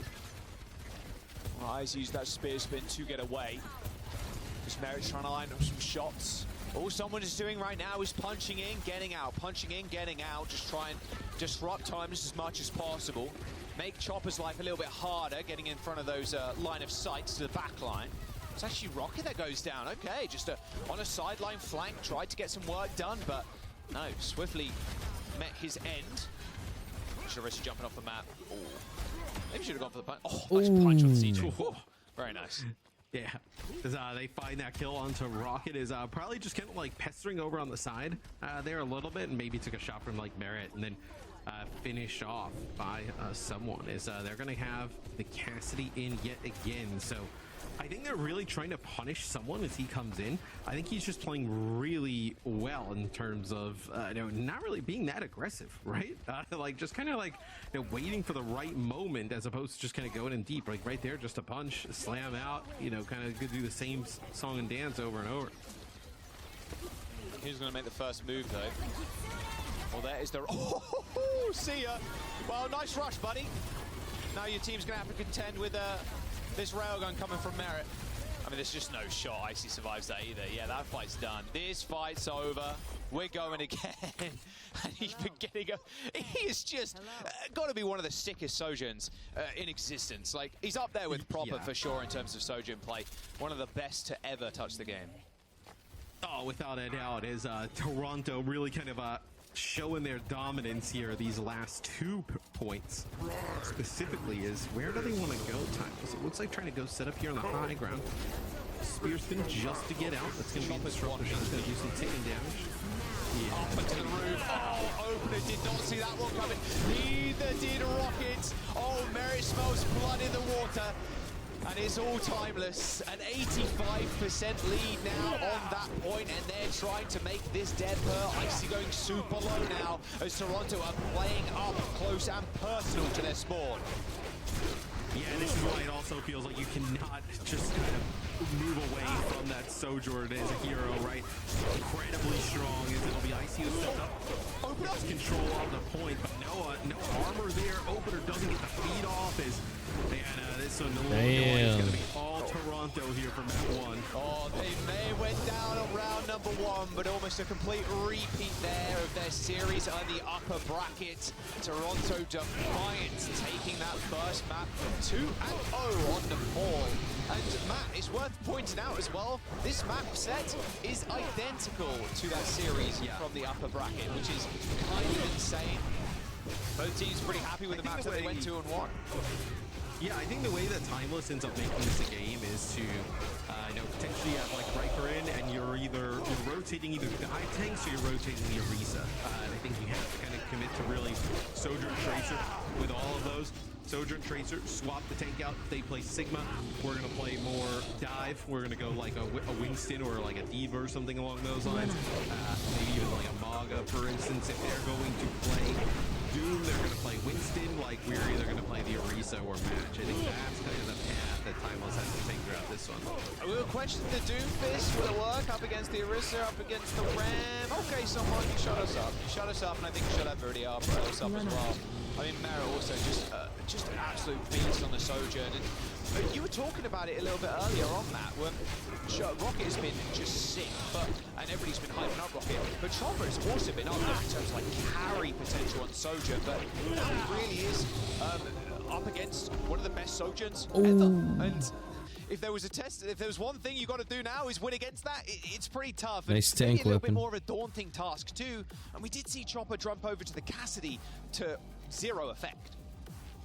Yeah, and the one thing I think for Timeless, like, you can't really let set in is sometimes you're just like, oh, hey, we're like surprised and happy, we even just got top 2, right? And it kind of like takes out like sense of urgency, like in a final of like, oh, well, we've kind of already accomplished like what we wanted to. Like, well, no, you have a legitimate, like, this went to 5 the last time, circuit points on the line, right? Who knows what a meta looks like in the second stage of OWCS. May not work out as good. You need kind of that buffer going into DreamHack. Yeah, more points the better. Stage 2 is important, but what's important right now is that timers lock in.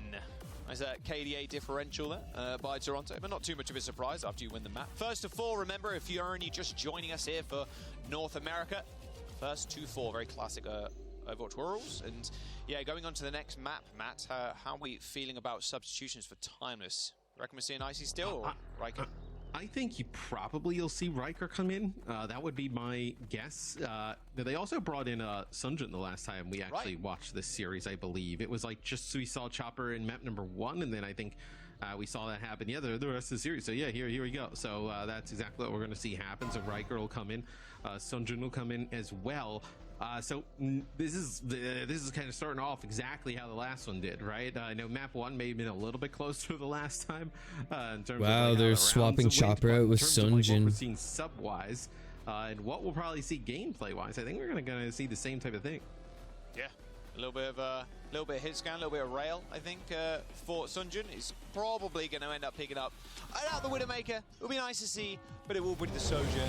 Hollywood just El Clasico map for that one, and Riker maybe just pull out the Winston too. I mean, it seems like them and Icy, they're happy to also play the Orisa. I mean, Orisa, when it comes down to it, it being not like a new hero, but like it being reworked to a point where the playstyle was completely different. Every tank that's touched Overwatch 1 can play the Orisa in Overwatch 2. It's just whatever. Riker at least then gives them flexibility if they want to go more like a dive comp, for example. We're going to go to a quick break though. Don't go anywhere after this. Map number 2, Hollywood. Toronto currently in the lead.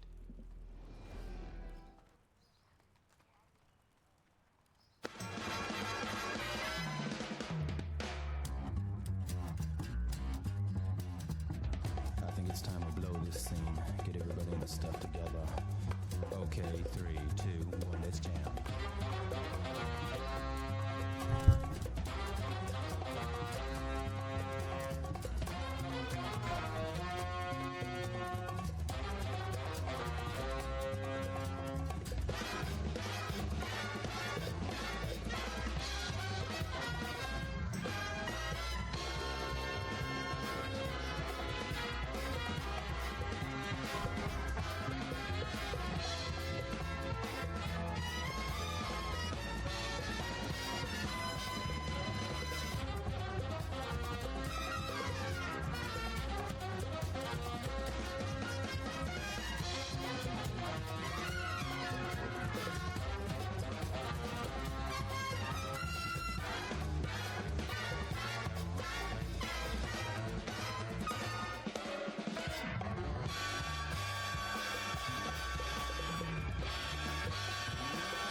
Welcome back. Hollywood up next. Toronto Defiant taking an early lead in this series. Very reminiscent of what happened in their upper bracket match earlier on in this tournament. There we go. And we had substitutions too. We had Riker in and Sunjin in for Timeless. So we'll see who starts on the attack and defense first, and then we'll load on in. And here we go, guys. Next match. Because someone, Matt, is he on Doomfist again? I mean, probably not, right? But there's a real possibility you could, especially on Hollywood. But Sigma seems like the better pick to me. But we'll have to wait and see. They're on the offense first, that being Toronto Defiant. Yeah, no shot. I think they run Doom yet again.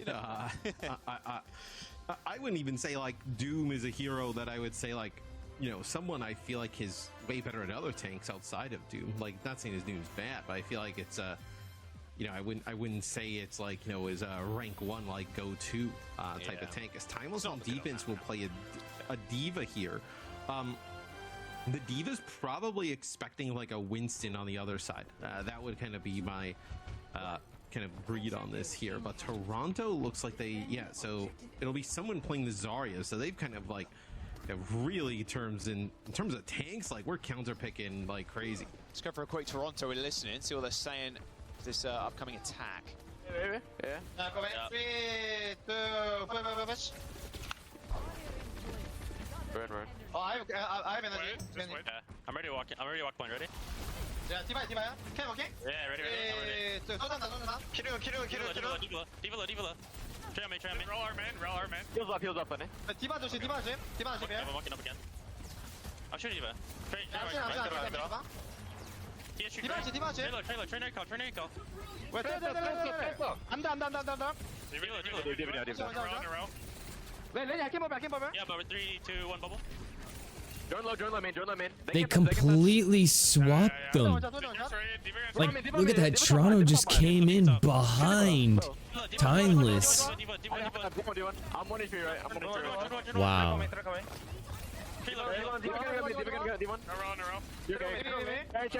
Mark J, Vega, Mark J.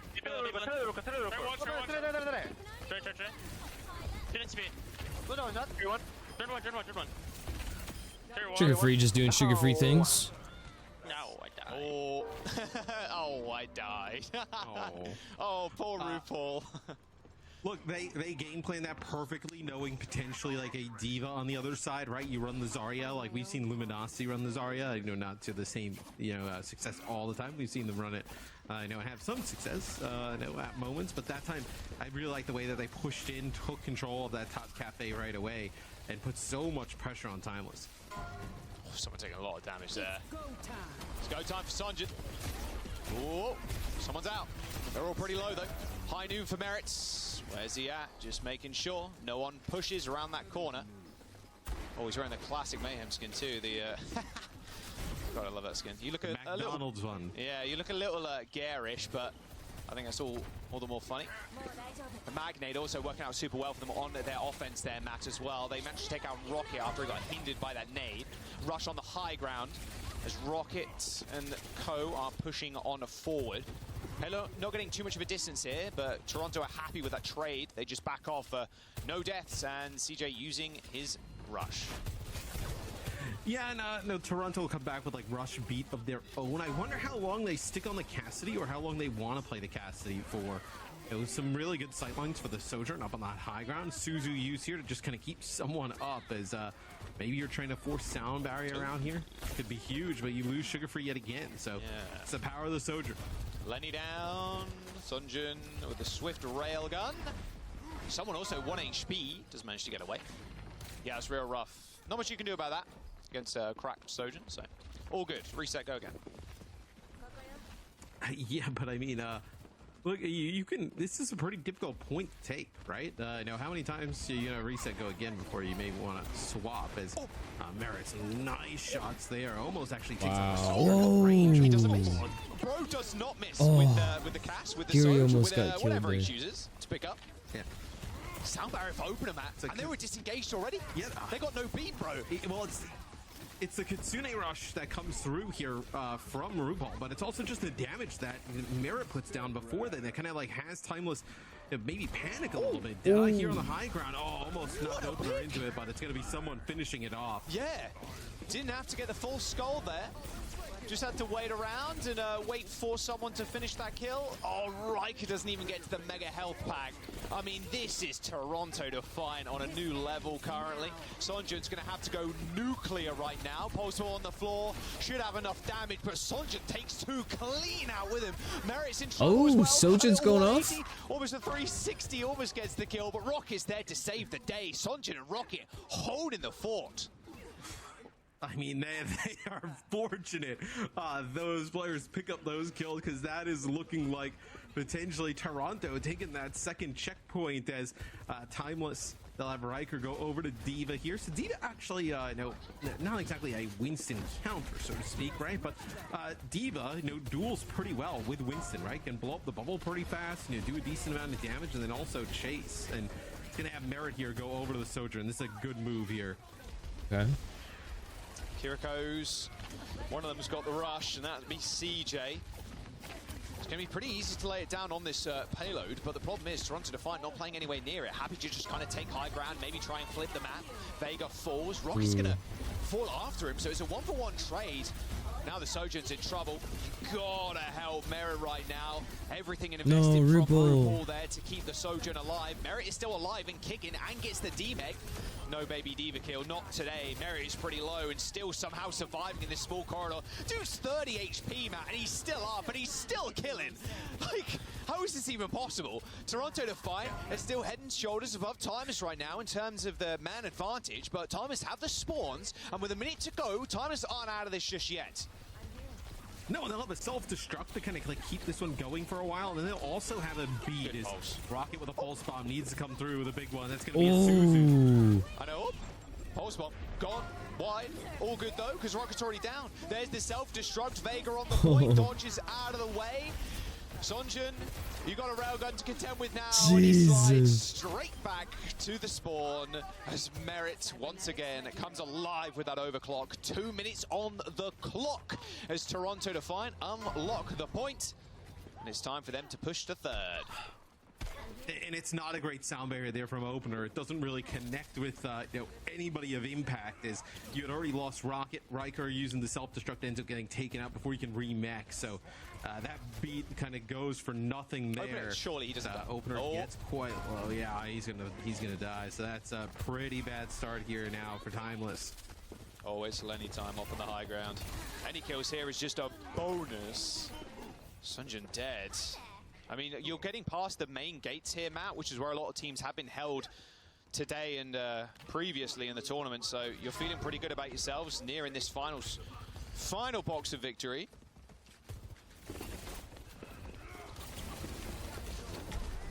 Someone goes into the back line. I mean, they're going to be able to live so long. Oh. You think, oh, that's a huge kill.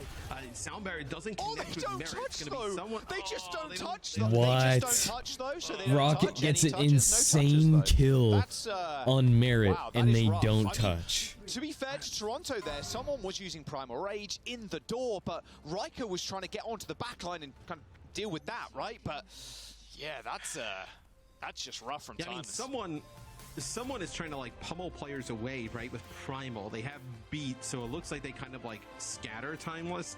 And maybe Riker, I mean, you know, obviously not in their comps, but like maybe the call is for Riker to touch and like thinks he can back up a little bit, maybe towards it. Somebody got booped or displaced. Quite unfortunate there, because Timeless actually gets that first pick. You know, Rocket having a little bit of a rough Yeah, one that's here. You know, crazy. like they get the first pick pretty hard, and they lose because they didn't touch the point. At the start. Wow. Yeah, right. And just not I mean, that's good for Toronto. Hey. That kill on Merit was really clean too. Managed to whip around the corner, filling full of lead. Toronto finished with time. Not over a minute though, so you know, all good for Timeless in that respect. 54 seconds in the time bank, but this defense is something to behold with the Winston too. It's I'm surprised we're not seeing a little bit of someone Sigma, but the pace that they're playing at, it feels a little bit too quick for Timeless at times. It's up to Timeless, you know, Rocket or Sunjin especially on that second point to come up clutch with a railgun or just the overclock. And so Toronto, I feel like they're in 7th gear. Timeless are currently in 6th. Need to kind of catch up to the pacing Toronto are setting right now. Let's go for a Timeless quick listening, see how their attack ends up going. I can have speed for it a little bit. Okay. I'm gonna go. No, I can help you. Already go main, go main. Speed. Yeah, MP. Come on, Jordan. Bottom right. Jordan, half, Jordan, one. Yes. Next time, right. I can go 3. Yeah, I'm with you. Jump. One. Carry one. Oh. Carry one. Wait. This one. Oh. Maybe trade. Monkey half on point. Shit. Carry one. That's good trade. Monkey. Nice. I'm talking about Lucio. Guys, carry fast. Yeah, Sync kill onto Vega there as they try and push the advantage. Vega a little bit too behind the rest of his team, trying to get out someone who was kind of tussling in the front line. One tick for They actually now. pushed back Toronto. To make a Interesting. re-engagement. Vega coming back in just a moment. In fact, there he is. Full 5 for Toronto. They push onto the point. Primal Rage nearing for someone as well, as Cafe Control is the imperative. They're touching. Someone super low. Railgun shot onto Sunjin, who slides away from Merit now. As the fight begins to slow down just a little bit, but Rocket actually just goes down to a disruptor shot. High ground control, very much in favor of Toronto Defiant right now. Riker takes RuPaul with him, but the Kitsune Rush, a parting gift from RuPaul. Merit's crazy. Yeah, as I think you can see how Toronto, like with obviously their pace of play, but I think they just have, like, you know, a lot of experience on this roster of like these types of situations. Like, oh, we're down a player, like, you know, we don't have to really kind of like panic engage. We can kind of play around someone, and this Winston it's going to be the Kitsune Rush, but Primal inside of it's not looking good right now for Timeless. It's not. Good Primal Rage there though from Riker, survives that pulse bomb, refreshes their health bar, but here comes the sound barrier from Toronto Defiant. Sugar Free was so low too, desperately needed healing. And he got over shields and over health, sorry, and all the more for it. Manages to stay alive. Someone comes back, and Toronto Defiant holding firm. I mean, look, for a lot of people who didn't, tune in maybe last year, right? Merit, someone in RuPaul, like a crazy combination for the Florida Mayhem, right? Yeah, pretty crazy. Won the whole thing. Won the entire thing, right? So you're playing against a team that has, with just those 3 players. I mean, this is just silly. They have so much like synergy playing with each other for so long. That now, I mean, look, you throw the Sugar Free in the mix and then Vega, right? Very difficult to deal with. Rocket actually gets 1 here. Maybe you can make something out of this pulse bomb. No, doesn't connect, and it just feels like the pace is like a little bit frantic, right? Like it just feels like a little bit all over the place at the moment, which I think, look, if you're going to play like at this hyper fast speed, you're going to take the players who have done it with each other for a very long time. Oh, someone tries to get out of there, and get out of there he does. Sunjin trying to land a railgun shot. There's a couple into someone, but there was no immediate kill. Now Sunjin's in onto the high ground, receives a sound barrier and tries to square up against RuPaul. TP's through the wall to help someone, but Rocket's already claimed 2 of the Toronto Defiants. And there we go. Timeless managed to stamp their way to victory. They've got the payload. That was so so can close. they get it? 2 minutes and 50 seconds to go. A very scrappy first point there, Matt. Stage 2 opens. They're going to need a really fast push through the second phase of the map, right? And especially with Toronto dying so in sync with each other, they're going to be able to get high ground. Yeah, I mean, Toronto, right? If you're in their comms, or if you're thinking, from their point of view, right? You win 2 team fights here with the amount of time on the clock. You're looking at a hold here, or you're looking at basically having a better, everything goes horrible after 2 fights. You're still gonna have a better time in terms of time bank. So really own in, focus on these next 2 fights. Someone dives in. Oh my god, CJ did not see that one coming. Merritt just sometimes, he appears out of nowhere. Nice dodge of the pulse bomb too. Oh, Rocket goes down to his own pulse, adding insult to injury. We'll That's crazy. Reset, 'cause you knew you were going to lose the fight, Rocket. You can't die to your own pulse bomb, bro. All right, Toronto Come on. now. It's a problem dealing with Merritt, because someone also is able to just engage with this bubble. Every time Riker steps up, Matt, he gets someone shooting at him, Sugar Free Merritt, everybody's shooting at him, right? And then he has to use his bubble, not on an engagement, but just for defense. Sound barrier, Kitsune Rush, okay. Maybe over-eager there for Toronto Defiant, but sending a message is sometimes more important. I mean, every fight is kicked off, it feels like, on the Toronto Defiance terms at this moment, where Sugar Free deep in the back line. Not going to be able to get out from there. I mean, Rocket over chasing down as someone goes in yet again. See what I mean? Oh, wow. The pacing from the Toronto Defiant is just outmatching Timeless right now. And you also notice that someone will drop his bubble and Merritt is able to just slide on into it and just play safely, basically in the mix. There's a sound barrier. Merritt's waiting for them to come to him so he can just exchange places. Got his Mad Hatter on. As Merritt is getting booped around by the Winston, eventually taken down, but not after a sound barrier and a Kitsune Rush used. However, Timeless still have 3 ults in the bank, and with a late kill onto Vega, they're in good stead to push this payload to the second point. Yeah, and I think this is kind of like Toronto, right? You just force some of these ultimates out of Timeless, and then you really just have this one last fight. You win this, obviously you take map number 2, you lose, you're still going to be in a spot where you have a better time bank. It is go time for Sunjin now. He's trying to match Merritt. It's Riker that steals that kill away, but you'll take that any day of the week. Getting Merritt out of the equation is good for Timeless's success percentage. It's going up. Rocket down though, not the best. Timeless still have this Primal Rage. If they need to use it, he's 66 HP. He's gonna have to pop it soon. As Toronto Defiant are pushing them to the very brink. Overtime is in session now as Toronto have control of the point. No more C9s for Timeless, please. But with CJ going down, it's gonna be hard to stick to the point without receiving an infinite amount of damage. Riker retreats to the high ground there as someone chases him up, and Sugar Free 2 was lying in wait. Toronto Defiant halts the payload just before that second point and shut out Timeless. Damn, they were able to hold them back. Holy crap. Yeah, as Riker actually in Primal had the opposing Lucio Vega really low, but yeah, I couldn't chase because they needed somebody to actually end up kind of contest there in OT. So Vega makes it out with his life, comes back around the corner, a little amp heal, then as a beat drops at the end, but it's really not even necessary as Toronto pretty much cruised through Hollywood. Look, Toronto capped 2 with time, so maybe it would have been a different story if they didn't, maybe they stayed on the payload for a little bit, but Timeless are down here, but they're not out just yet. Of course, it was quite a backwards and forwards series when they first met each other up in the upper bracket, but we're going into the third map, Matt. Match point almost there for Toronto Defiant, but they're just playing at a different level right now. They very much, I don't want to say like warmed up throughout the bracket. I guess that's kind of a thing, but it just feels like they've unlocked a new level of play right now. I mean, having world champions also kind of helps. Let's listening though to the winning comms of that final round there from Toronto. Yeah. Monkey one him. We have spawn advantage.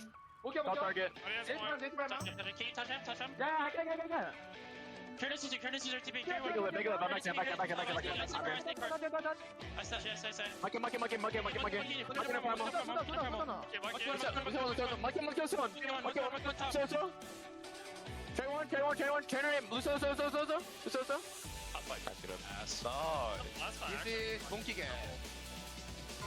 Just another game in the books for Toronto Defiant. They're looking clean, Matt. Like, nothing's going to shake them at this point, I feel. I mean, it would be, with the way they've been playing, for them to kind of get, razzled and, just a little bit stunned, it feels like it'd be very difficult to do. I think it really kind of starts with someone being able to play all these tanks at a high level. Like, it feels like they never can get counterpicked in terms of like the tank, right? And then if they're willing to, mirror like Winston or, play something like that, it feels like that is like, a spot where Toronto's totally fine ending up in. Yeah, and having someone so versatile on your team, like you mentioned, means you don't have to sub them out time in, time again, right? I mean, Timeless have been using their subs to very great effect, but if you could just got an all-rounder like someone, you don't really need to worry about kind of splitting time between scrims and like different maps and whatnot. So yeah, I mean, it was going to be a tough match for sure. Timeless put up a ridiculous fight. Very much the underdogs coming into this match, but it was a lot closer than I think a lot of people had on paper. Well, apparently not. The chat was loving Toronto Defiant in the Preds at the very least. Yeah, and I think if you're Timeless, I think there's probably like a discussion of like, okay, what do we want to do the rest of the series? Like, are we looking at kind of playing the same exact playstyle to be Chopper coming in here for Sunjin? No change in terms of tank, but do you want to keep trying to go with like Orisa, Winston kind of base stuff? It feels like that's like one bucket you kind of fall into, right? Or the other options, right? You're trying to play Sigma, you're trying to play Ramatra. They'll keep Riker in here, potentially to play some more of the dive with Orisa in the mix. Yeah, Esperanza. The last time they did face, it was a Toronto Defiant win on Esperanza. And then New Junk City went the way of Timeless after that. So we'll see how they fare on both these matches. Yeah, about a new Queen stream for Timeless as Toronto go into this one. Choose this one, sorry. Esperanza. I really like Esperanza, and I think one of the big reasons why it's one of the better push maps is because of the variety of comps that you can play. You can play the Malga, play the Ram, Ryan if you really want, if you want to be crazy about it, but you can play the Doomfist, which we've seen actually a lot of coming from teams like Toronto Defiant, who've played the Doomfist here before. So maybe that's what they're going to end up rolling out with here, and if you're Timeless, knowing that you've played against them on this map, I mean, having the same map set definitely helps in terms of like scouting, right? Maybe you come out with the Orisa straight out the gate to try and shut someone down. Yeah, I think that's probably the answer here, right? Play the Orisa-based composition, see if Toronto goes into the mirror, and take your chances with it, right? I think that's probably Timeless's like best path to get back into the series, and really, even from their own words, like kind of like got them back on track throughout this event, right? I think if you're going to try and mirror or match or try and counter what Toronto's going to do, I feel like Toronto's going to be always at the the forefront of what's going to happen there. Yeah, I mean, he's hovering the Doom. I think it's going to be it. TP out, quick swap from Sugarfree over to the Tracer, and it'll be all said and done. But yeah, Timeless running the cast, very much predicting that someone's going to be on the Doomfist. But we've seen how the cast rolls out before. I mean, Chopper is a ridiculous sojourn, but the Cassidy very susceptible to these dives, regardless of that Magnate. It's still kind of weak when you have every single member of Toronto diving in on you. Yeah, I've liked when they've had the Sojourn in the mix. Like, obviously, you know, a little bit harder to keep alive than the Cassidy at times, but I just think both, you know, Chopper and Sunjun have been so good on the hero. Like, you know, even kind of like at times going toe-to-toe with Merit, who we all love. So I think, obviously, Cassidy has, you know, some spots and some moments, but I still favor the Sojourn, I think, most of the time. Yeah, I definitely feel the same way. Feels like they're just trying to counter comp right now. Just counter someone to the highest degree. Well, Sugarfree's had a really good series, right? I know in right there, as Sugarfree goes to the back line, picks up the kill on Rocket. Like, maybe it's kind of more to have to try and, you know, keep this Tracer in check a little bit. Yeah, a lot of that was a disruptor shot as well from Merit. He just put it down, and Rocket was like kind of walking through it, like, oh, please save me, please heal me. And then guess who's in your back line? Well, it's Sugarfree. Here's the push bot. It's going to take that small little lead there, and now they can just hold high ground, just wait for Timeless to roll out the spawn. They're going to play Zarya. So this is like the composition we saw Luminosity play, right? Where they played like, you know, Dante on the Zarya. I believe it was Vision on the Cassidy. So like, this is a different look from Timeless. Definitely one where you're going to have a little bit more protection for that Cassidy with a bubble. Also allows Rocket to stay in the back line a little bit longer. Yeah, just saving Private Chopper. I think that's going to be the name here. Just as soon as he gets descended upon, quick bubble, and then hopefully he can click a couple of heads, or even throw out that Magnate. Pretty frustrating to deal with. But, well, Mary's got a railgun, Matt. And they have Rush too. That is a very quick fight. That Rush just... it's just too much, man. There's just no way. They kill Vega, but whatever. This is Lucio. He'll go back in time. Yeah, they get just backed into a corner, right? And you get back to that really short corner up there on the high ground. Kitsune Rush, Doomfist flying in. I know Tracer from one side, Sojourn, Disruptor Shot, and all the damage from the other. I mean, no way you're living through that. Merit will charge a rail shot. Back up here to the high ground. Oh, there's the checkpoint as well. All right, they're going to have a decent angle here, and they're going to have a decent line of sight onto the bot. Although Toronto Defiant is just backing up at this point. They don't really need to press the issue, although Merit definitely wants to. They're just looking at the Zarya. Oh, no bubbles, no problem. Or Merit gives a little 360 there, making sure he doesn't get picked out of the sky by the Cassidy ultimate. Uh-oh. Chopper is in a little bit of trouble. Yep. Like milk and a butter churn. He is donezo, bro.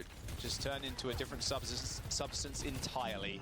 Timeless, they lose this checkpoint, Matt, and Toronto Defiant are just running away with this game. Yeah, this one, you know, kind of going like a lot of the rest of the series there is that you get that mag grenade onto the Doom and it doesn't matter, right? You just power blocks, just, you know, turns into a new punch and just keeps on moving. As Timeless, the benefit for them will be double support ult here. You're probably trying to build this up for, you know, RuPaul here.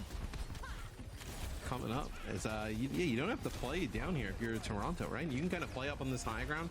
You know, let them try and come into you with this Zarya.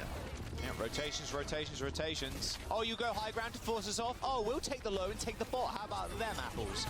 Well, there's the rush. This allowed RuPaul to build up a rush. Oh, Sugarfree's down. Sound barrier comes out a little bit too late there from Vega to save Sugarfree, but they can still attempt to fight this, as yeah, RuPaul does have that rush. It's whether they actually want to or not. They end up backing off, and Timers are going to be able to pinch them if they choose to go through that mega health pack room, but it doesn't look like it. It looks like they're going to go all the long way around and maybe retake control of their own high ground, and yeah, that's exactly what they've done. Yeah, no need to play a little bit risky here if you're the Defiant, right? Take the safe route, rotating away. Very good grab, just catching someone on the rotate there. RuPaul did have Suzu, but you know, Suzu to grab. And he uses rush too.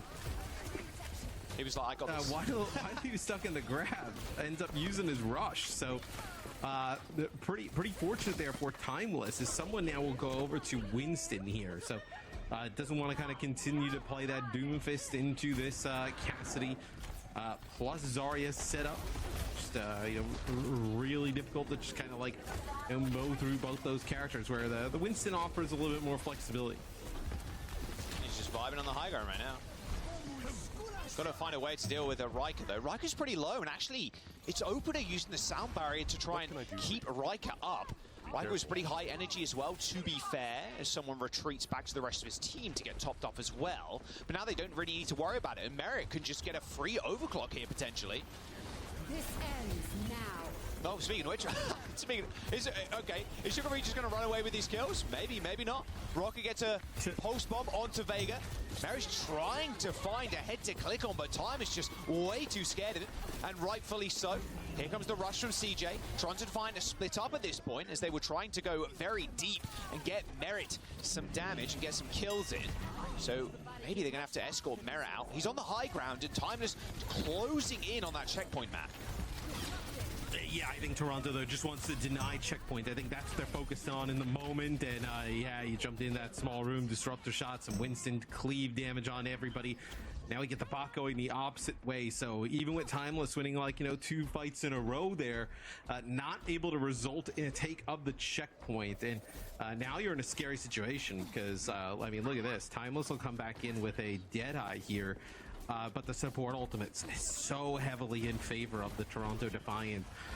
You can use both of these and maybe even get to like 100 meters or so, get close to a completion. Don't worry though, we got Deadeye. Worst ult in the game. Don't worry, guys. Well, there's the rush. Chopper's in trouble and he's in desperate need of some help. Unfortunately, he does end up going down, but not after throwing a Magnate out and killing someone. But I mean, Merritt, try and come at the King. Luckily, though, actually Rocket's there to dethrone him, for at least for a brief moment in time. Time is just kind of ripping and roaring in that small corridor. That was a lucky kill. Well, maybe lucky. Kill with the Magnate onto someone. If someone doesn't go down there, Matt, that is a very different fight. Yeah, without a doubt, right? No, if you don't lose that tank, you're in a great position. This will be the checkpoint here for Timeless. They are definitely not out of this, Jack, just yet. As not. What? They're down about 20-something meters, right? They're going to have basically all 5 ultimates to work with. So if there was ever a time for Timeless to come online, right? I mean, you find yourself down 0-2, have to clutch up here. 5 ultimates in Timeless's bank right now, pretty much. Just go for a listening real quick. Nice.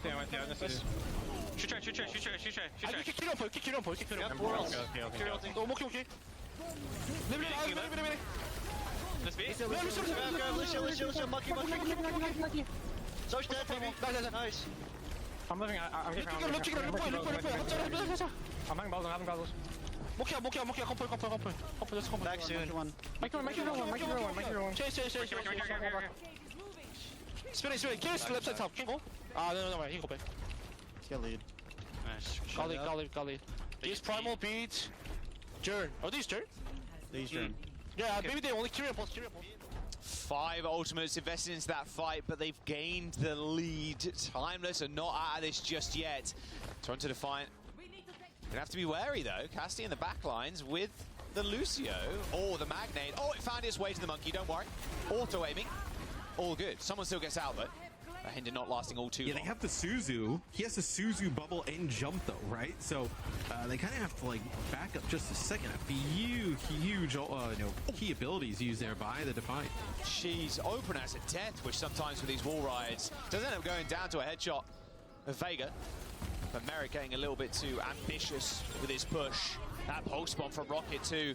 Another star player for Timeless, really coming up with the kills and just the whole package really in terms of DPS. Chopper and Rocket doing a lot in that fight. Being able to force all those cooldowns, yeah, with just that one Magnate map really helped them stay in that fight for at least a little bit longer. They've gained the lead. 79 meters to 92 now with 40 seconds to go.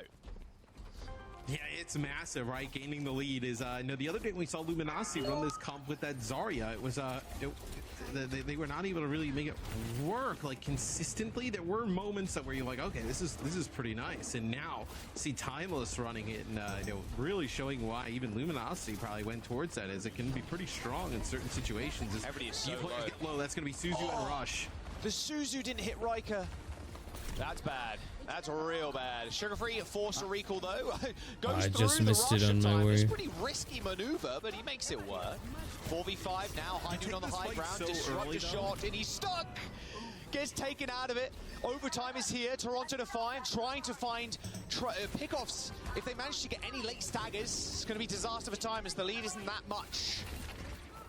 Yeah, Timeless takes the fight so early, though, that it gives them an opportunity here towards the end. But look how aggressive Toronto's going. They don't want to give them another opportunity. Nice little hint grenade there onto Merit, but is it going to hinder this damage?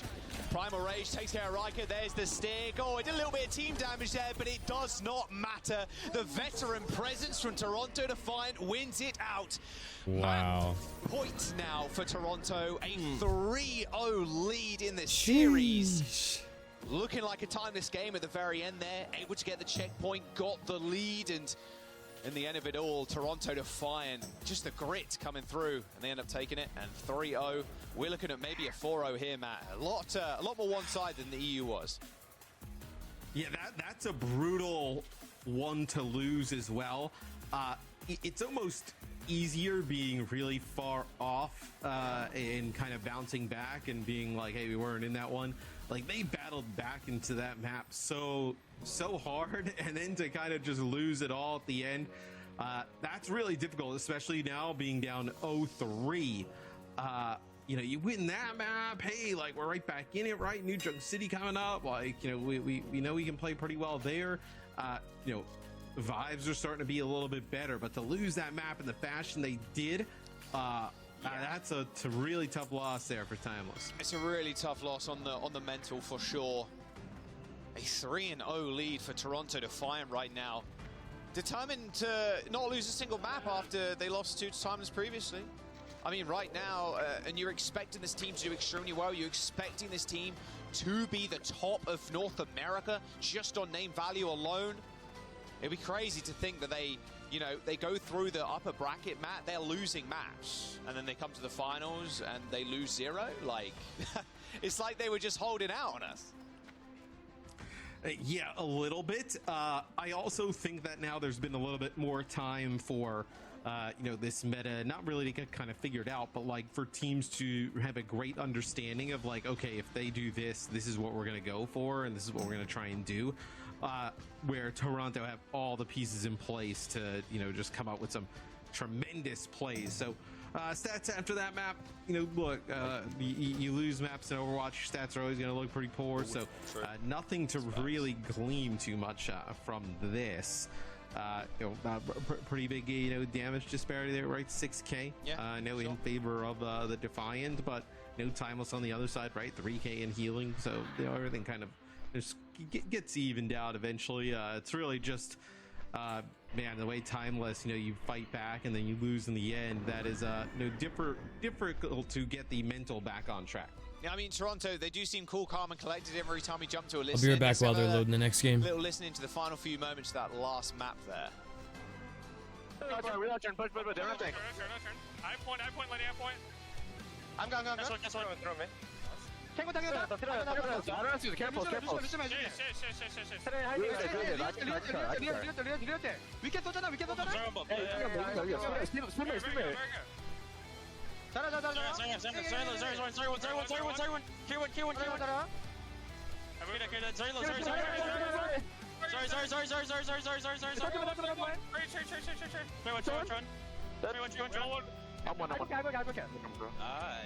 Nice. New Junk City, the map up next. Same map set as before, and here we go. This is time, this is chance, man. They got to come back here. It's possible. But right now, Toronto, this game is all Toronto, really. Small roster update, though, from Timeless. Still willing to sub people in and out. I see back in Riker to the bench. Yeah, it feels like if you were going to start mounting the comeback, it would have, hey, clutch up there on Esperanza, right? Everybody starts feeling a little bit better. You come in here to Flashpoint, boom, we have a tie game, right? That kind of feels like where it would have turned, right? Now I think it's going to be really difficult for Timeless to battle all the way back. It's going to be tough.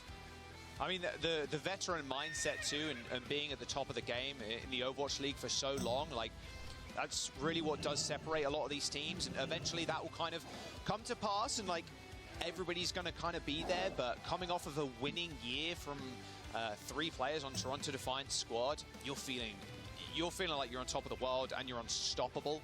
You were almost stopped, to be fair, in the upper bracket, but right here, right now, and like you mentioned, Matt, the meta and everything over the last few days, it's solidified a little bit more, and with this series, it's kind of proven that veteran presence does end up winning out sometimes.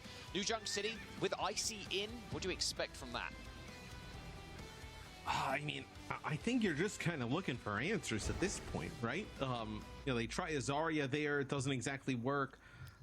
Maybe this is to kind of go back to like Ramatra type of play. Potentially you can play the Ramatra here, so that's a possibility.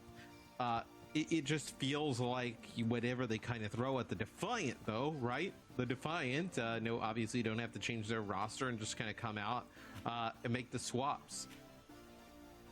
Yeah, we'll have to wait and see. We load in just a moment. This could be the final map here for North America, this main event, stage number 1. New Junk City, picked by Timeless too, so you're expecting them to come in with a game plan kind of formulated as we rock up. Dorado would be kind of a fun one to go to. I feel like we haven't seen Dorado in forever.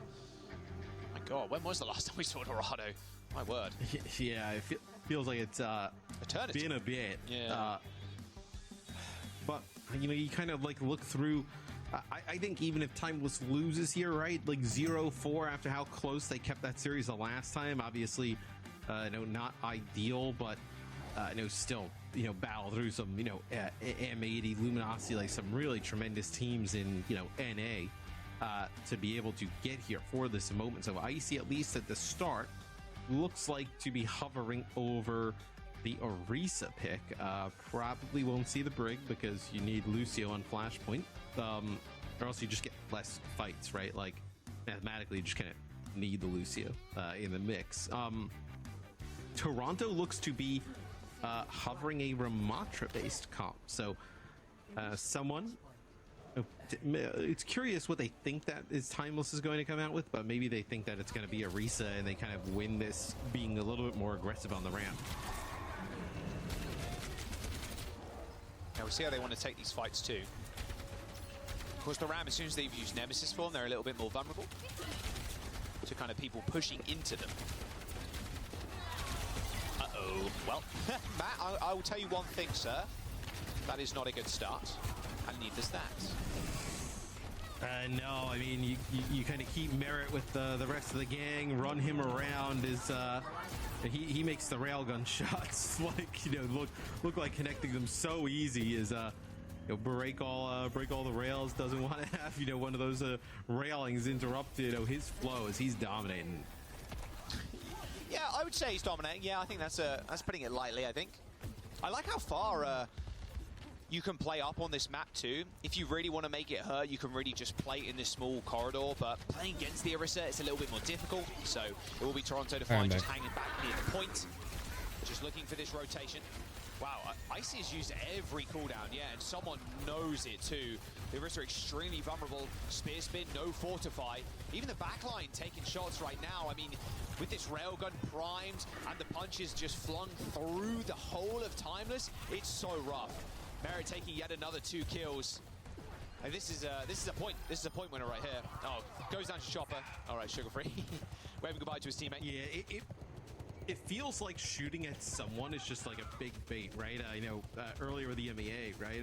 KSA was talking about it, where like he just power blocks and just let Quartz and Yubi just kill everybody, right? Like where it kind of gets scary when the Ramatra so close, he's like nearing your back line, like maybe start putting down some damage, but really he's just kind of taking up that space. All right, Kitsune Rush trying to shift the point, and Toronto Defiant more than happy with that. Hey, use your rush. We got 5 ults pretty much ready to rock and roll. There's the rush from RuPaul. I mean, Rocket trying to get in, but what can he really do? I mean, Merit's going to charge this railgun up at lightning speed. It is Rocket to touch, but Merit's just going to chase him. Almost hits him with it. That was a cheeky post bomb there from Rocket, but it didn't matter in the end. Just turning tail and running. Everybody looking at Merit, and you should do, but you still got to be scared of Sugar Free on the Tracer. First point for Toronto Defiant. Yeah, it's Sugar Free. We talk a lot about Merit, but Sugar Free's actually had a really good game, right? Considering how good Rocket's been on the Tracer. I know Sugar Free, we obviously been waiting for, you know, his presence before, you know, the last few years in the pro scene for a very long time. And then when he comes in, just plays the lights out, and bringing that over to Defiant as someone will actually play the Sigma here. So changing from the first point, I know was playing the Ram. Now looks like a little bit more of a defensive setup, right? You can play a little bit more at range poke here, forcing Timeless to be the aggressor. Just bring it down. Rocket didn't receive that sound barrier, sadly. Sugar Free did, luckily. Merit in the front line still got that slide. Slides away. +1 for style points there as he snipes Chopper on the exit. Matt, mate, this is a blowout right now. Yeah, I mean, this is just a Toronto Defiant masterclass. Like, it feels like someone just can, hey, I'm going to go back to the spawn and just play a different tank, right? Just kind of constantly just juggling through the roster of tanks. Is Icy will play the Ram, so they play Sigma. Don't want to get, you know, you can kind of like do a little bit of long range damage as a Ramatra, and then, you know, be a little bit more effective in the close range as Ramatra than Sigma. So that's kind of the answer there. But look, someone, if he falls, right, you're just going to see them go back to the spawn and just counterpick it. Funny, we see the counterpick of tanks, and all the other players stay exactly the same. No need last to shit, boys. to make these comps work. My God, Sugar Free start Rocket there. Luckily, CJ was quick to throw down a Suzu. Just a cleansing milk. Oh, nice eat as well by someone. You step up, you get the pulse in, and then you die. You get shot, you die. Timeless end up capping the points, but at what cost? Toronto Defiant can still fight this, especially now Chopper's dead. I mean, you just got to clear off alive, Icy. right? Yeah, as long as Merit's alive, you can do anything. And that's a promise. Railgun available to him as well. What are you trying to do, Icy? Trying to get close to Merit? I mean, he's got a million and one people to kind of back him up. Nice little angle too. Hits Icy in the head, which is the single railgun. Here's the sound barrier. Backs off to the rest of his team. And a railgun for a sound barrier. Not too bad of a trade for Timeless, but they still lose Rockets. It's like a headshot on a Tracer there. I mean, it's so difficult at that angle, and he's able to pick up the kill onto Rocket. No, it's if I showed you this match right now and then told you the other day that they played a series, it went went to 5, you'd be hard pressed to believe me. I mean, with the way it's looked. Jesus, just leave him be, man. Leave him be. Chopper gets chased all the way back, and that's a recall and a death for both DPS. The Timeless. It is funny watching the Lucio ragdoll at high speed, I will say. One of my favorite things in Overwatch. Looks really funny. 30 seconds now into the next point. So now Toronto, I mean, they're on map point, 1 point away. And they win. GG. Yeah. I mean, they're going to have the double support ult with the Gravitic Flux in the mix. No way on the side of Timeless to like interrupt that, right? Also, Timeless no sound barrier to kind of live through that. So this Sigma ult could be huge. They get their first touch as well, Matt. So as Timeless once again like attacking into them. Attacking into the Sigma, especially with Flux, is pretty damn hard. Oh, and Chopper's already dead. Like I said, Matt, a different pace than Toronto Defiant are playing on right now. Annihilation's decent though. That sound barrier is going to match. Spicy overstaying his welcome to the nth degree there. Timeless just wiped off the face of the map as Toronto are going to cap. Yes, sometimes, you look at like that series the other day, and how close it was. Sometimes it's better, like, if the Defiant don't really know who they're going up against, right? Like, they knew that now that, hey, Timeless is a serious team. Like, we need to ramp it up to 11. which they have today, is looks like Timeless gonna go back to the Orisa here to try and go against this comp. It's someone still with this flux, still no sound barrier for Timeless as well. Still waiting for that flux to come out. Oh, that's a good pulse. There's no Suzu there to back it up, but someone still manages to stay alive. Finally, Merit is down, but not before he can take Rocket with him. It's like Rocket has a magnet on his head, and Merit is perma, just making sure he pays. Nice little attack there from Chopper, but I think this might just be it, Matt. 80% and a stomp. Timeless are getting pushed back. It's 90% and counting now. Who touches? Who touches? I mean, it's got to be Opener. I mean, but he's not even going to make it. He's down, Matt. He is down. I mean, Toronto Defiant in an absolute shutout. Oh, Doofus Some touches. Kings were born to rule. Toronto Defiant are going to be able to take this series at a 4-0. Timeless crumble before them. And what an absolute blowout. Jesus. Toronto from level to level. They just keep on getting better. And what a dominant performance there for the Defiant. I think, you know, also sending a little bit of a message, right? I know how good they played against M80 the other day. Wanted to get revenge here against Timeless, where Timeless was probably like thinking like, hey, we can play with these guys. Toronto just swats them out like, no, you got a lot more work to do to play with us. As that is about as clean of a 4-0 as you're gonna see. Yeah, very quick too. Actually, it would be funny to see the timing on that versus the timing of their previous series, because that was definitely quicker in 4 maps and like, yeah, I don't know. Yeah. Insane speed run there from Toronto Defiant.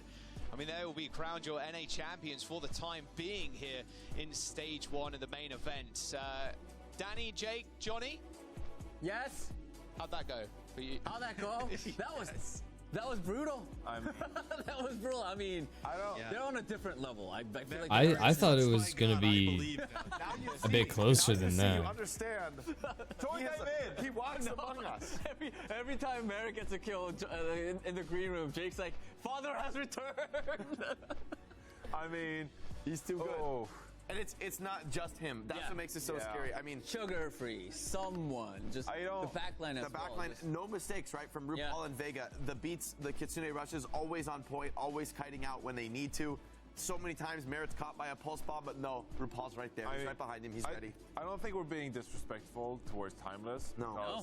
Huge second place for those guys. That's a big achievement. Great match, but Toronto Defiant.